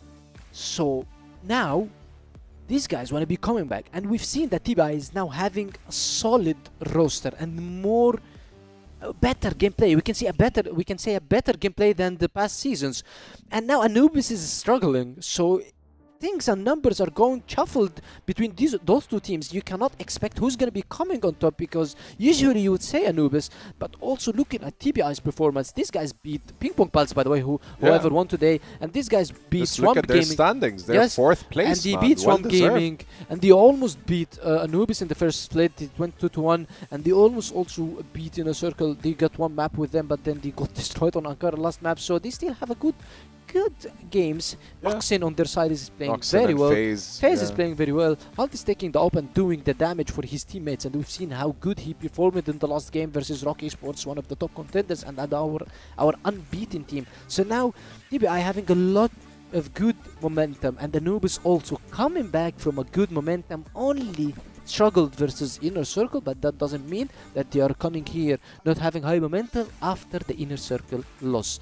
Because Anubis now, after they've seen that InnerCircle lost this game, they were fighting with them on the EWC. That gives him a momentum. Let's beat TBI and let's get ahead of... There's more of a chance, yeah. Yes, there's way more of a chance we can get it. Yes, we are 6th place. InnerCircle was 3rd place, but now InnerCircle lost. We can get these placements better than them. And secure some more season points. Because the EWC. Yeah, and here we're looking at the key players, Mr. FaZe himself and our main man, Dipsy here, man. Honestly, there's one thing I'd like to highlight, which I saw a pattern as well. When it comes to Anubis and TBI, they just have this dilemma of being able to close out a series. They might win a game, they might lose a game, then win a game, but when it comes to that decider, it feels like instead of going all in, putting the gas to the pedal to the gas, gas to the pedal, they do the opposite, and they kind of take a step back a little bit and give the other team the win. Yeah, definitely. And TBI usually struggles when it comes to closing the maps. That's one of their biggest problems, as it's only experience by time they can get it. What about maps? Since it's two Egyptian teams, they're always like, they like to play the Ankaras, the compounds, the Eagle Eyes, and whatnot. Yes, definitely. Anubis is going to be 100% banging. Eagle Eye, New Mexico, I don't think they want to be risking anything. They want to be going for the basic maps. Okay. For TBI, I guess we're going to be seeing no port from TBI's side. And the maps is going to be around Compound, Black Widow, and Ankara, I guess, because Ankara... Maybe even Subbase. And Subbase, of course, yeah. Those 4 maps. But Ankara, I wouldn't... If I'm a TBI player, I wouldn't love to see Ankara versus Anubis. I see. All right, let's take a look at the maps here and see the forecasting that we just did. Yeah, Compound, Ankara, Black Widow. You got a spot on, man. Yeah, okay, definitely TBI is going to be panning port because Anubis is a hella team on port. We've seen them beating GG on Blacklist 7-2 and winning the map. So now, and as we said, Anubis is not playing Eagle Eye in New Mexico. This is something we do not expect. I mean, this is something we do not assume. We expect it and we see it. Subbase ban from TBI. I really respect avoiding Anubis on subbase, but you gotta be feeling that you need to be picking that Anubis needs to be picking Ankara. And I've talked to Hunt before this game, as Hunt is my brother. Of course. I've talked to him. He said that we're gonna be picking Black Widow, and we know that Ankara is gonna be picked by Anubis. That means that TBI should be already prepared for such so in a sense, it's like they had 2 map picks, not just one. Yeah, exactly, because they know, forced it. Yeah, they know 100% that Anubis is going to be picking Ankara. So that means that they should be preparing something for them. But if it was me, for example, I wouldn't love to play Anubis on Ankara. These guys are so good on Ankara. I agree. All right, all biases aside, whether your brother is there, anything like that, what do you think is a logical outcome from this scenario here? Is it 2-0? Is it 2-1? What do you I think? guess it's going to be so hard to be 2-0, but it's possible for Anubis to get the 2-0 win. Yeah. But I would say that Anubis have the better hand, especially that these guys came back from a big downfall. We've seen it, and they came back versus GG. How good they performed versus GG. These guys still have a lot of experience on their shoulders. They've When been it comes playing to together, strongest and the most precise of games, you've seen Dipsy, Sad. They are showing off and popping off, as well as their young star comics. These guys usually have the better chemistry and teamwork than TBI, because as we said, TBI is still reformed a new roster. Relatively new roster. Yeah, again, they have FaZe, his EU player, and there are 4 Could Egyptian be a players. language barrier. So there is a small language barrier between Not the players. extreme, but Yeah, exactly. But nonetheless. this gives an advantage for Anubis. So Yeah. without any bias, I would say that Anubis have the better hand and the slight advantage due to these circumstances. Yeah, and the longer you play together, obviously, the more wins you're gonna end up accumulating. Because Exactly. we always see in the camera, like we know that Jaguar is the IGL, but Dipsy is usually the most vocal one in between rounds, before Yes. rounds, and after rounds. You know, Yeah. he's like the He's sponsor. hyping He's the sponsor of. Yeah, he's the guy who's hyping. representative. Yeah, he's the guy who's he's hyping his teammate. He's trying All to the give time. all his emotions to his Yeah, yeah. teammates. He want to be charging his emotions to his teammates in order to play better. And he's like the guy who's waking them up. If the Keeping guys, them yeah, if the guys are focused. sleepy or they are not focused or they are stunned or they are surprised of the enemy team's performance, he's waking them up. He's calling the pause. He's talking. Him and FC, their coach, they're doing one of the best jobs for you. When you take the tactical pause, you need to point out for AFC, their coach, and Yes. Dipsy, how these both of them talk. When you go to They the relay everything Yeah. to each other. Yeah. when you go to in-game, you usually see how good Jaguar is playing and calling. He's one Yes. of the most experienced players as well, highlighting it to Pietro. Him and Pietro, they have a big experience. Really. So when it comes to strong games, you see that the strat-wise is usually favoring this team. Yes, we know that Hunt is the IGL of TBI, and he's also changing to Sniper, so he's not He's still- hybrid a little bit. yeah, he's not still as experienced as Jaguar, so that's why Anubis usually coming on top of TBI, but slightly on top. I have a question though. Is this first game of Split 2 for both of them, or one of them Yes. still has? It's the first game. It's the so first game for both. This is So really, this is the first- really important for both teams, to be honest. And you Yeah. can tell when we look at the cameras, man. I promise you, there's not going to be as many smiles. Everyone's going to be locked and loaded, ready to go. Yes, definitely. As you said, start of the Split 2. PingPongPals, they started Split 2 with a win. The guys are heads high now. TBI is facing a matchup and a competition with Anubis and PingPongPals for top Yeah. 4, by the way. Mhm. These are the 3 teams that we are expecting for them to go, one of them going to top 4, alongside with InnerCircle, of course. But then you've seen your contender and You've your seen the big teams start fumbling a little exactly. bit. So So you you want to take full you want advantage of you want to go for it, and not only this, but PingPongPals also won. Mm. So you need and TBI for them. Okay, PingPongPals won, and we already knew how to beat PingPongPals. If we can win versus Anubis and get the same win versus PingPongPals, this puts you big advantage for you going to the top 4. Yeah, you can see light at the end of the tunnel. And there. especially that Anubis now going with their heads high after Yeah. InnerCircle lost because of the, as I told you, the competition of the EWC points. Yes, so Anubis, for those of you who don't know, it was Anubis and ROC who managed to secure some points last season, or the Definitely. top 4 as well. top 150 three. points for ROC Esports, Yeah. 125 points 25. for Anubis. So that's huge, right? Anubis can go to the EWC if they got 6th place, by the way, of even Really? 7th place. They It's just only can't, it's only if get InnerCircle relegated. kept falling. Okay, so their win is tied to other big teams Exactly. stumbling or having misplays or Or you just whatnot. go and destroy everybody and get the first place, and you don't need to look at the other That's enemy rock. teams. That's Ro- rock. that's yeah. rock attitude. That's rock, yeah. Yeah, that's rock That's attitude. rock. We're not gonna show our cards, but we're just gonna play consistently every single time. All Yeah, envy definitely. aside. Yeah. So, as I said, Anubis now, the guys are heads high, heads up. They came after a win from GG. They had a very tough week, by the way. They played GG. Yes, they won the game, but then they Yeah. lost to InnerCircle. InnerCircle had a better week because they beat both GG and Anubis. really, And now Anubis needs to top up this because Anubis they last need week. to match it. Yeah. Yes, Anubis last week, they had 1 win, 1 lose. But Mm. InnerCircle, they had 2 wins. So now Anubis wants to come with the second win in order to top them up Yeah. and match them.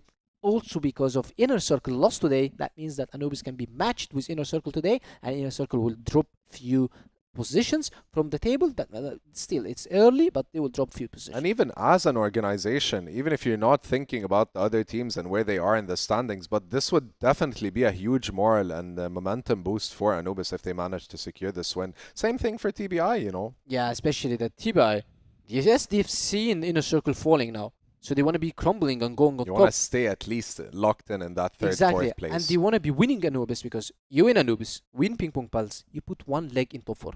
Definitely one leg. Done. You just need few couple of wins. 999, Swamp Gaming, and one of the wins on InnerCircle, ROC Esports, GG. Yes, you can. If you beat Anubis, you can beat anybody because Anubis is considered one of the top 3 teams in the league. Agreed. Or Agreed. maybe even top 4. So if you beat Anubis, that means you can beat all the other teams. Yeah, we're just waiting here because I really am interested to go into this game 1, and I love to see what Pandoxin and Elfish Guy have to say because they like to analyze the Egyptian teams, and they sometimes sugarcoat it a little bit because they see the performances that they're doing, you know, all biases aside. But nonetheless, to say the least, with the map picks, I think there's 2 scenarios here. There's either Anubis a quick 2-0, or if TBI gets game 1, then Anubis has some mental pressure on them, and then they can start getting to 2-1 for TBI. Yeah, I guess especially that if Anubis gets first map, I guess it's going to be 2-0 for Anubis. It's just going to be like dead end there. Anyways, let's take it to our caster's desk. We're ready to go for game 1. Yes, welcome back everybody. It is time for another great matchup here. Yeah, it's gonna be compound, and obviously TBI, they have some idea, right? I mean, they wouldn't take this map for granted, right? So we'll see. On paper, TBI is technically maybe the better team. I'm not too sure. I mean, at least from the standings, right? I mean, I don't know. I would always say, Anubis, at least, considering last season, they were the much better team, right? So now you're agreeing with me. Good. But lately, I don't know. Anubis been very, very struggling. But considering that one match against GG that we will talk about a little bit later on, I would say, they still have what it takes, but they have to step up insanely to get things done. Yeah, I don't know. I don't really know what to make of it. Obviously, I was here for, I think, week 1 a couple of the days, and then I've taken a couple of weeks off. So there's a lot that's happened throughout the last couple of weeks that has kind of surprised me, but I haven't been obviously as locked in as I would have been had I been casting those games. I'm not paying as heavy attention. So I look at the scoreboard, I look at the overall season standings, and I'm absolutely shocked to see Anubis down in 6th at the start of this week. Not to mention, by the way, their counterpart in 6th, equal 6th. PingPongPals have just picked themselves up a win. So if Anubis want to kind of continue to go toe-to-toe with what is essentially like this middle of the pack, they're going to need to find themselves a win here. TBI also going to have to find themselves a win here because there's so many teams that are now 3 and 4. TBI is 3 and 4, Swamp's 3 and 4, Anubis is 3 and 4, PingPongPals is 4 and 4, and InnerCircle's 4 and 4. So you're looking at a lot of these teams and you're thinking, okay, well, if we can win ourselves 1 or 2 games this week, we can really make a pretty significant jump up the standings. And I don't know, man. Like, I think TBI even being in this position, in this conversation, is already a big step up over last season. And Anubis, that's a big fall. So I don't know what to necessarily put that down to. I think Anubis, maybe a couple of blunders for them this season, but in the head-to-head against TBI, they did beat them back in week 1. It went to 3 maps. It did go all the way. It went the distance. It was a long series, but it was a series that was won by Anubis, and that's what they're going to be setting out to do again here. Yep. Interesting move here from Noxin. A little bit too aggressive. I mean, Anubis, they give him a lot of respect, though. But yeah, anyway, so I'm not too surprised that you don't really agree with me when I say on paper TBI might be the better team, but that's fair. I mean, I get it. I mean, obviously you would never say, yo, Anubis can't be worse, right? So I will explain why I'm thinking like that. If you only consider Season 2, even though, Anubis won in that free mapper, I would still say overall Anubis had such a crazy downfall, right? Literally from the top way down to the bottom, right? So completely shuttered. And TBI on the other hand, somewhat a new team, like the desk mentioned. Obviously, some of these players were, kind of used to the league, especially FaZe, right? But still, it's very surprising to me nonetheless. Anyway, let's focus on the game. It's going to be a mid-go from Anubis here. Hunt able to find one, Booker as well. It's a little bit back and forth, Jaguar. Only to find one only. Doom barely standing on his feet right now. Still looking for more. And a Dipsy does a good job. Finds King though, but the trade is there. Face takes him out. Oh, missed shot from Seth, but he still gets it done as well. So we go back and forth all the way. Noxon, still alive, will be taken out eventually. Doom, great wallbang with the M4, by the way. No M14, it's the M4. It's something we need to mention. Face now on the clutch, the most experienced player on this server right now. We'll see if he got what it takes to close out this first round. TBI, can I get it done? Doom has a good positioning. He's been taken out by Face. Face has so much time to play with. I mean, 20 seconds on the board. Sad. Half HP as well, and I'm pretty sure Face knows it. So he takes out the pistol. And this is what it takes. This is it. I mean, Face, come on. He gets it done. He clutches the first round for TBI, and this is a great start into this match. Yeah, FaZe has been an absolute revelation for TBI. That is one thing I can say after having seen him play in this roster. Only that first week, but you know, presumably a lot of the following weeks, you know, this team you'd expect to get better and better. And I think he looked really, really good in week 1, and already 3 kills to start off this map here for TBI in week number 4. But the drop for Anubis, it's certainly something that has to be studied. As a team that took top 2 last season, to be down in 6th place at the moment is an absolute blunder. And so they need to find a way to turn that around. They've got still a decent chunk of the season to do it in. The problem I have with Anubis is that they are, I think, a very hot and cold team. They can look like, on their day, they could be a team that could win this competition. But then, very similarly, the next day, or literally the next game, they can be completely missing and sort of just relying on individuals and not playing together very well as a team and making some very quizzical decisions. So you do kind of have to look at that result that they had last season, the top 2, and think, did they just have an absolute belter of a day during those playoffs? Get all the way to top 2, but were they really a top 2 team? Overall, you know, if you had to go and break it down, well, the results so far this season would indicate that maybe the playoffs last season were a bit of an overperformance from Anubis. TBI starting this round quite nicely again. And so Anubis have got a bit of a headache at the moment.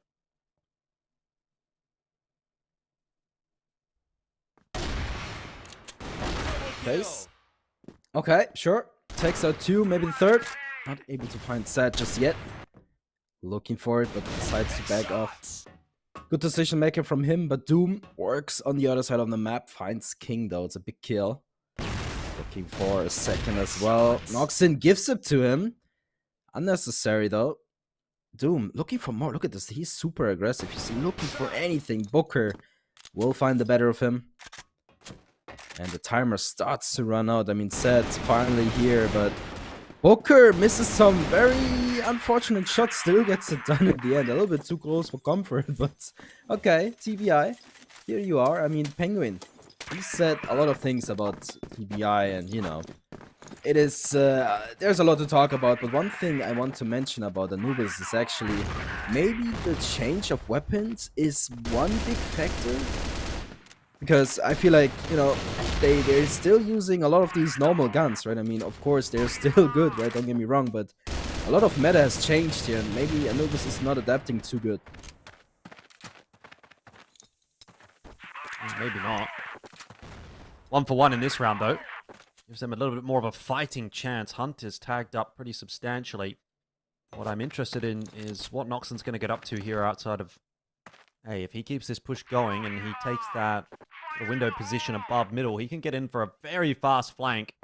I'm honestly surprised that more teams don't go for a push out on that side of the map, because a lot of the time it is not being watched. And this round would be another one of those rounds where it would be perfectly timed, but he's obviously not to know that. Hunt, a little bit of chip damage as Anubis do start to make their way toward A. They actually get pushed away. Booker waiting for that push. Going to GR spawn, in fact, gets ahead of the play in front of that smoke as it starts to bloom, takes the head off of Jaguar. All of a sudden, numbers disadvantage again, and double that now for Anubis as Hunt will drop in on Doom. It's an unorthodox kind of a round here for TBI. They're relying on individual moments, but they're making them work. Saddle drop, Dipsy and Sad finding a killer piece. The Orm's connecting, or the sniper rifle's connecting.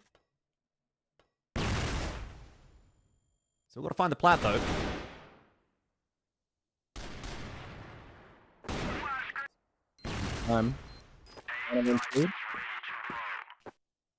Three. Whoa, what a crucial shot to miss. Almost a collateral hit. Not gonna happen though. King. He gets it done, but wow, that shot was so close. This crazy. I mean, whew, they get away with it. So far, TBI looking very strong, and I mean, you should be surprised, right? I mean, Anubis, they were so good, right? A couple of weeks ago, maybe seasons even, but look at this right now, TBI, they look super convincing. Obviously, yes, it's their map pick, and obviously, they came prepared, but still, this is outstanding to me. I mean, TBI, they tend to start very strong, but sometimes they kind of fail in closing out these maps, but so far, they're looking super good, and I like what I'm seeing. Hunt almost gets that shot done as well, but ooh, he takes a big risk peeking that again, and surely not gonna go for one more, is he? The smoke's in his way. He goes for one more and gets rewarded as well. That's crazy. Yeah, this is looking fantastic so far for TBI.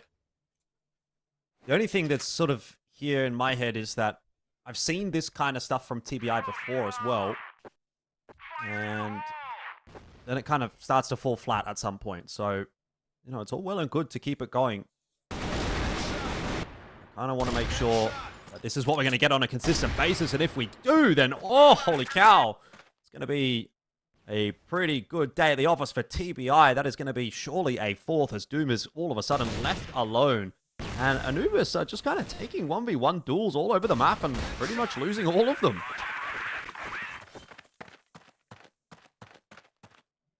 Yep. King claps, cheering up his teammates. But yeah, no surprise here. Anubis already with the timeout. I mean, if you are surprised at this point, I don't know. So yeah, it is.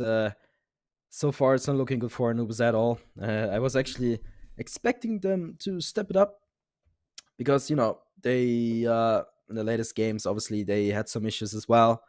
They lost against the InnerCircle, but they also won against 999. But obviously, 999, if you compare them to the InnerCircle, obviously it's not the same tier as a team, right? If you know what I'm saying. So I don't know. Anubis, they have their moments, like you mentioned as well. But right now, I don't see anything from their side, right? I mean, right now they're just listening. Everyone, I think they have a coach in the back, right? So that coach has to do a lot of work right now, not gonna lie. But we'll see. Dipsy start to talk as well, maybe has some ideas as well, but obviously, hey, so far so good. TBI steps it up huge. They continue to be a little bit more dominant right now, at least. I mean, they won against 999 and Swamp. Obviously, they lost to ROC, but that's no big surprise, right? So we'll see if they continue with them playing very good. Well, we'll see.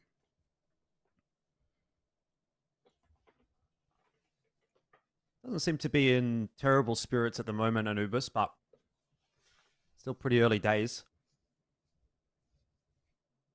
Oh, off we go. Yeah, I don't know. I'm kind of liking this TBI with FaZe in it. Bit of a more experienced hand coming into a roster like this one.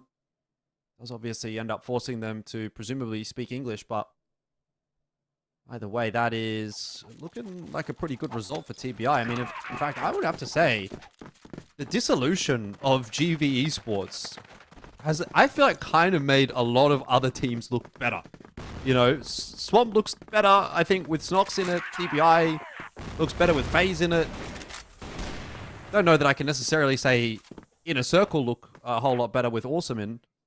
But, by and large, I think a couple of teams actually benefiting from that GV Esports roster kind of dissipating and sort of finding their way into other teams. Either way, maybe a conversation for another day, as we are now into round number 5, and we'll see if TBI can maintain this streak. Yep.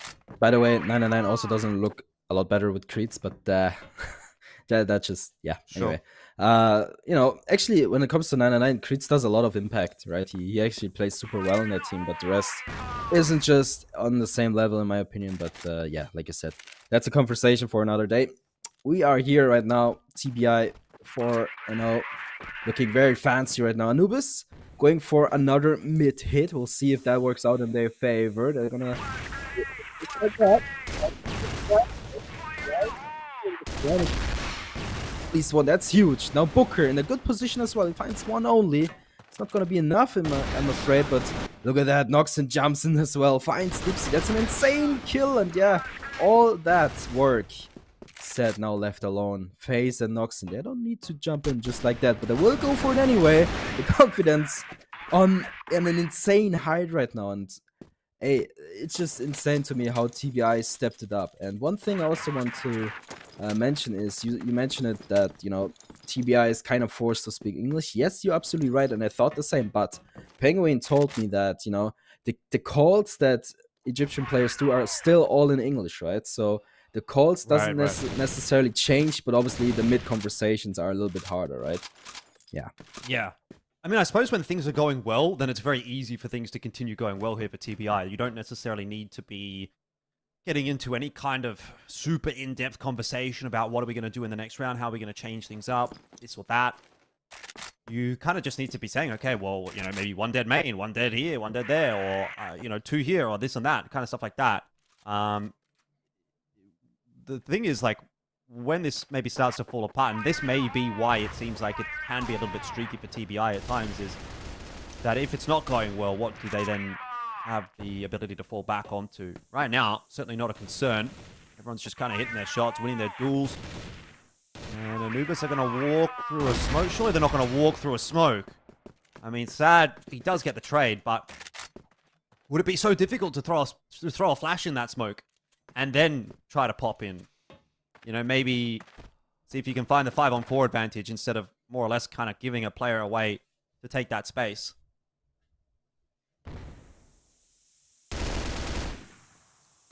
A potential upset is cooking. Obviously, we are still very far away from that, but it is cooking though. Hunt with the M14 is doing an amazing job, by the way. He's really putting up those numbers. King finds one, looking for the second. He will eventually find. The timing is key. He misses a crucial shot.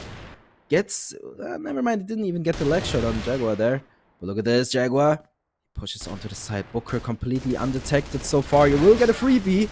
And maybe a second set. Oh, he's left alone, man. So much work to do. 1v3. He's been spotted. Bomb is down. Timer's not on his side. Everything is against him right now, and it's a 6-0 lead. I cannot believe what I'm seeing here. It's cooking so much right now. Yeah, this is just insane. TBI continuing to get work done. 6-0 is the score, and I mean, you look across the numbers here for Anubis. Obviously, this is just after the timeout, so it's only a couple of rounds, but they're really struggling to even find kills at this point. Yep. One for Jaguar, one for Dipsy, one for Doom, couple for Sad. Comic's not on the board. What, 5 kills in a couple of rounds? It's going from bad to worse, really, for Anubis. And the deeper this goes, the worse this is going to get. Because I do feel, for sure, that Anubis are a very momentum-based team. You know, like I was highlighting, they can be really, really good when they're on. But clearly, today, at least so far, they're not on.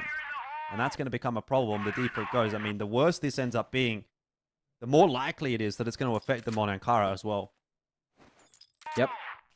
There's Noxon with a wraparound, not this time around. I hope you're happy now.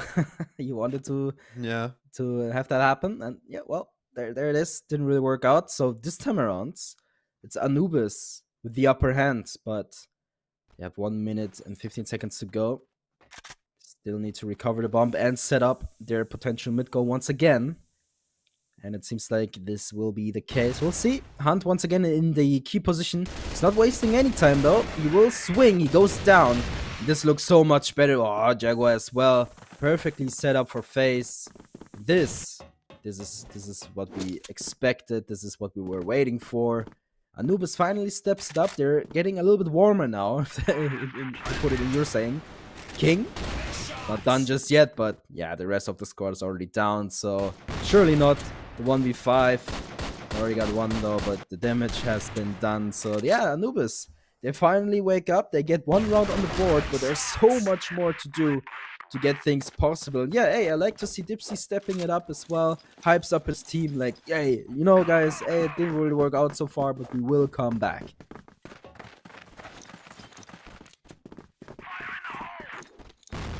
1-6 though, leaves a bit to be desired. If they could get this back to 3-6 though, all of a sudden then there starts to be a bit more of a conversation around this second half. Because to me, Compound has always been a map where you can get it done on both GR or BL. So I don't want to get too far ahead of myself just yet.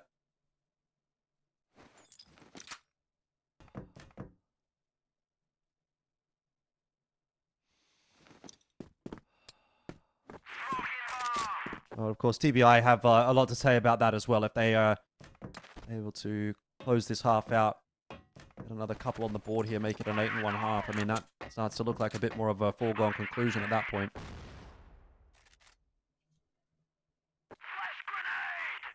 True. A little bit of a different setup here from Anubis. A little bit of a Bigo Booker. He has everything to handle right now. And Dipsy is doing a fantastic job of distracting those players. Oh, Booker, good for free. The damage has been done. Sad left alone. Oh, boy, was that quick. I mean, come on. They're basically all lined up for him. Yeah. Oh, King goes down as well. Didn't even look close for a second. I'm not sure. But yeah, anyway, Hunt and the rest of the squad. This is looking super well for them. I mean, come on. Anubis, once a top 2 team, all of a sudden they lose to TBI, and this is an upset if you ever had one, right? This is starting to become maybe something that feels like less of an upset and more of like, oh well, this is what we should have expected all along, you know, with the way that it's starting to look quite dominant from TBI. I would agree with you. I think generally speaking, I probably would have said Anubis were the favorites in this matchup, even though they have been performing a little worse so far this season, just in terms of the standings. You know, that result from previous season really weighing heavily on my mind. Dipsy does get the better of King, who misses a crucial shot there. And that will offer another opening here for Anubis to try to at least grab 2. Yeah. I mean, you know, Dipsy, I can understand he's a little bit frustrated. He goes for these single peaks. I was a little bit lucky there too. I mean, King had a good lineup there, but didn't really hit the shot. So, once again, Anubis, they have the upper hand for now. We'll see if they're able to convert these rounds. I mean, look at the setup here from TBI. This looks basically perfect, actually. I mean, obviously, FaZe is kind of out of it, but if Anubis decide to go towards speed, this will not work out great for them unless they have a good idea. And we'll see. They will just set up momentarily. They will rush down towards highway, and this will be their crucial mistake, 100%. This will not work out great for them unless they hit insane shots. But Noxon, he backs away, though. It's a little bit off timing, though, so this is actually good for Anubis all of a sudden. But look at that stack. Oh, this is going to get interesting here. Oh, no one is aware. Noxon fights 1, though, but the damage has been done. Comics, good for 2. And actually, hey, they turn this thing around all of a sudden. I think Noxon, the repositioning from him was a little bit the issue here. But obviously, you can't blame him. He has no idea what's happening, right? So FaZe left alone in the clutch, not gonna get one. Sad gets it done, and hey, yeah, maybe, you know, Anubis is looking a little bit better now, but there's so much work ahead of them. Yeah. I mean, at least being able to get a couple there does mean that they kind of avoid the quote-unquote embarrassment of something like a 10-0. Dipsy's still pretty fired up here. He's got a lot to say, maybe about that first half or what we should be getting here in the second half. I'm not so sure, but it's going to be a pretty tough ask for Anubis to come back from this one. Whichever way you paint it, they're going to have to start phenomenally. I mean, there were some signs towards the back end there, so I'll give them at least the first round of this second half, and then we'll get into that conversation.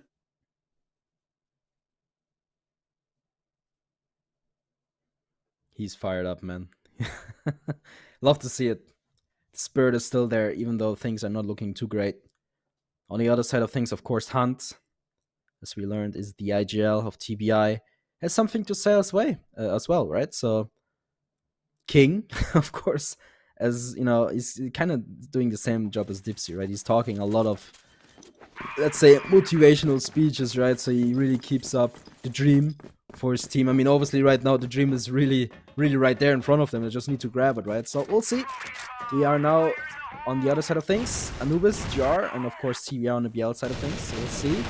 Doom, okay, come on, man. I mean, honestly, love the idea, but King, super aware, love to see it. Yeah, great start to the second half here for TBI. That's what you want. You want to maintain that momentum, keep it rolling. And already that puts Anubis on the back foot, which is going to be weighing on their mind more than certainly.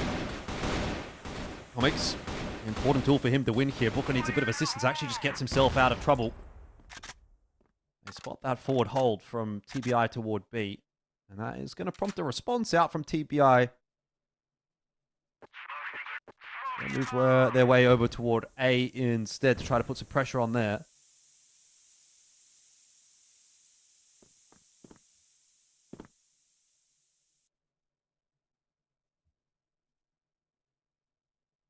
Yep. It seems like TBI have an idea, but it's already going to be a little bit more difficult as Dipsy. He will go for a big swing. He will find at least one. That's a little bit of info. He finds two. That's insane. Maybe a third. Ooh. Hunt, not able to connect anything just yet. That's a little bit awkward, actually. Someone needs to hit a shot. Sorry. A shot. Man.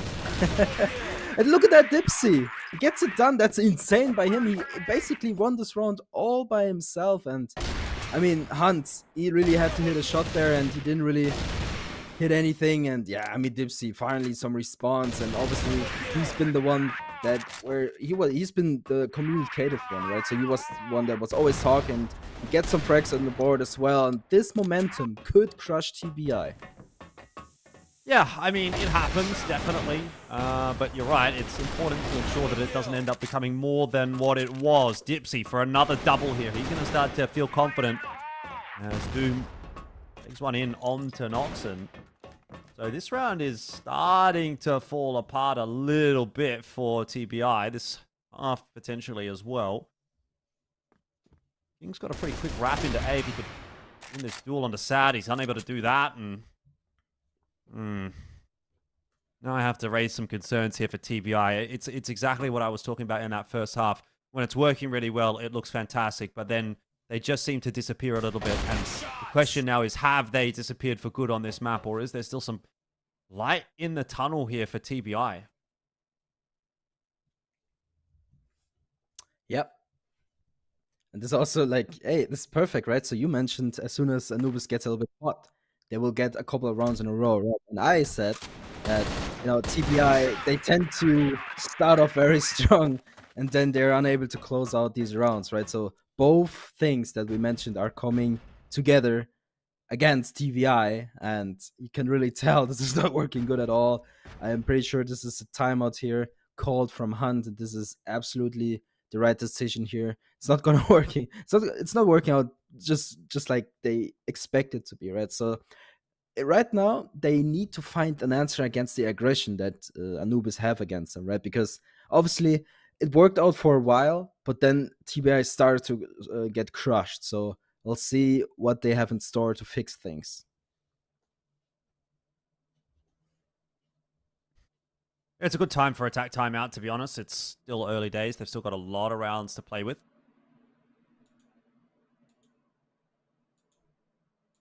So hopefully we're going to be able to nip it in the bud pretty early on in the piece. Just close it out here. Get it done without too much difficulty before it really starts to put the pressure back onto TBI. Because, again, you know, Anubis, if they do start to feel like this is doable, then they're going to really start to ramp up. And we're already kind of starting to see them ramp up a little bit. they know that they've got that pressure back on TBI's shoulders. So they're going to be locked in this round.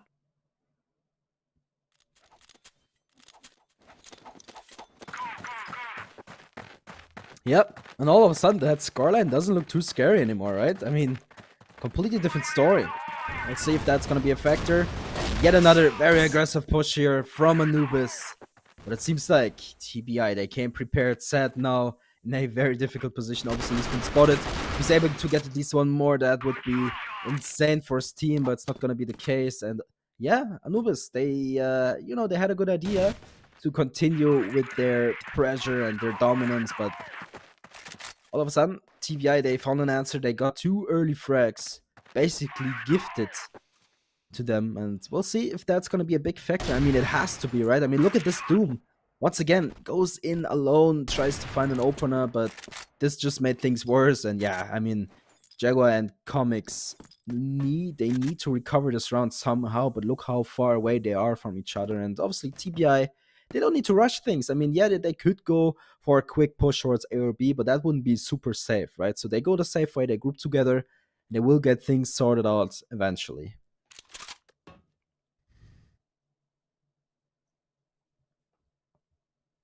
Yeah, I mean, job not done, obviously, but more than likely to get up to 8. That's a bit of info gathered, at least by Comics.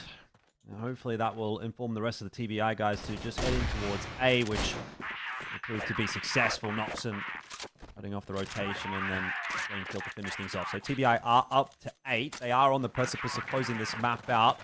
Nice as well to see them take that tack timeout and then immediately be able to find some success. You never want to see that tack timeout and then another loss, because that kind of means, well, we've run out of options at that point. But whatever TBI have come up with has worked, at least in that instance, to get one step closer. And now it's about just sinking this final couple of rounds. Yeah, and I mean, a lot of credit goes to Noxon. I mean, 4 frags in the last round really meant a lot. I mean, TBI, they're pushing this to the end. I mean, less convincingly, but they will get the job done.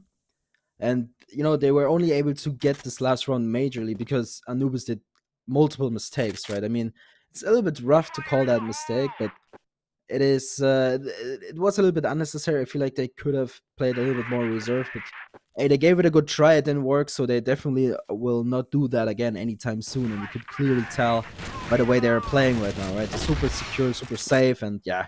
Good opener here onto Noxon. They take out the big boy. We'll see. Well, there goes King as well. Yeah, this is just 1 by 1. This works out beautifully for Anubis right now. There's no response from TBI whatsoever. Finally, Booker finds one. It's not going to be enough. He's fully blinded by the lights. And yeah, we see some more action. Anubis, they will get this round. And they're still alive, man. Still alive. And that has been the case for TBI and Anubis for a lot of their matchups, even going back to previous seasons. These guys have always played close, and it seems like they're going to play close again. Sad is able to win the duel against Hunt. That's a quick scope. And again, TBI down 4 on 5. So they've used up their attack timeout. It did give them a round, but they need more than just 1 round. And still 2 away. It feels a long distance.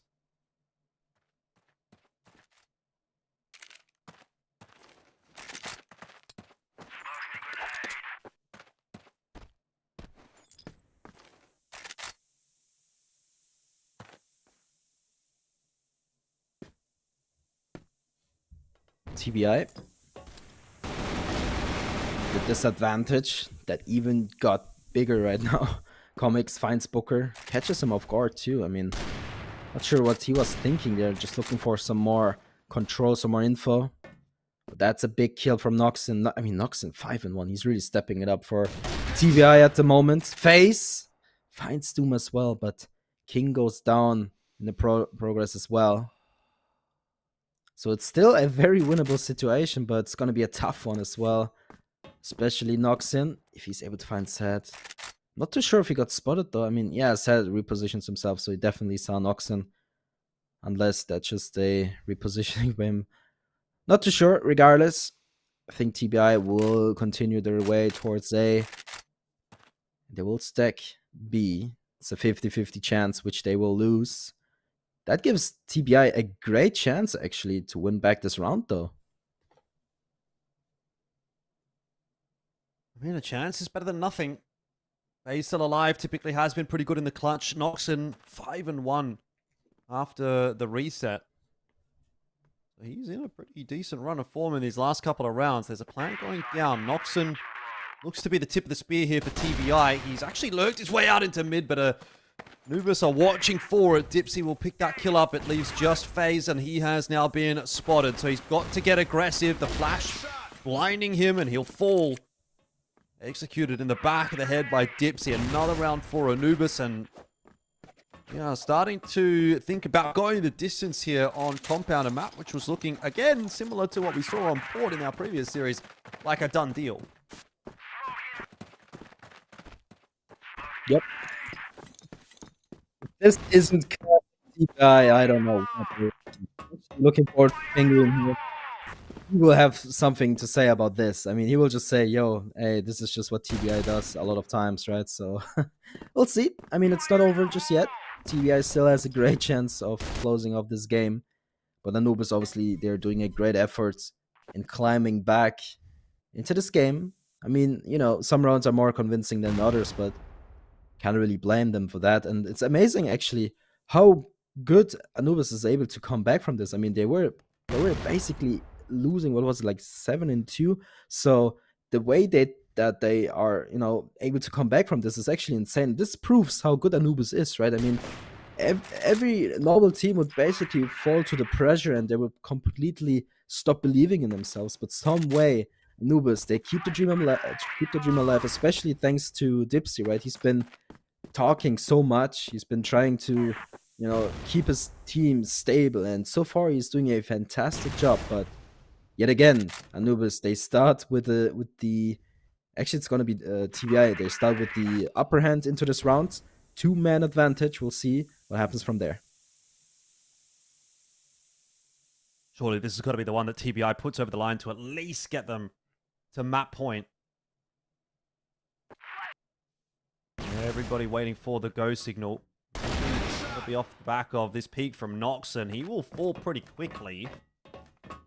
And now it's on to TBI to make a clean entry into this B bomb site. Dipsy, 1-for-1 is not going to be good enough for him. That is the site taken. And TBI happy with the result. It gives them the 3-on-2. Gives them a great chance. But it's not over just yet. They're actually stalling the bomb plant a little bit, which I think can be a good thing to do, but I'm not too sure. Regardless, Jaguar from behind. The timing's a bit off, but Hunt doesn't hit the shot. But he will get it done eventually. Hunt. 2-for-1, but sad. Yeah, this is just a disaster now. I mean, again, this round a little bit too close for comfort. But hey, it works. They will get the round done, putting themselves on number 9.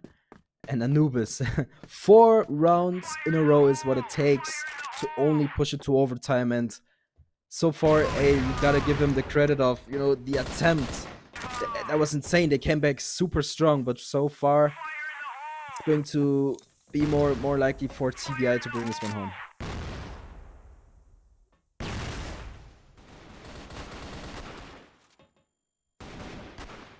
See, waiting on the line. He's got that crossfire set up with Doom, who is just completely flashed out. That's perfect from TBI. They are surely now into B, though they do have King lurking over on A. They are going to slow down and give King a bit of time to work. They know there's going to be a pull coming on the map somewhere from Anubis towards that B bomb site, and that is King now completely opening up A. He has the entire site. He will be calling that rotation across. Jaguar in middle. We'll pick him up, and that might still be a round-saving kill. See what TBI's reaction to this is going to be in the mid-round. FaZe spotted out. Noxon, though, gets the better of Comics, and that is the B-site cracked open. So it is just Jaguar who's fighting hard. He's found himself a double. FaZe's position he would know was still in mid, but he can't watch multiple angles at once. And TBI, after quite a bit of effort, do manage to get it done here on map 1. Yep. I mean, honestly, that was looking very close there in the end. 2 quick headshots, but not going to be enough. Like you mentioned, you can't watch every angle there. And yeah, TBI, they get the first map done. Compound is theirs. Obviously, their map pick as well. but we are pushing it to map number 2, which is Ankara. And honestly, obviously, it was a very, very good start for TBI, but is it going to be enough in the end? I'm not sure until they prove themselves to me that they're also good on Ankara, but we'll see. I feel like Anubis will have a great time on Ankara, but honestly, it's a lot to tell right now. But please, Penguin, tell me your thoughts about TBI almost throwing it away. You take it. Answer him. Yeah.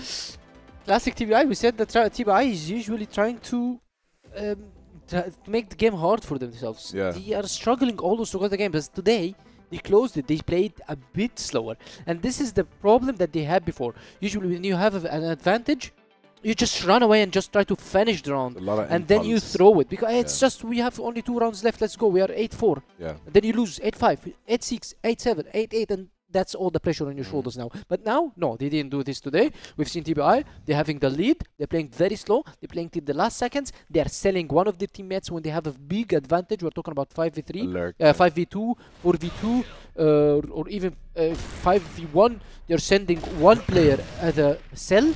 They sell him to get an information, and then they all capitalize on this information and try to collapse and get the win.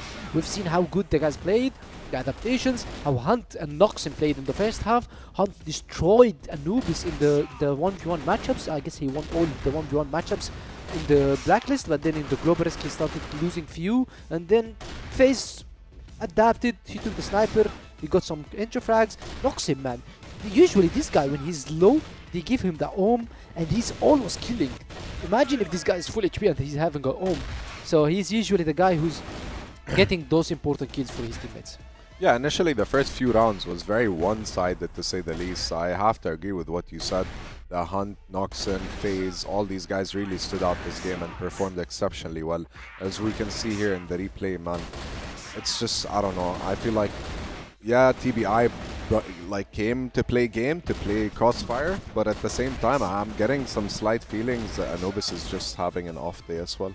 Or maybe they are having an off day, but or maybe it's an off map because usually TBI have never lost compound in any of the games on season 2. Okay. So this explains why Anubis now is getting the lose versus them in compound.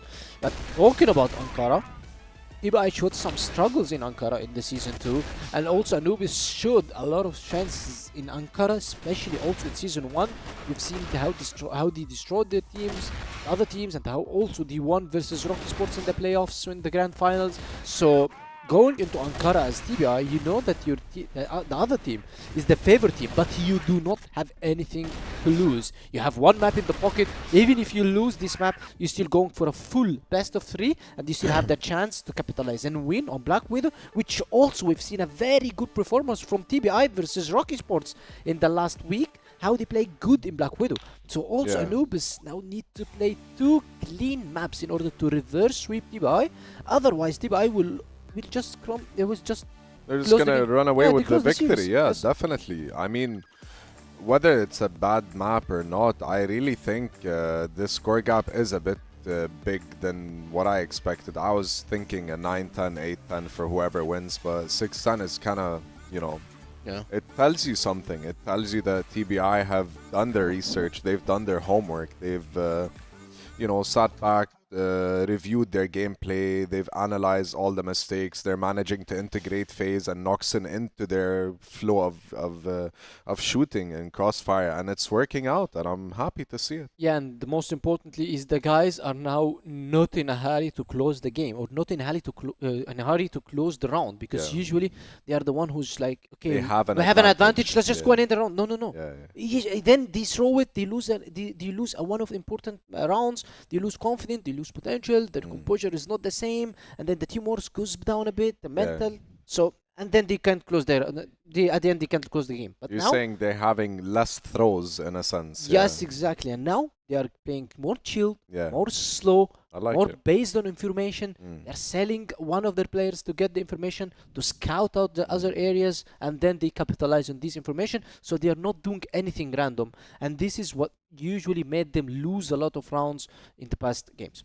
Yeah, so what I noticed in this game is that even if they had an advantage, and they would do a proportionate decision with the sense if it's 5-3 or 5v3, 5v4, they don't just go and rush a site. They still send the lurker, they still hold, they wait out the smokes, they wait out all the util, they wait for the last maybe ranging between 1 minute to 30 seconds. Yeah, 1 to 50 and seconds. then they rush, because in that sense then Anubis has to have at least 2 here and 1 there, or 2 here and 2 here, which gives them so much more time and freedom for the lurker to come behind and actually look for some picks, you know, with the arm or whatever. Yeah, we've seen, as we've seen in the last round, when they got 2 kills, they went in with double flashes, taking mini and big control, killing both of the B holders. They did not rush into side. Comics was still on the side. Yes, it was Comics' mistakes throwing this flash, because you throw this flash, then They see you. Yeah, they see, and you knew you are here, and you also made them slow down a bit. You wanted them to rush in order to pop off the heads Get a kill or and two, kill them. yeah. Yes, or maybe the split decision, because maybe the TBI players, okay, we're rushing into side. No, don't One's rush. checking, yeah. Yeah, no, just don't rush. Wait, and then you see TBI splitting, 2 guys pushing, 2 guys waiting, and Comics get the 2 kills and trying to get back the round. But he showed a flash. He slowed them a bit. He made them chill, and this is actually what TBI needed. That was a win for them. Yes, yeah. and then King flanked the whole Elong player, Yeah, getting saw the that. side, doing the flank, collapsing, sandwiching the guys in middle and B, and that's the round how it ended. So it all started with Comics Flash, ending it with King's kills and the lurk that they did. So that's why TBI were able to close the game. Yeah, you can tell from TBI's gameplay, especially the fact that sometimes they would reach the 9th or 8th round, and then for some reason they assume that the victory's in their pockets, and it just being in that state of mind is not good, because once you reach a certain point where you're 1 round or 2 rounds away from winning, that's when you need to put in all your focus, not disregard your opponent and play a bit less. Yeah, exactly. And this comes by experience. You cannot just one day suddenly on one day Adapt it, yeah. you are closing the games more, you're playing more slow, you're playing more based on information. And even if you practice a lot, still playing on client, playing competitive games, real competitive games. We're talking about CF West League now. Yeah, of course. You're playing the West League games gives you more experience. Snoxin, it's his still first season, and he's adapting, he's learning. Yes, we've seen him taking the OM in B compound pillars, killing Comics, the second B player, and Hunt killed already Dipsy, the first B player.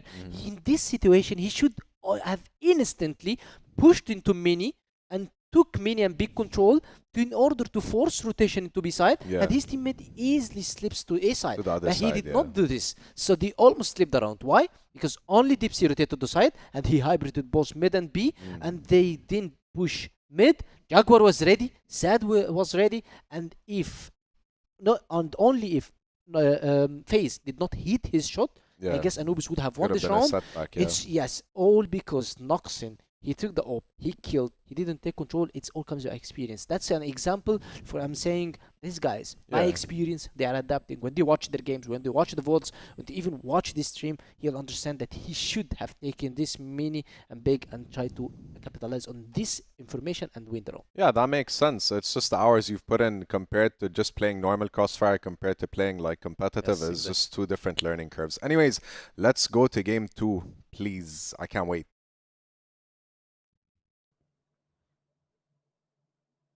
Well, I'll tell you what, we can't wait either, so hopefully we'll get cracking on into things here. But Pando, I got a question for you. Is there a 2-0 on the cards here today? I mean, TBI, if they would have closed that first map out comfortably, I think I could have got behind that conversation. But the fact that it took them that long makes me feel like they might not have enough in the tank here for Ankara.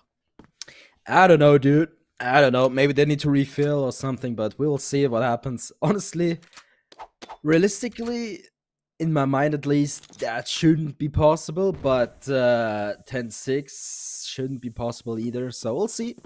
So Anubis, honestly, they need to step it up big time, right? So they lost the first map in a way that I would never expected them to. I mean, they kind of recovered it, but the damage has been done, so ultimately that's why they lost. And obviously, you know, Anubis, they wanted to play on Ankara, so they really need to find a way around these TBI members, right? I mean, especially, Noxon, of course, he had his moments, but everyone on TBI, right? Everyone was really stepping up for their team, so they somehow need to find a way to, you know, convert these rounds, and they can't give TBI a snowball effect, right? As soon as TBI wins a couple of rounds, they will win even more, and hopefully in the end they will find a way to close.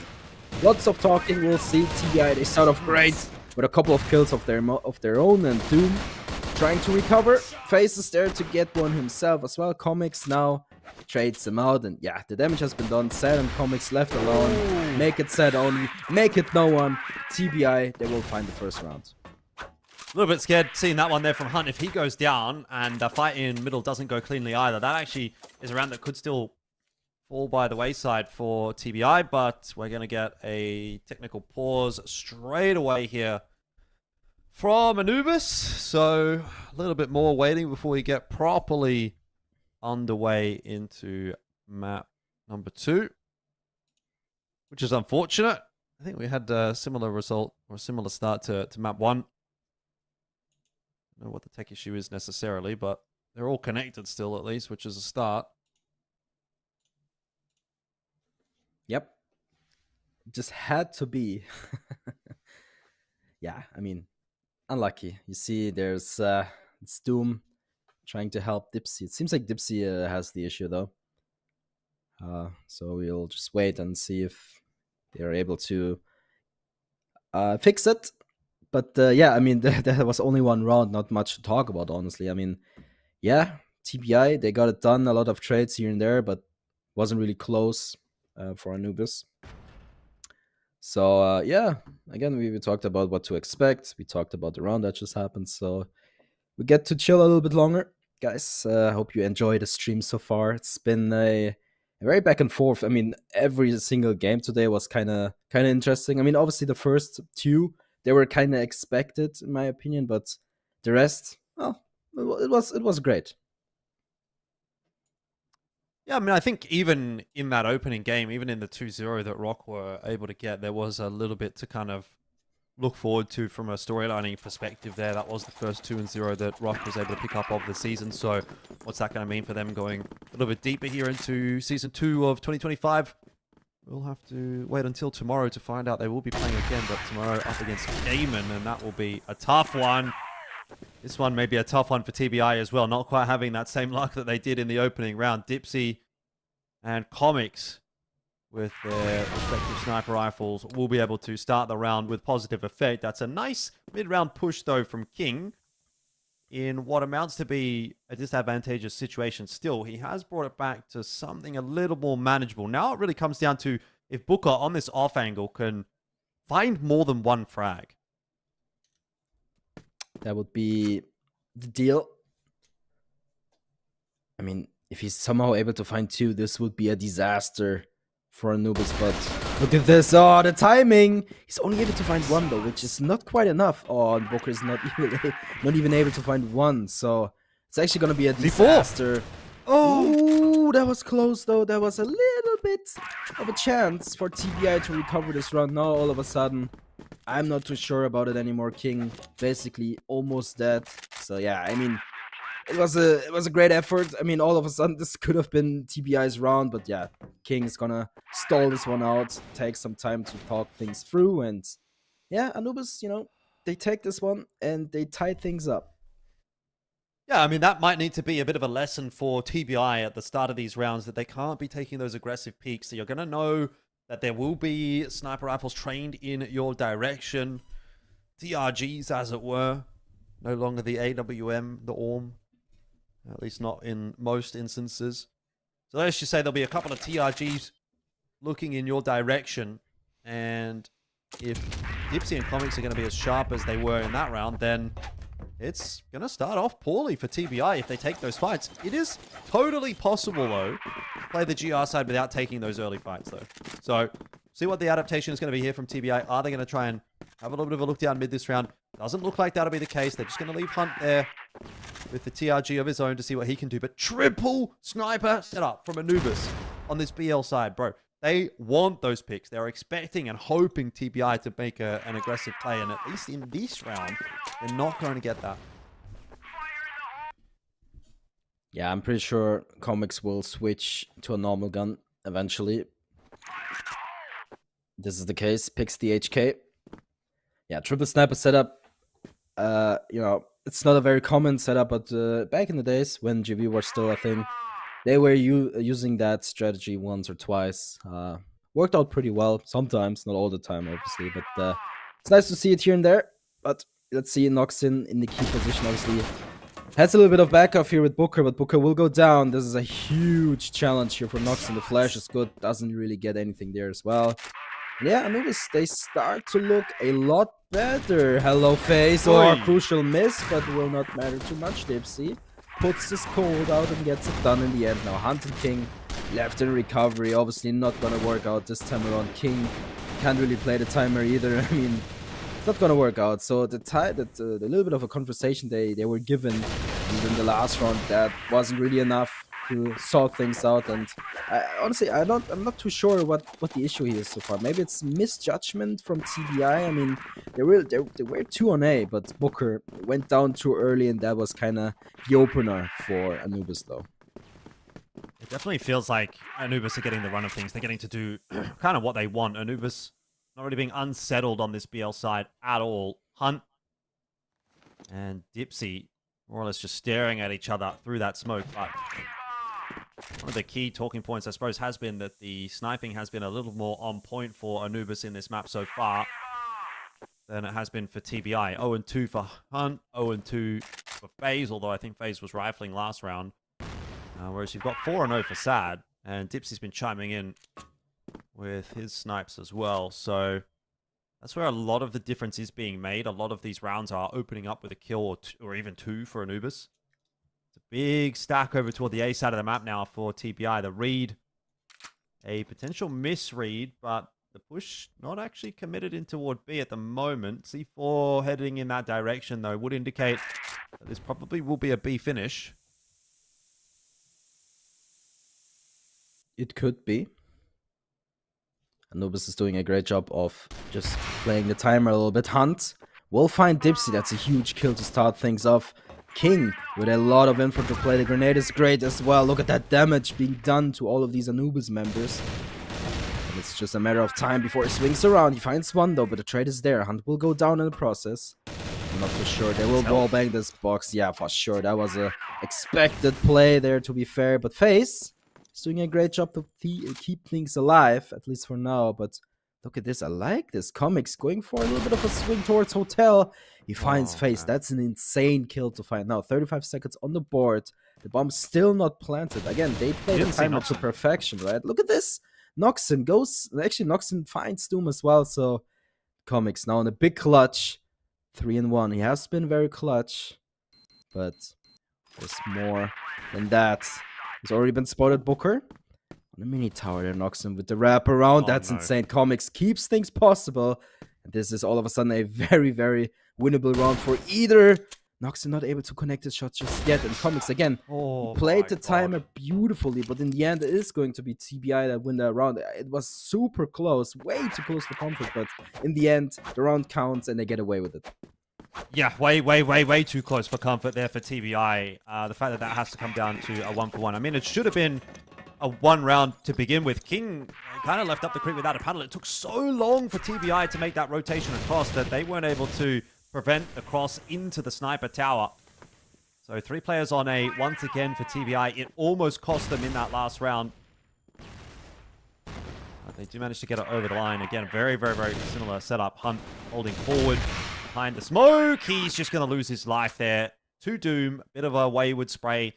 Catches Hunt, and it does seem like TBI are really struggling to find any way to have an early impact in these rounds. Yeah, I mean, compare that to Compound, right?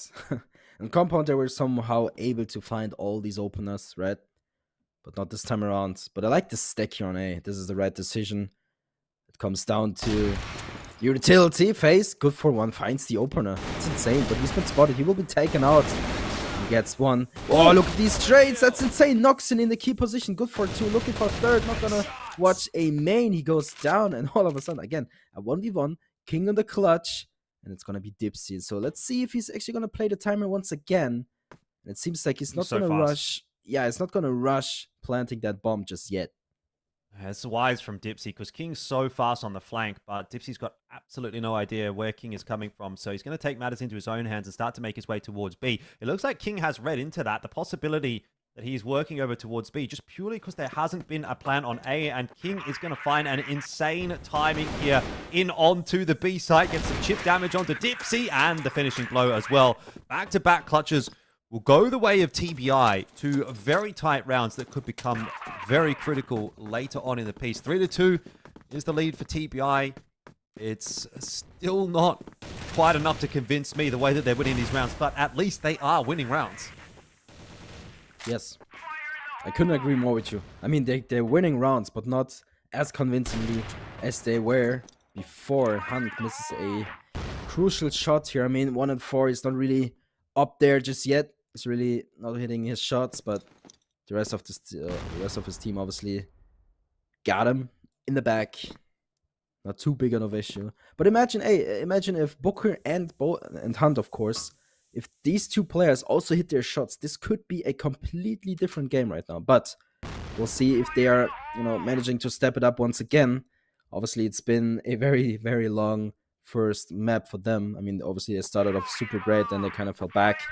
So they surely are a little bit exhausted, but they shouldn't stop just here, right? They need to keep going. They need to step it up one more time, because if they are able to get a 2-0 win against Anubis, this goes into the history books, right?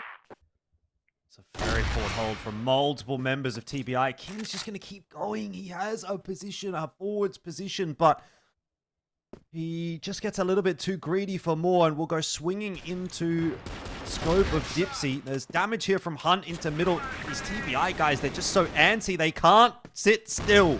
They want to fight. Hunt wants to fight into middle. This is so scary.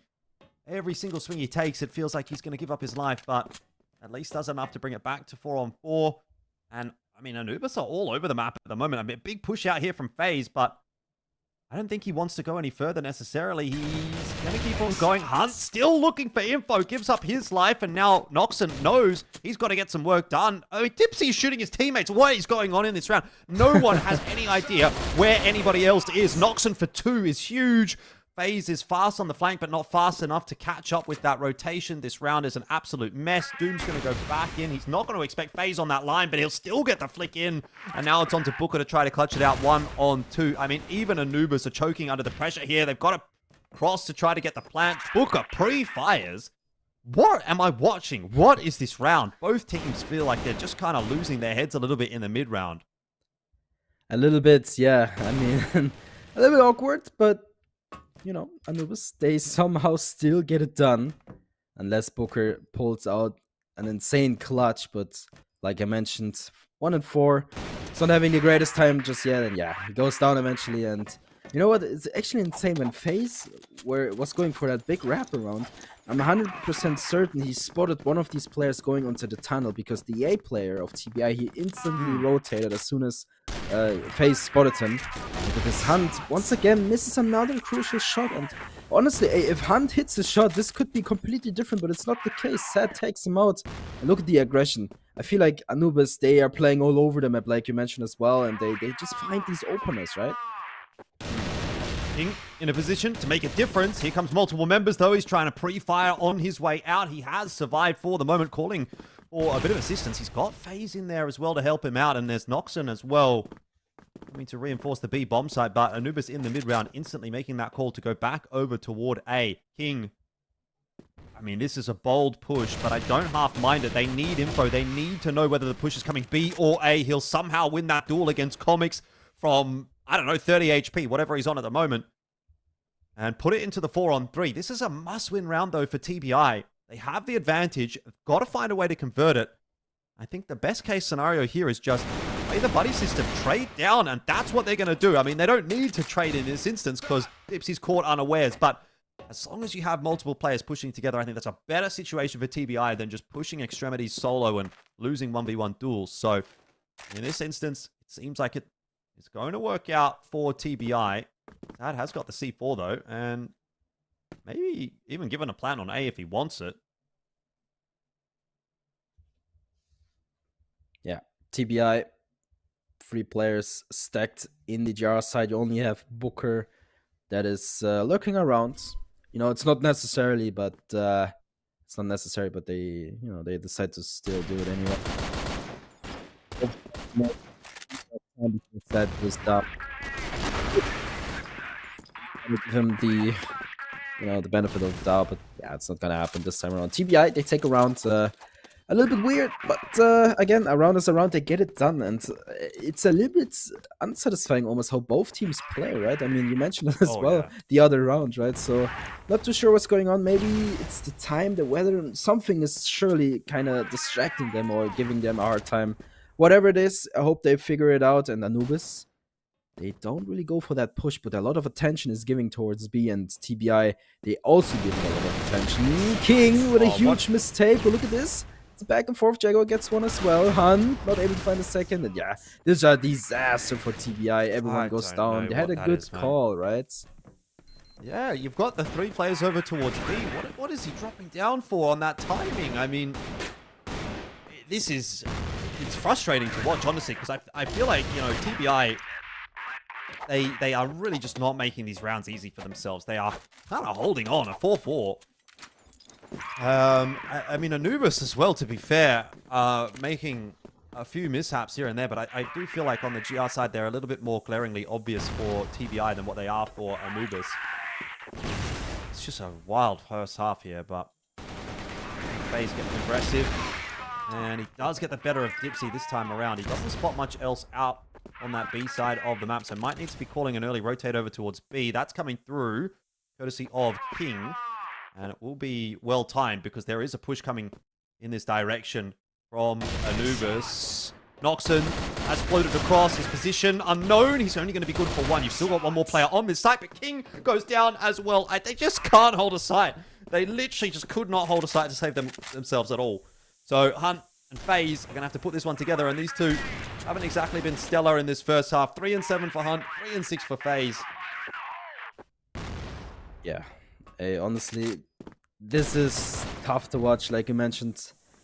If TBI would stop doing these simple mistakes, they could actually get some rounds done on the board, right? But Hunt is doing a great effort to save this one at least. FaZe, blind set as well. Hunt not waiting for his buddy to jump in. I don't understand it, hey. Yeah, those mistakes are breaking their neck. FaZe, okay, I mean, yeah, but that's not gonna work like that, and they just throwing rounds. Honestly, if they would not do these simple mistakes, this could be a completely different story, man. But it is not. Anubis, they're not playing good either, to be fair. I mean, they get some frags done. Obviously, they have some game plan going on, but it's not looking great. Yeah, I don't know. Like, there's just so many instances where you look at the individual decision-making here for TBI and you think if you just played to the percentages a little bit more, you win that round, okay? Yes, Hunt hits a great shot coming back in for that retake. FaZe does the same. They bring it back to the 2v1. But then Hunt just gets aggressive for no reason out through the smoke. He could wait another half a second or a second and let FaZe start to kind of work up the stairs, take the fight together, but instead he goes alone, and then FaZe is in the 1v1. He'll lose the 1v1. He doesn't have the options, obviously, and there's just so many instances like that. I mean, I don't need to keep harping on it necessarily, but I think it's tough to watch here for TBI because I want to see this team succeed. I mean, I want to see Anubis succeed as well, frankly, but I don't know if it's maybe that conversation we were having earlier on where it kind of feels like TBI maybe lose a little bit in the mid-rounds when they're having to deal with, a language breakdown, do Hunt and FaZe in that sort of 2-second time that they have to communicate with one another, have the ability to kind of calm, like, oh, wait, like half a second, or, you know what I mean? Like, is there that natural cohesion built up just yet for this team, or is it because FaZe is only now sort of like, what, 4 weeks deep into this roster? It's not quite there yet. I don't know, but either way, Hunt just seems like he just wants to keep taking fights, man. I mean, that, again, by the way, is not a favorable duel for him. Rifle versus sniper rifle. At that range, it shouldn't be going that way, but it is. So, you tell me. I don't know. Maybe I don't know anything. Probably I don't know anything, to be fair, but this just seems like it is opposite day watching Ankara at the moment. Well, sometimes things just go the exact opposite way, right? It's tough, man. I get the frustration, right? So Hunt should not win those battles, right? I mean, Dipsy missing 2 shots before going down is the only reason why Hunt gets to have that kill. And even the second one, I think it was Comics, right? Even that kill shouldn't be a thing. And even what is that? It's a little bit weird. Doom just takes out Hunt, and where's the recovery? Where's the trade? Where's anything? But honestly, let's just calm down. Maybe that's just what it is right now. Okay, so we have to deal with it. It is going to be a little bit awkward. Everyone is just all over the place. Doom over aggresses in mid. He will get taken out. Look at this. TBI King is looking for a little bit more than that. Set takes him out eventually. It's a little bit. It's it's a little bit like a DM server right now. Everyone is just going for these 1v1s, for these frags, and if TBI somehow makes it their game, it's fine. It's not great, but if that's the goal ultimately, right? If it's gonna be weird and they're gonna win it, it's what it takes, right? So nonetheless, Noxin finds one frag, Sad now left alone, 1v3, surely not. He will go down eventually. Booker goes for that insane jump shot, a little bit risky though, but still ongoing. It's not done just yet, and Noxin will just run him down with a pistol, and yeah, here we are. It's a good start. It's definitely a good start, but we'll have to see how the rest of this half does pan out. Look, at this point, I've got honestly no faith that either of these teams is going to have a super solid second half here. I think this is going to be very similar to the first. It's going to be touch and go. It's going to be back and forth. It's going to come down to individual moments. As TBI try to take some space outside of A. Mid presence has been established for Anubis. And okay. Calm before the storm. Yeah, basically, right? I mean, calm before a storm. TBI grouping up in front of A. It's only going to be Face that lurks around the spawn. And, this might very well work out for TBI. I mean, if the utility, well, never mind. I guess that doesn't matter anymore. They will just lurk around for a bit. They will, spare some time, actually, which I think can be very crucial. But I think they just wait for Face to set himself up. He's not even going to hold mid, which I think sometimes can be very crucial, but he's going to group up with the rest of his team. So now the utility matters. The timing is always a point, right? A factor, I guess. Comics, if he swings in the wrong moment, this could all go to hell. But if he swings in the right moment, if he finds 1 or 2, that would be insane. And this is a good timing for Comics. He finds King. It's a good opener. Booker goes down through the smoke as well. Yeah, Noxin has a little bit of an issue here hitting those shots onto Comics, but he will get it done. There's all these trades, and yeah, this is a disaster. Hunt not hitting anything either. He gets 1 at least, but that's the round. Yep. And as expected, it's just going to go a little back and forth throughout this half. There's one for TBI and then one for Anubis. Still maintaining that double sniper setup for Anubis. Single sniper for TBI in the hands of Hunt here initially. If he goes swinging around that corner, he's going to go down straight away to Dipsy. No trade available. Nice setup from Dipsy. I do think the sniping in this map has been favorable for Anubis.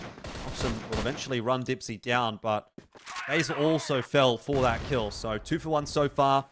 Anubis feeling good about the start of this round. Yeah, and rightfully so. I mean, look at the damage. Noxin and King. They are battle scarred right now. And it seems like they're going for yet another B hit. It's going to be Noxin with the flank. Just about time. The timing is good, I think. They have been... Okay, actually, Doom spotted them. So there's a lot of work right ahead of them. Doom finds one. Booker trades him out, looking for another, but Noxin goes down in the process as well. And 1v3, it's going to be so much once again.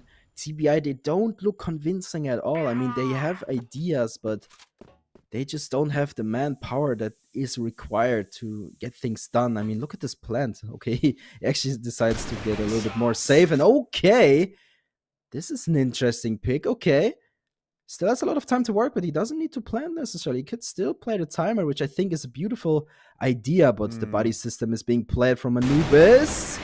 it's actually gonna work out, and yeah, that's another round. Yeah, fundamentally, very well played in the 2v1 there from Anubis, even if one of them gets taken down. The chances of a spray transfer, look, they're possible for sure, but should be around for Anubis, given the circumstances every day of the week, even if the first kill isn't clean. Hunt looks like he wants to take the fight again. Both players missing. Hunt I mean, I don't know, man. It's a bold strategy for sure. You're really backing your own aim, but like, he's not having a good map. You know, I don't want to keep picking on him, but he is not having an amazing map. The first half, he was pretty negative. It was something like 5 and 8 or 5 and 9, something like that. I don't know. Now he's 2 and 4, so I don't know that, you know, if that was the game that I was bringing to the table, that I would be wanting to be the guy on the front foot. Maybe let some of these riflers that are doing the work get involved in the round early on in the piece. It's a 2v1 now that Dipsy has to try to negotiate. King to keep himself safe. Comes back down. Nade to just dissuade Dipsy. Mm-hmm.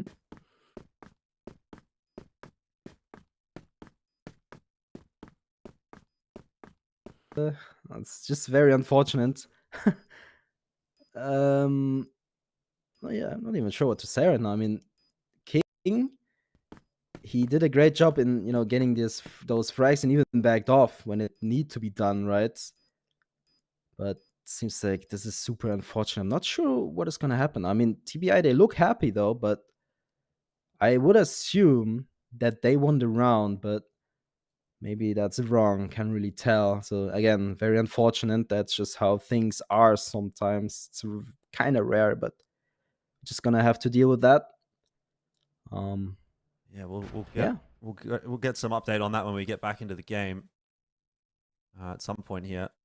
But you would assume that they won the round. It was a 2v1.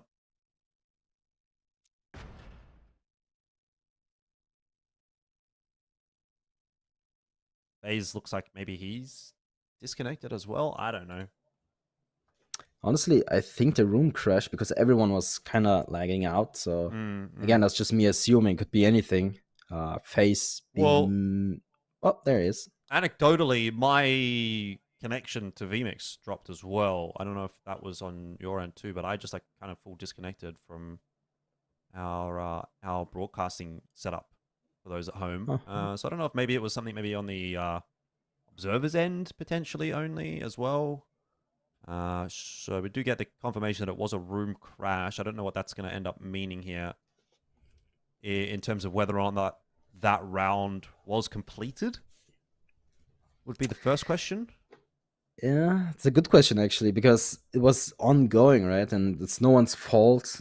So I think it's either gonna get replayed or there's someone having to, you know, decide something very, very difficult. So we'll see. We'll see what happens next. I mean, we just get everything ready to go. So be patient, guys. We are just about to jump in, hopefully. Well, we will just wait and see. That's going to be all we have to do as the casters. Yeah. And we'll give you some information when we get it. That's just right. You gotta lean back and see what happens next. Honestly, it's like a little bit unfortunate, but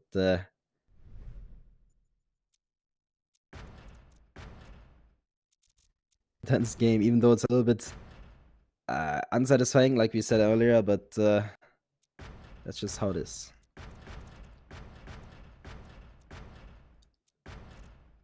I hear noises. It's a start. Something's happening in the background.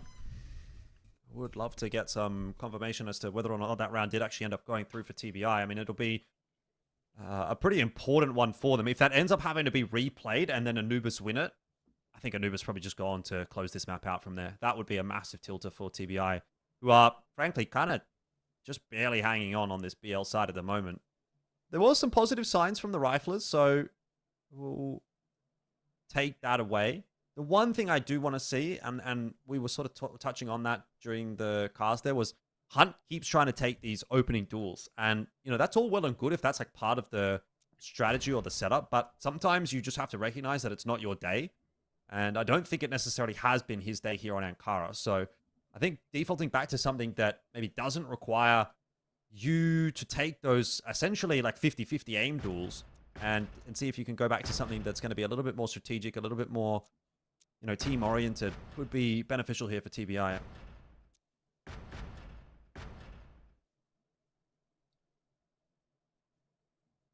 Yeah. These noises in the background indicate that the room is being made. Just a matter of time. Ultimately, again, we are still waiting for the confirmation that, you know, this is either TBI's round or not, because, again, we don't know. And it's a critical point. Because if it's going to get replayed, I guess that's going to hurt TBI a lot. I mean, you would assume so, but fairness isn't always fair. So we'll see. We get to see Dipsy. Dipsy's still rock and rolling. I mean, come on, this guy's on fire. He's ready to go. And, you know, TBI.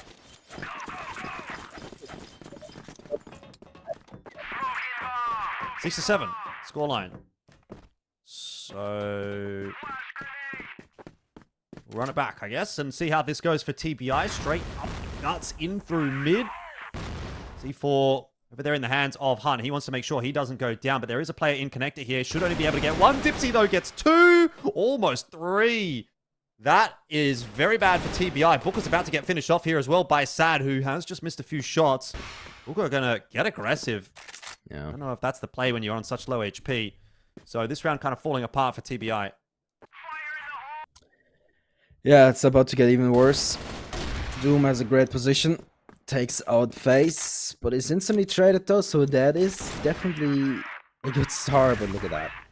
Yeah, the round is over, and yeah, I don't want to repeat myself too many times, but yeah, the over-aggression there, clearly unnecessary. So, Anubis, they're happy with that.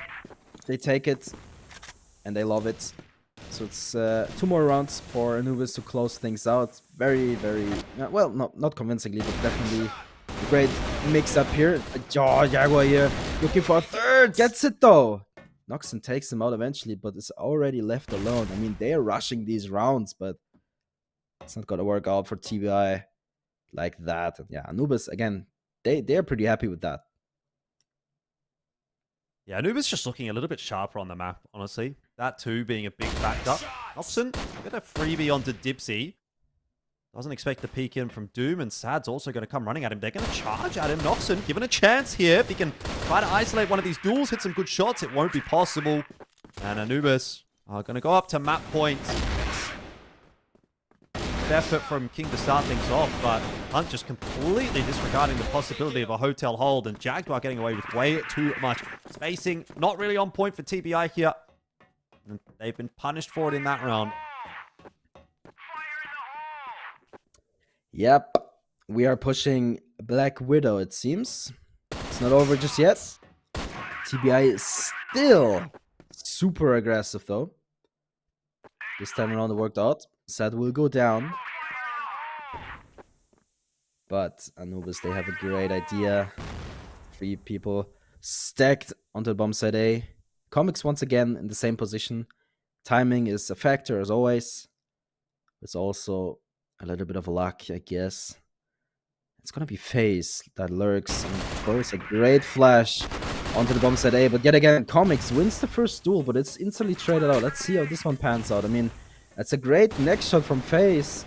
But it's not gonna be enough just yet. Noxon finds a second, but Doom will trade things out and goes back and forth all the way. Dipsy now last man standing with a huge wraparound. 1v3. This time around, TBI look a lot better, even though it wasn't as clean as you would expect.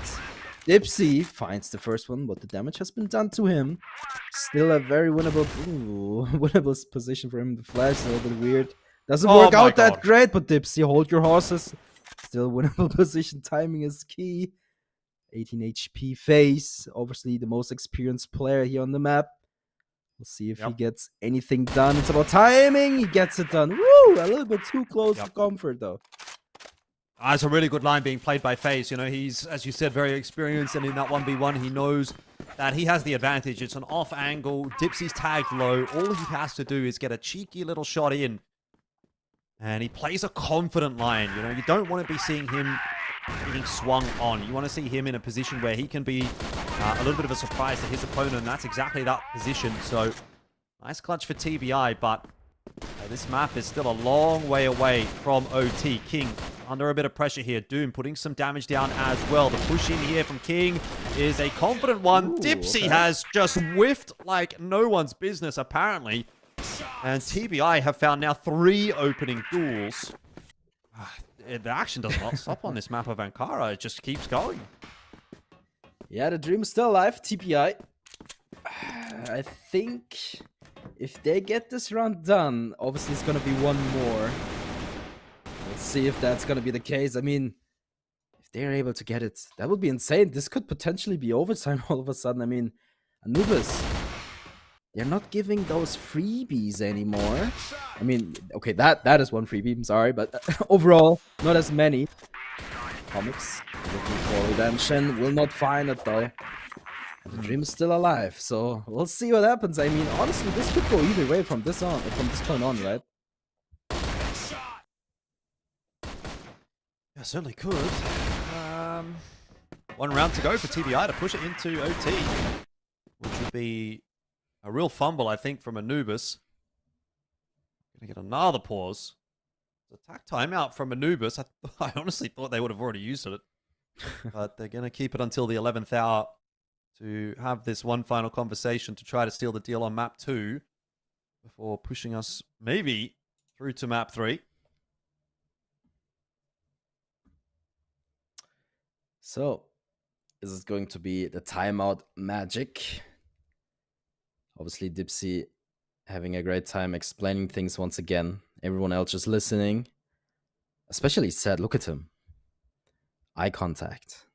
Not even looking away at all. And I mean, it's do or die. Honestly, overtime could go either way again. It's this round or a potential upset. So, well, we kind of agreed not to call it upset, but it's definitely interesting either way.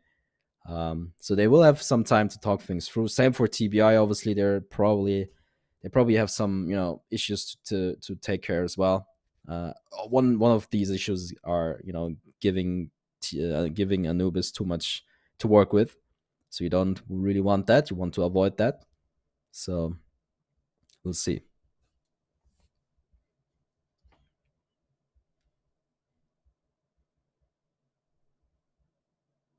Yeah, a lot of pressure on the shoulders now of TBI to get this round over the line.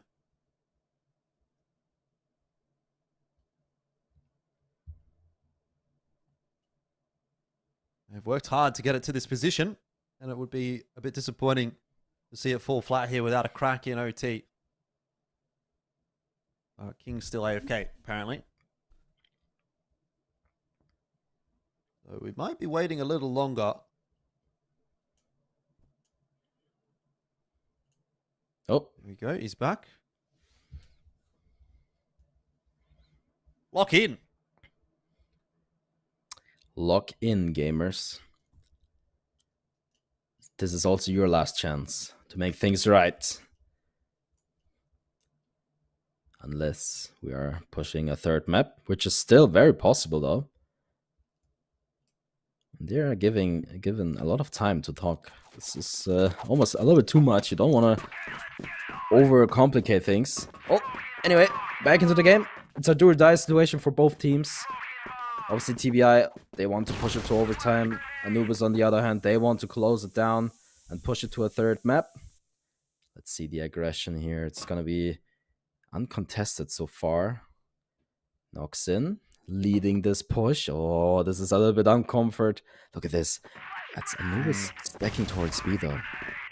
Yeah, they've made the read, they've made the call. Here's the setup. Doom goes down early on in the piece. Knocks in for the swing, for the trade. It's not even a trade that's required. A double needed for Comics, and he won't get it. Somehow, TBI just roll over the site. Sad does get one onto Booker. If he does to get the kill onto Hunt as well, it's going to be a problem. Hunt just caught on the back end there, but plan is possible for TBI. It's a 2-on-2 phase. He's a bit scared of putting that bomb on the floor. He knows the re-aggression is going to come through here from Anubis. He needs to get it done now, and he can't. Yeah. Oh, dear. Anubis, they pull themselves out of the fire. TBI had that round in the bag, and they let it slip once again, and that is map 2 going the way of Anubis.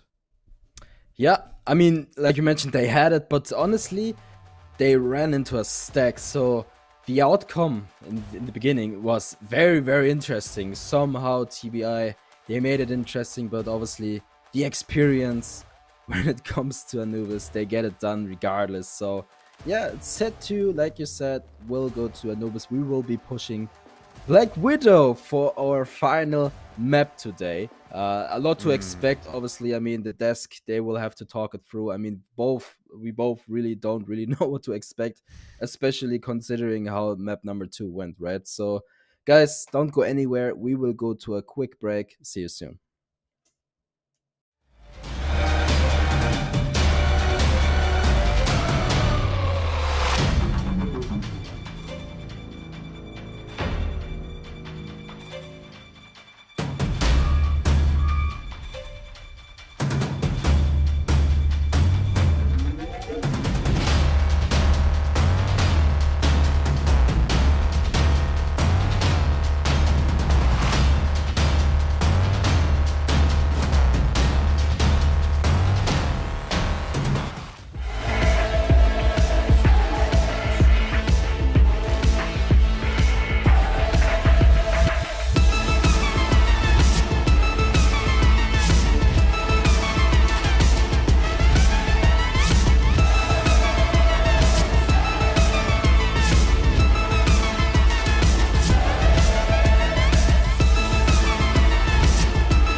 Welcome back to the analyst desk. Joining me here is our analyst Penguin. I'm your host Kushari. Man, what a game too. This is it's too close to comfort. It's too close to comfort for TBI and Anubis. Anubis now has an actual chance of winning this series, and I feel like TBI is just throwing it. Yeah, definitely. And we've seen how Anubis play perfectly this map, and they're very good on Ankara. And we already mentioned how good this team on Ankara. But there's a lot of question marks on TBI's performance. How did these guys play the blacklist side? They played it so fast. They started trying to a lot of fights when they shouldn't be fighting that much usually, because the Anubis was playing very aggressive. If you just play very passive and just waiting for them to do the mistakes, you would be killing them. But we've seen these guys trying to get the kills, trying to kill Dipsy on A main. Dipsy is always going into C, and the guys still trying to go very fast. King is always taking the damage from the nades from A side. So, and then they started playing very fast on Hotel, but Jaguar did shut down them. And at the last round, as we mentioned in Compound, it was a 4v2 for TBI, but there were no comics flash this time. So TBI committed on the side instantly, one by one, punished. and then they got punished instantly. Sad killed one guy on the side, and then he went directly to the hotel, where Hunt was there. Hunt shouldn't be here at all. He should have just played more passively, waiting them for to be coming, and Sad instantly killed and got the round for Anubis, which was a winnable round for TBI, to be honest. And we were expecting that we are going to overtime, but then suddenly Anubis, with their experience and composure and strong mentality, they came back and they did it and win the map 10-8 in order to go for now the last map, which is gonna be Black Widow. And I have question marks also on TBI's performance on Black Widow, because we didn't see them that much, but we definitely saw how good Anubis on Black Widow, as we saw how good they are on Ankara. Yeah, for me, my perspective would be, I really think TBI had their chance, and I hope they didn't blow it. But at the same time, this was Anubis's map pick, and 10-8 is a pretty close scoreline, you know. Maybe we're gonna wait and see for Black Widow, but at the end of the day, TBI had their chance, right? And now it's actually Anubis who's coming out on top in a sense, because they have a bit more momentum built up, that they managed to make a comeback. Yeah, definitely they have the momentum, especially that the last round was crucial for themselves. Winning 2v4 versus TBI was very good for their momentum, and as you said, the mentality. And now they are looking more and more. They want to end the series with a reverse sweep versus TBI to get their win, and as well to secure one of the top positions, because as we said, InnerCircle falling today gives Anubis a lot of momentum in order to win this series and get the win. Yeah, and I'm kind of curious after this game. I'm really interested at looking at the standings, as to who's where. Like, at this point, InnerCircle is probably, I'm guessing, 5th or 6th, and PingPongPals. Yeah, PingPongPals definitely. If TBI didn't win today, TBI, I guess we're gonna be dropping to 5th and 6th. InnerCircle the same. They're gonna be switching some positions. Minor points. Yeah, but I'm pretty sure that Anubis will get 2 or more spots, because the guys won one of the most important games, and still, also, as I said, their direct contester is just falling today versus PingPongPals. So, talking about this matchup and Black Widow, this gonna be very tough for TBI, but we've seen how good TBI played versus ROC Esports. Really? And we already know how Anubis plays. Like, all the cards are here on the table for Anubis. Anubis seen how TBI played Black Widow versus ROC Esports, and also TBI have seen how Anubis played all the Black Widow games, because I guess they played Black Widow this season 3 or 4 times, and they played the past season as well, this 3 or 4 times, and it was one of them in the grand finals, and they played typically the same. They didn't change, just minor changes between the players, and it's usually Black Widow, the map which you play on the spawns, and you try to be more adaptive. You play the early game, Yeah, more than just play adaptive, more than just macro or micro strategic games. Just adaptive game. They take if you sense aggression, take a step back, look for mistakes. If you sense passiveness, then try to get some more map control, and try to, use the util to cover certain parts of the map where you can have more access to securing around. Anyways, let's go back to the final game of this evening, Game 3, Black Widow. Let's go. Yes, let's go indeed. It is going to be Black Widow, the last one for today. Yeah, we have talked so much I'm almost left to say nothing, but let's just say this is going to be a very interesting game nonetheless, because it will decide who will be the winner, obviously. But honestly, what to expect, I'm not too sure, honestly, because TBI, they had their great chances here and there, but they were kind of playing not so good on the last map, honestly. On the other hand, Anubis, they were kind of playing okay, but mainly because TBI wasn't playing good, right? So it goes back and forth all the way. We will see what happens.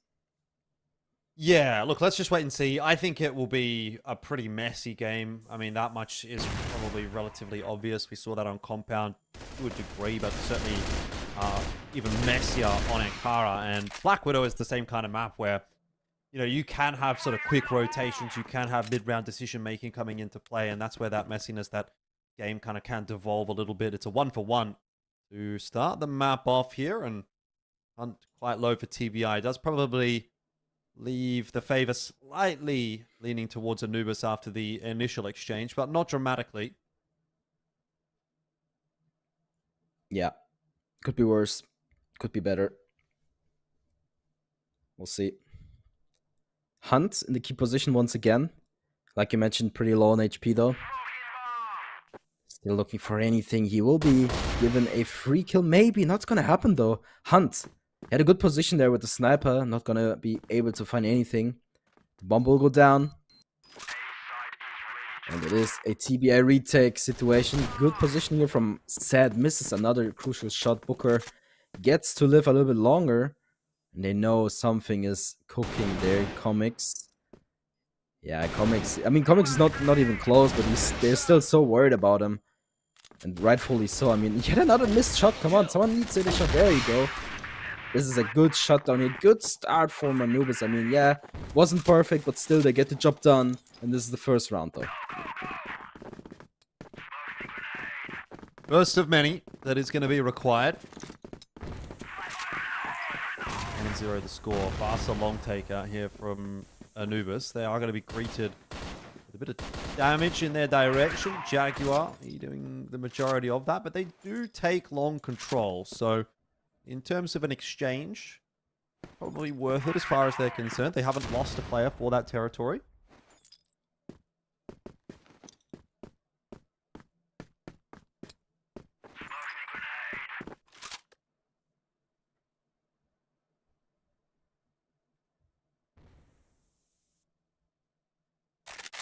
Yep. Seems like Anubis actually tends to play a little bit faster right now. Already grouping up in front of A. You have Dipsy on the lurk. Just a matter of time before they decide to swing. Look at this. They get a lot of map control here. Unspotted still. There you go. Now they're spotted. Face has to do so much work here. Doesn't really go down either. Look at Hunt with the M14. Picks up 3 players. That's a great shutdown here from TBI. Great response too. That's confidence building round for Hunt as well. Obviously a little bit critical of him on that last map, but when his aim is on point, he is the type of player that can carry a game. You can see that he puts himself in those kinds of positions. Maybe not necessarily as much on the GR side, but certainly on the BL side. It's going to be an aggressive push out from TBI this time around. Noxon falls, but it's a 2-for-1 in the end. As Jaguar will trade Comics out, and overall happy enough with that exchange is Anubis. And what I do appreciate about Anubis is that something I think that TBI still needs to kind of work on is when to push the issue and when to slow things down. TBI, it feels like when they get an advantage, if they're 4v3 here, you have like one player just charge into the box room there, give up the advantage, we're back to 3-on-3, for example. But in Anubis' case, they just slow things down a little bit in the mid-round. They kind of kill the pace of the game a little bit. Get TBI thinking. They get TBI now making some moves of their own. Booker, you could see just for a second there, has a little bit of a peek up short to have a little bit of a look. Doesn't see anything, but if he does that on the wrong timing and Sad hits the shot, then again, you're giving yourself another player advantage here as Anubis. And that's how the fundamentals need to be played by TBI. And I don't think that they have a perfect read on that yet. You can see how it unsettles the GR side, and they have a numbers disadvantage. Yep. And yet again, a little bit too aggressive here. King tried to make things a little bit better for them, but it's not gonna work out. It's just a matter of time. Yeah, I mean, when everyone is just spread like that, it's aim duels all over the place, right? I mean, you can't really expect too much, can't really deny it either. So yeah, Anubis, they're looking, pretty good right now. Obviously, TBI, that one shutdown was pretty good. So, oh wow, look at that. Great nade stack here. Get 2 grenade kills super early on though. Yeah, it's not something that you see very often actually happening on Black Widow. I mean, the nade stack definitely quite prevalent on maps where there's going to be big mid fights, like Compound, for example, but worked out really nicely there for Anubis. This should be a 3-1 lead. Sad also picking up that kill on the phase. TBI, it's starting to fall apart a little bit on the GR side of Black Widow.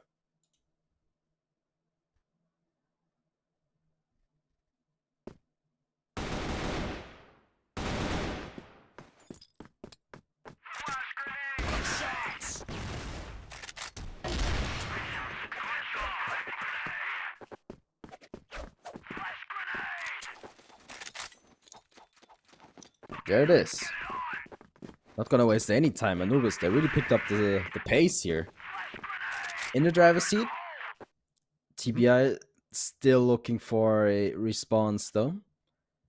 Not gonna quite find it. I mean, they had one really good round, but again, that was just because Anubis, Anubis weren't really fully there.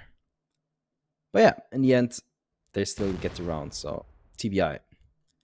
Not done just yet. They're still looking for it. Yeah, Anubis have slowed it down a little bit.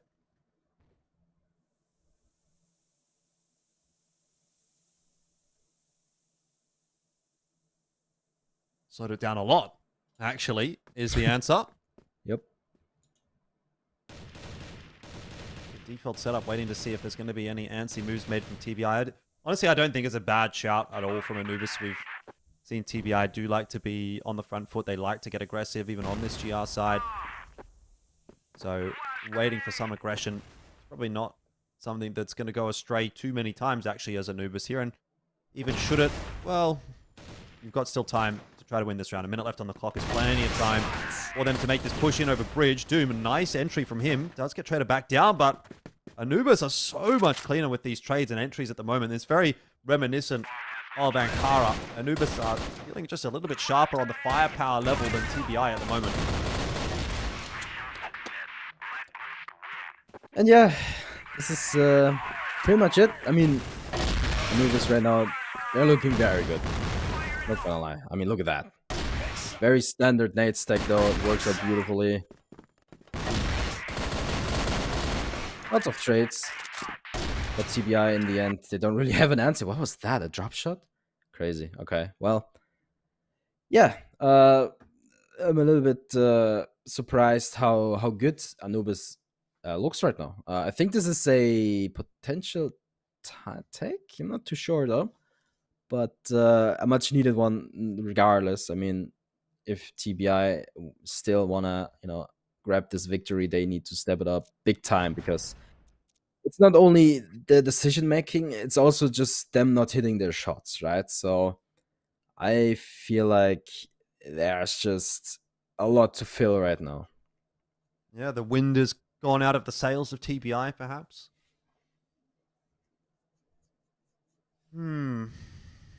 Yeah, I mean, this is a little bit more in line with the Anubis that we kind of wanted to see from the outset of this season. The run and gun style that we saw be successful last season.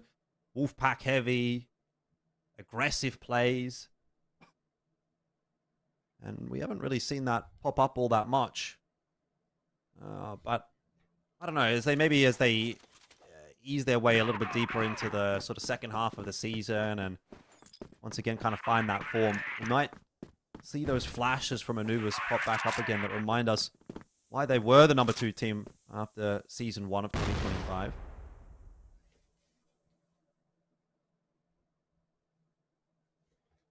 Look at Booker. And Hunt, of course, as well. Very aggressive. No one really finds anything just yet. King gets the better of two. Look at this aggression. Once again, Why? You find the opener, go back, play it safe, and they just throw it again as well. I don't know. It's TBI. I think actually what the big change up from Anubis might be is they play more chill, like you mentioned as well. And because they know TBI, they tend to do mistakes here and there if they are giving too much time to think, right? And this is happening. And Noxon now left to recover. I mean, if you have one teammate, it's Flank Booker. coming in. Yeah, Booker is coming in from behind. A big flank. He's gonna be able to find at least 2. That would be insane. Actually gonna be Noxon, good for 1. Comics. Oh, he is in a sandwich position. Not able to find at least 1. But yeah, that's the bomb down. well. Dipsy left in recovery. Booker saves the round, but it's very lucky that he does, because I think they did have Sad kind of watching for that. Dipsy's going to fall. So TBI... look, again, I will call that a bit of a lucky round, to be honest. It's something better than nothing, that's for sure. Flash is going over the top here for Anubis. That nade stack again into the box room. Not correctly timed in this instance. TBI not going for that push.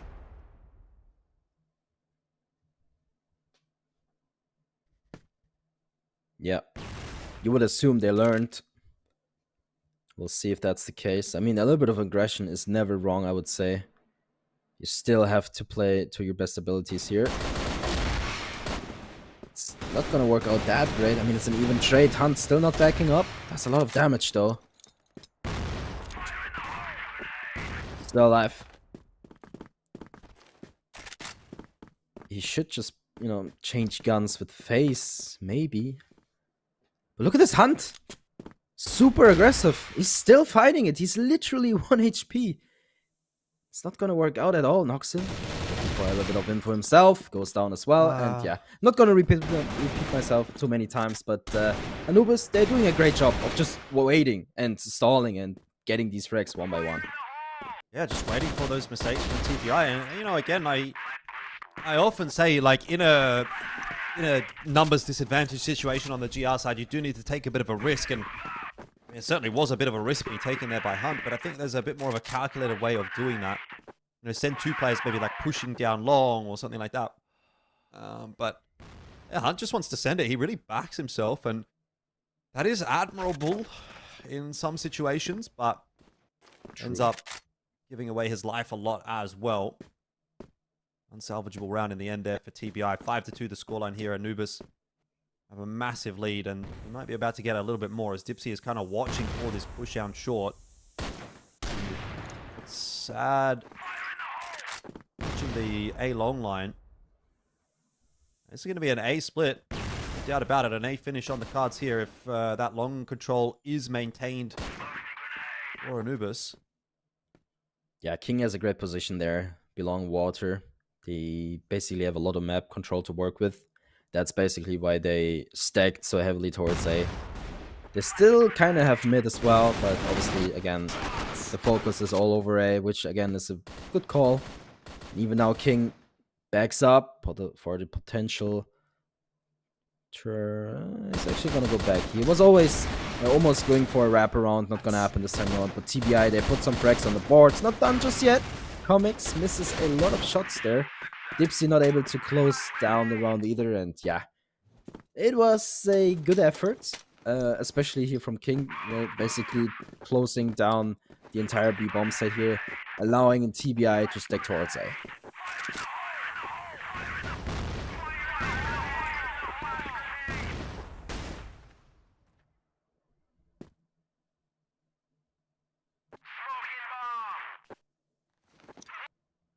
Dipsy. Bit of an aggressive line being taken here. Does he know about Booker? No, is the answer. But he does well enough to get the kill onto Hunt. So it is a 1-for-1, and it is going to be an unsettling start to the round for TBI, knowing that so much map control has been given over to Anubis.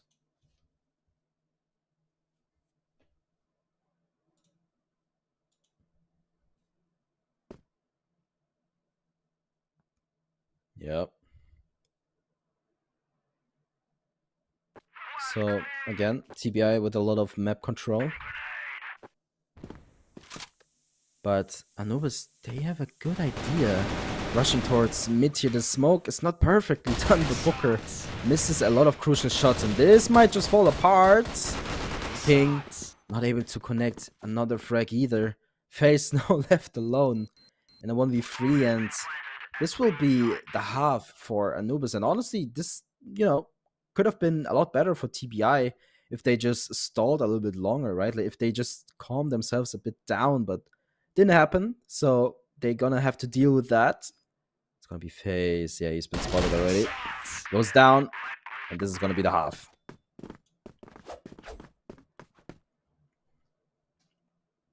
Solid first half for Anubis, though. I'll take it.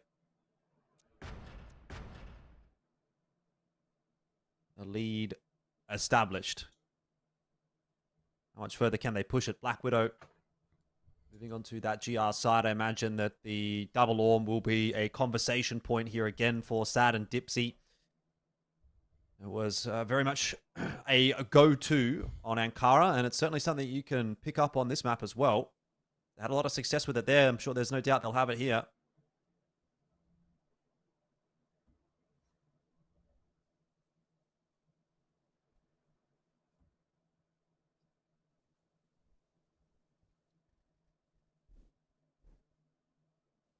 Yeah, we're just about to jump back into the game.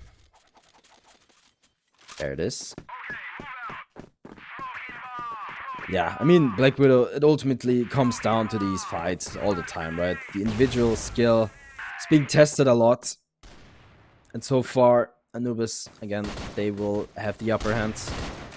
Coming into the second half, a lot of shots being missed, but the map control is being gained. Oh, this time around, it's actually going to be Jaguar. With the aggression here, and Meti gets taken out, though. It's basically a free given opportunity for TBI to start off this round with the advantage. And look at this. I like this. He's not going to go much further, I believe, but this is a lot of map control to work with, though.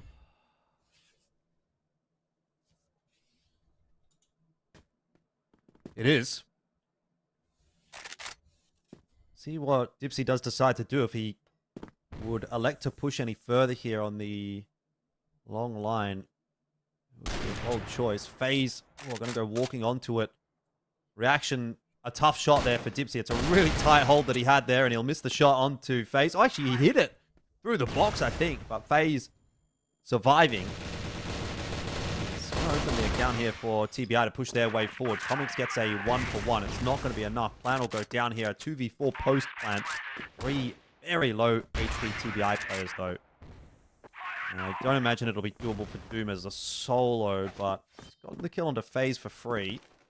So it's a start. Now Hunt on this line, if he gets picked off, could be problematic. Will, though, land his shot this time around.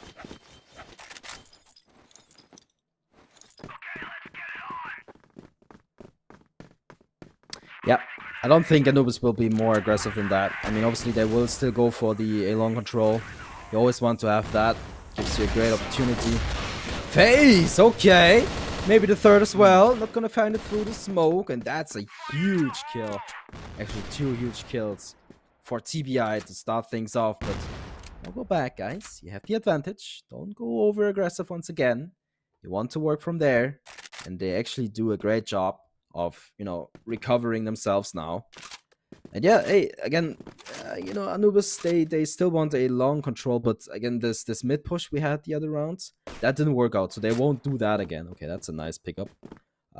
So I'm interested to see what the game plan now for Anubis is, because they know they have the upper hand, they know they have potentially the more confident players right now, I would say, but TBI, they're still fighting, so this is gonna be very interesting here. In the end, I mean, so far, everyone is just split, right? I mean, literally every single one, is holding their own line, but they eventually will come together. And Anubis, I think they should stick one of these sides, though it's probably a little bit risky, but it could also go very well if they choose correctly. Yeah, just stack a side. Sad. Oh, not going to hit the reaction shot this time around. to be aware of that pressure coming up long. That's a good trade. Actually, a great trade from Comics. C4 has now been dropped. And if Sad can find himself one more on this bomb site, then it'll be problematic for TBI. Comics coming across to try to assist. With that flash high in the sky, that's going to let him out from window, and Hunt can't get it done. Anubis pull around out of nowhere. 7-4. Planning to close the distance on a map win and a series win here as well. It's been a hard-fought one, but it looks like it's going to be a well-deserved one for Anubis as well. Yeah, they're not even done. Look at that. Beautiful. King trying to reduce the damage. Not gonna get it done. He made it worse, if anything. Noxin and Face. Face good for, it's actually gonna be Noxin good for 1. Comics will go down. But they see 4 right now in no man's land. Yet to be recovered. It's gonna be a little bit awkward. Noxin. Not gonna be able to find Set. Look at that. He's just creeping around. Love to see it, actually. Noxin will get the better of Set, though. If he's able to find one more, that would be insane. What is Anubis doing right now? I mean, they find one. That's good. One more to go. Play the body system. Make it impossible for him to win. It's actually very possible. He gets it done. Yeah, just dancing around that pillar. I mean, to be honest, Anubis play it about as well as they could, but he just had the perfect position to kind of keep himself safe from that trade, and he was able to keep dancing around and gets the dub in the end. So TBI, they I think Imagine called a bit of a preemptive timeout there, assuming they were going to lose that round, but end up winning that round, so they do still have that time to chat anyway, and a bit of a comeback still going to be required from them, so they can get some value out of this, you would hope.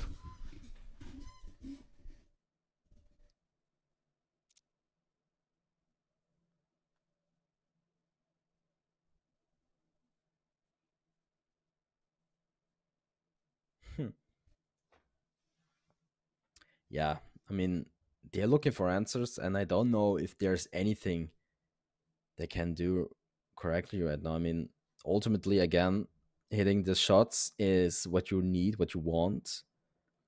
But if you just can't hit your shots, there's no point. But King, look at King. Body language. He seems pretty relaxed. Very decisive, though. The rest of the squad, obviously, a little bit... I'm not even sure. They're a little bit... they're just listening, so there's no body language to read, so... On the other hand, of course, Anubis is so tipsy all day long. The rewards of the MVP, regardless, should go to Dipsy, I swear. This guy's been talking so much. He basically made it possible for Anubis to come back, though.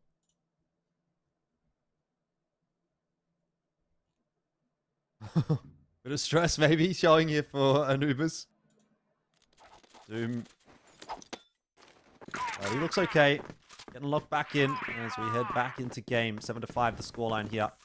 And it's going to be an aggressive box room hold here for Anubis. They're going to push their way out. Oh, there's smoke. Dipsy can't see much, but he can see enough. That's 2 kills for him. Hunt, Noxin both go down. Trades in there onto Booker as well, and that might just be the round wrapped up straight away for Anubis.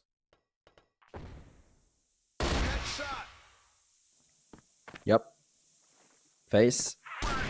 Last man standing. Goes down. And yeah, Anubis, very convincingly, they get that round done. And TBI, the lead of Anubis is getting bigger. It's getting scarier. Once again, they're gonna fight for that A-long control. Actually gonna go back. Not gonna contest it too much. But TBI, look at the Hunt again. Very aggressive. Let's see. Gets one. Looks for a second. He will go down. It is the same over and over again. He finds one. It's an insane start into this round. Looks for the second. Will go down in the process. And watch how TBI will fall apart. One by one. As they fall to the pressure. Face gets away with his life. But Comics gonna be the very aggressive one here. Not gonna connect too many shots though. But yeah, hey, the damage already has been done. Obviously, Sad and Comics also, they're pretty tagged up, but Is it going to be enough? It's the question. Not too sure though.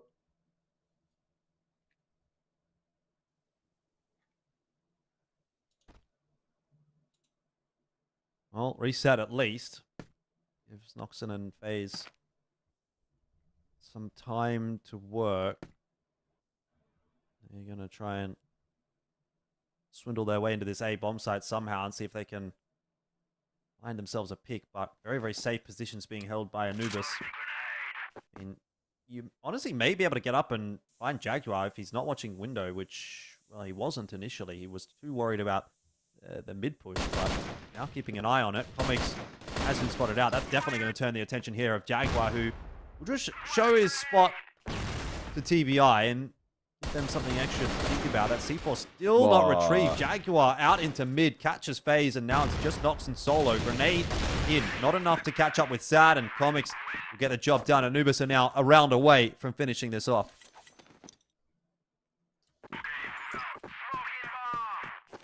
Yep. Don't lean back just yet, guys. It's a little bit more left to do. Hunt gets an opener kill, that's good. That will open things up for them a little bit easier. And once again, look at TBI, very reserved this time around. Yeah, a little bit aggressive towards A long. But they will not be given anything, I would assume. But yeah, it's so much to do. 4 in a row. Basically needs to be flawless to be possible. But look at this. Okay. TBI, they're not going to waste too much time. They're going to full send it towards A. We'll see if that's going to be the right decision. Comics in the key position. Pulls the smoke out. And knocks it. No, he swings around. Finds Jaguar. Looking for more. Comics gets the trade done. And it's a back and forth. No one goes down. Booker finds Comics. And this is an insane spot here for Doom. He gets a lot of damage done. But Hunt, FaZe and King, they have it in their hands. They can basically turn this one around if they really want to. But King, he will go down to Sad. And oh boy, this is looking scary. Bomb hasn't been planted yet. Just a matter of time. FaZe just gonna wait a bit, of course. Again, very experienced. He doesn't really need to go for anything at the moment. But Doom and Sad, they will have to go eventually. The bomb will get planted. FaZe! A beautiful one-tap onto Sad, and the dream is still alive. Well, I don't know how alive it is. It's clinging on for dear life, maybe. Doom just missing out on that headshot that might have been what he needed to get back into this round. He does have some util to work with. He's got a grenade. I don't know if that's really quite going to do enough. If it lands right on the head of Hunt, maybe it could become impactful. He's going to swap over to the sniper rifle, now over to the Colt. Does get that shot in onto Hunt. And might actually be able to sit this defuse. FaZe going to peek. Here comes the shot. It is FaZe to close it out. But in the end, TBI survive.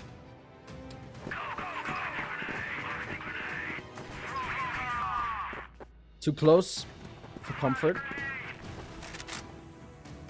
But yeah, Hunt being very aggressive. That was basically the entry into this round, and they got it done. It's not like Hunt does mistakes too many times, right? I mean, it works. I mean, he has a point, but just too many times. Anyway, it's gonna be Sad that goes down first. Ipsy looking for redemption, not gonna find it just yet. And look how, okay, this is how TBI plays right now, right? So they find a pick, they move towards the lane that, you know, the pick was coming from, and then they just group up and go. It happened like, what, twice, maybe 3 times in a row now, so it's actually gonna be interesting to see if that works out or not. FaZe in a very, very critical position.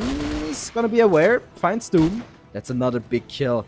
Now all the attention is going to be shifted towards A, which basically opens up B, but look at this. I don't like this. This is starting to get a little bit shambolic, actually. Comics kill in onto Nox and FaZe around the back, though, to find the trade. It's all okay for the moment. Big split of those Anubis defenders. Jaguar, he could catch FaZe here somehow. Maybe there's a world. I mean, it's going to be a 1v1 for King up against Dipsy as well. That's luckily gone the way of TBI. So all good in the end. As Anubis get themselves one more. TBI get themselves one more. They survive. Tactical timeout now for Anubis. They're starting to sweat. Yes, indeed they do. I mean, the timeout's being called. Yet again, a lot of time to consider their options. It's not even gonna be Dipsy right now. Dipsy is chilling.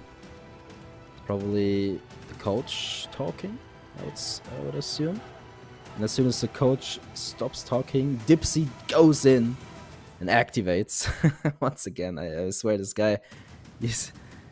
Again, without Dipsy, I feel like the motivation in this team would have dropped insane already, right? So, huge shoutouts to him to keep the dream alive. And it's looking very good. I mean, they lost a couple rounds now, yes, but still very winnable for them. And they surely don't want to go down to TBI, so let's see.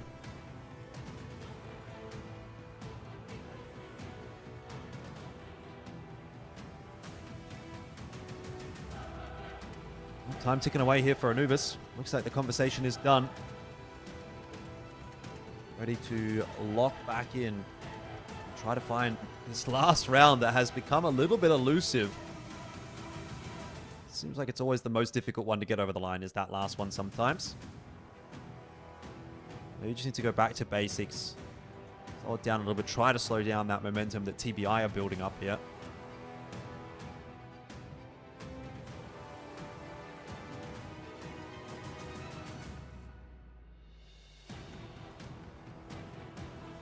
Moments away from joining back into the game. Pressure is on, guys. It's do or die TBI. And again, they had a couple of great games, right? So it would be a shame to go down like that. I mean, especially the way they played. We just forget about map 2, okay? But the rest, I would say it's, you know, could be worse, could be better. Again, they won against 999, they won against Swamp. The only lose they had recently was against ROC, and there's nothing to blame, right? I mean, if I'm not mistaken, yeah, they still got a map. So a map against ROC is insane, but everyone kind of gets a map against ROC, right? But anyway, you get the point. Yeah.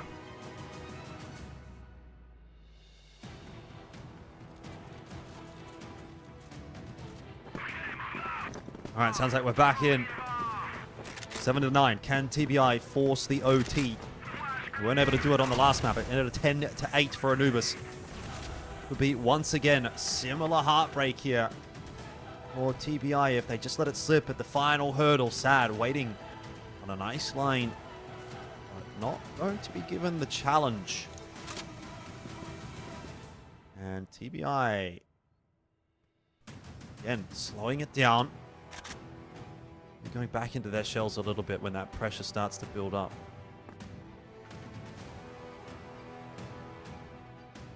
Yep. I mean, again, it's do or die. They surely don't want to die. They want to do. 2 more is required from TBI to do things. Look at this. It's interesting. Okay, so TBI, they play a little bit more reserved, I would say, but still super aggressive towards B, right? So everything else is open. They really rely on this one. It's this or nothing. And it's only going to be Jaguar. On the other side of things, obviously, you have Dipsy. And they have an idea. I mean, it's just utility being thrown because there's nothing else given to Anubis right now. Nothing. Oh, look at this. Oh, this is going to be huge towards mid. Anubis, they will do the right thing and fall back. They were giving a lot of info, though.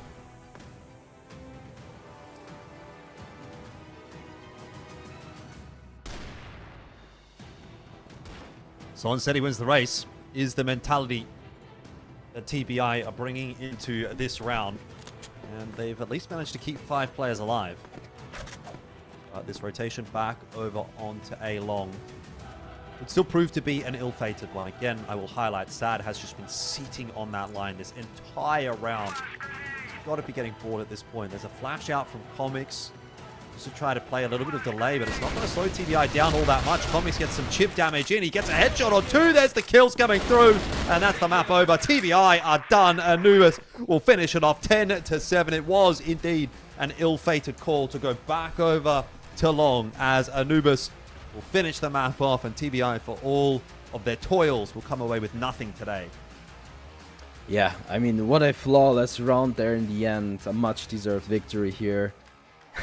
There even comes the other guy. I forgot the name, to be fair, but very known, by the way. Anyway, yeah, 10-7 it is for the final map here. It is going to be Anubis that take the victory here, and yeah, I mean, what is there left to say? Honestly, it was a very close matchup all way long, but in the end, there can only be one winner, and it is going to be Anubis. You gotta say GG to TBI. It was a great effort, but in the end, it wasn't enough. So guys, don't go anywhere. Thank you for watching, but we will head out. So see you soon. Thank you, Pandoxin and Elfish Gaiman. Enjoy the rest of your evening. Great casting, and your own analysis was superb. Was this the outcome that you were expecting? Yeah. From game one? Not from This game one? one, after game one. After Game one, we've expected that it's going to be a reverse sweep from Anubis. We even said that Anubis have a high chances and high stake in getting this reverse sweep versus TBI, because Ankara Black Widow are Anubis maps basically, so it's very tough to face them, and you throw Ankara from your hands, then you have to fight for Black Widow. But here is the question: how many times you are on match point, blacklist Black Widow, and the team goes to a long 5-man? It's like 90% of the times. So it was a very, very casual call from TBI, and Anubis expected it. They stacked the side with 3, and they destroyed TBI, who's a flawless round, not a single kill from the side of TBI, and then they claimed the win for themselves. Yeah, you could tell that at some point Anubis did have a pretty good read on what TBI was trying to do when they were on the offensive side, so chapeau to them, and they were able to maneuver successfully and be able to stop the push from TBI. Yeah, definitely, especially that Anubis, we've seen how good these guys are on Black Widow, especially the blacklist side is very, very decent, and they usually go on aggressive picks, try to get the kills, try to get the shots, and try to fight for angles. They don't leave you open for the whole map, except for last round. We've seen them, these guys played very defensively. Maybe it's a call from their coach AFC, because they called a timeout before, and then TBI returned to a long as a 5-man without smokes, without flashes, just dry swings, and definitely this would never work in 2025. And then Anubis directly claims the flawless round, gets the win and gets the series. Yeah, it can't work in a competitive environment, man. Like, at some point, if you're gonna swing, it can't be dry and without any flashes or nades, at least to push whatever player is pinpointing on that position, you know? So, I don't know. It feels like TBI had a very strong start in the first 2 games, but then it just fumbled. And that, to me, reads less experience. They need more experience playing together. They need more experience playing against these top teams as well, and being able to be resourceful when it comes to deciding which side they're gonna push or how are they gonna position on defense and whatnot. Yeah, definitely, because the guys played very good on the first map, and we've seen how they played also very good on the second map, and they did a very good and fair comeback on the third map, by the way. They started, I guess, 4-7, and then they get it that close to only 2 rounds difference, and they tried to play the last round. They took the tactical pause Anubis, and they claimed the game. Well deserved from the side, the guys aside Anubis, and I guess the call from their coach was just to play a bit passively in the last round, because the guys will just do a full stacked push, and that's all what you need. And this is exactly what happened with TBI, and they claimed the win on this call. Yeah, after the timeout, you could tell that they knew exactly what's going to happen next, and they punished TBI by becoming a bit more patient. TBI was anxious, they were impatient, and they wanted to get as many rounds in and possibly push it to overtime, which they weren't successful doing. So congrats to Anubis, congrats to all the teams who won today. Tough luck for the ones who didn't. Sad, our MVP, man. What a performance by him nonetheless. Yeah, definitely Sad played very good, especially on the second and third map. We've seen how good he played on Ankara, how good these guys clutched it, and we've seen his 2v4, the round that claimed their spot, and maybe the round which made him go to Black Widow and just win the whole series and reverse sweep it. Yeah. Yes, because he killed the guy on site, and then he directly, instantly, he turned to the guy on bridge, killing him as well and making it just not 4v2, it's 2v2 doable, and he gets one more kill, I guess, in the process while he's retaking. So it was definitely very good from Sad, claiming these kills, getting the round, going to Black Widow, which they were comfortable and more favored on this match. Yeah, well-deserved MVP title for Saad as well. I think some of the other players could have deserved it, but you did mention that he had the most important clutches or the most crucial gameplay that Yes, caused this them round. to win. Yeah, this round. That caused them to win the entire series. Yeah, definitely. This round claimed it for his team. And then Anubis went to Black Widow. They are very comfortable in Black Widow. As I said, they play double ohm. So you have nothing to fear. You want to be going with the peaks. You want to go for the fights. And now let's look at the standings. You asking for the standings. ROC definitely on the The first top, place. yeah. GG is second place. PingPongPals, as we predicted, they pushed themselves up to third. Anubis securing this victory is now fourth. But wow, man, I feel bad because Swamp Gaming got pushed to 7th place, unfortunately, after that game today. I see TBI 5th and 6th, 999 is 8th at the moment. Most teams have played 8 games, the other half is still gonna play very, very soon, so stay tuned for that. There's still a couple more games in the next few days. What an amazing day it has been, to be honest. Thank you so much, Alphish Guy. Thank you so much, Pandoxin. Is there anything else you'd like to add before we end it? Oh, I guess it was a very good day, and Yeah. the upset from PingPongPals made us just extremely surprised. The guys played very good. Other than that, it's just some expected wins from ROC Esports versus Swamp Gaming, and we expected the reverse sweep from Anubis based on Yeah. the experience. And the Pretty guys from accurate. TBI played very good. This time they were very close. I guess this was the closest they have been to beating Anubis, I guess, on point. We're going talking about other games and more games. They will be finishing and winning games more. Bulletproof analysis there. Thank you so much, everyone from our studio here. Thank you, Penguin, for joining me. Thank you, you. Pandoxin, Alphish Guy again. Thank you for our audience for staying tuned, and we'll see you again soon. Have a good night.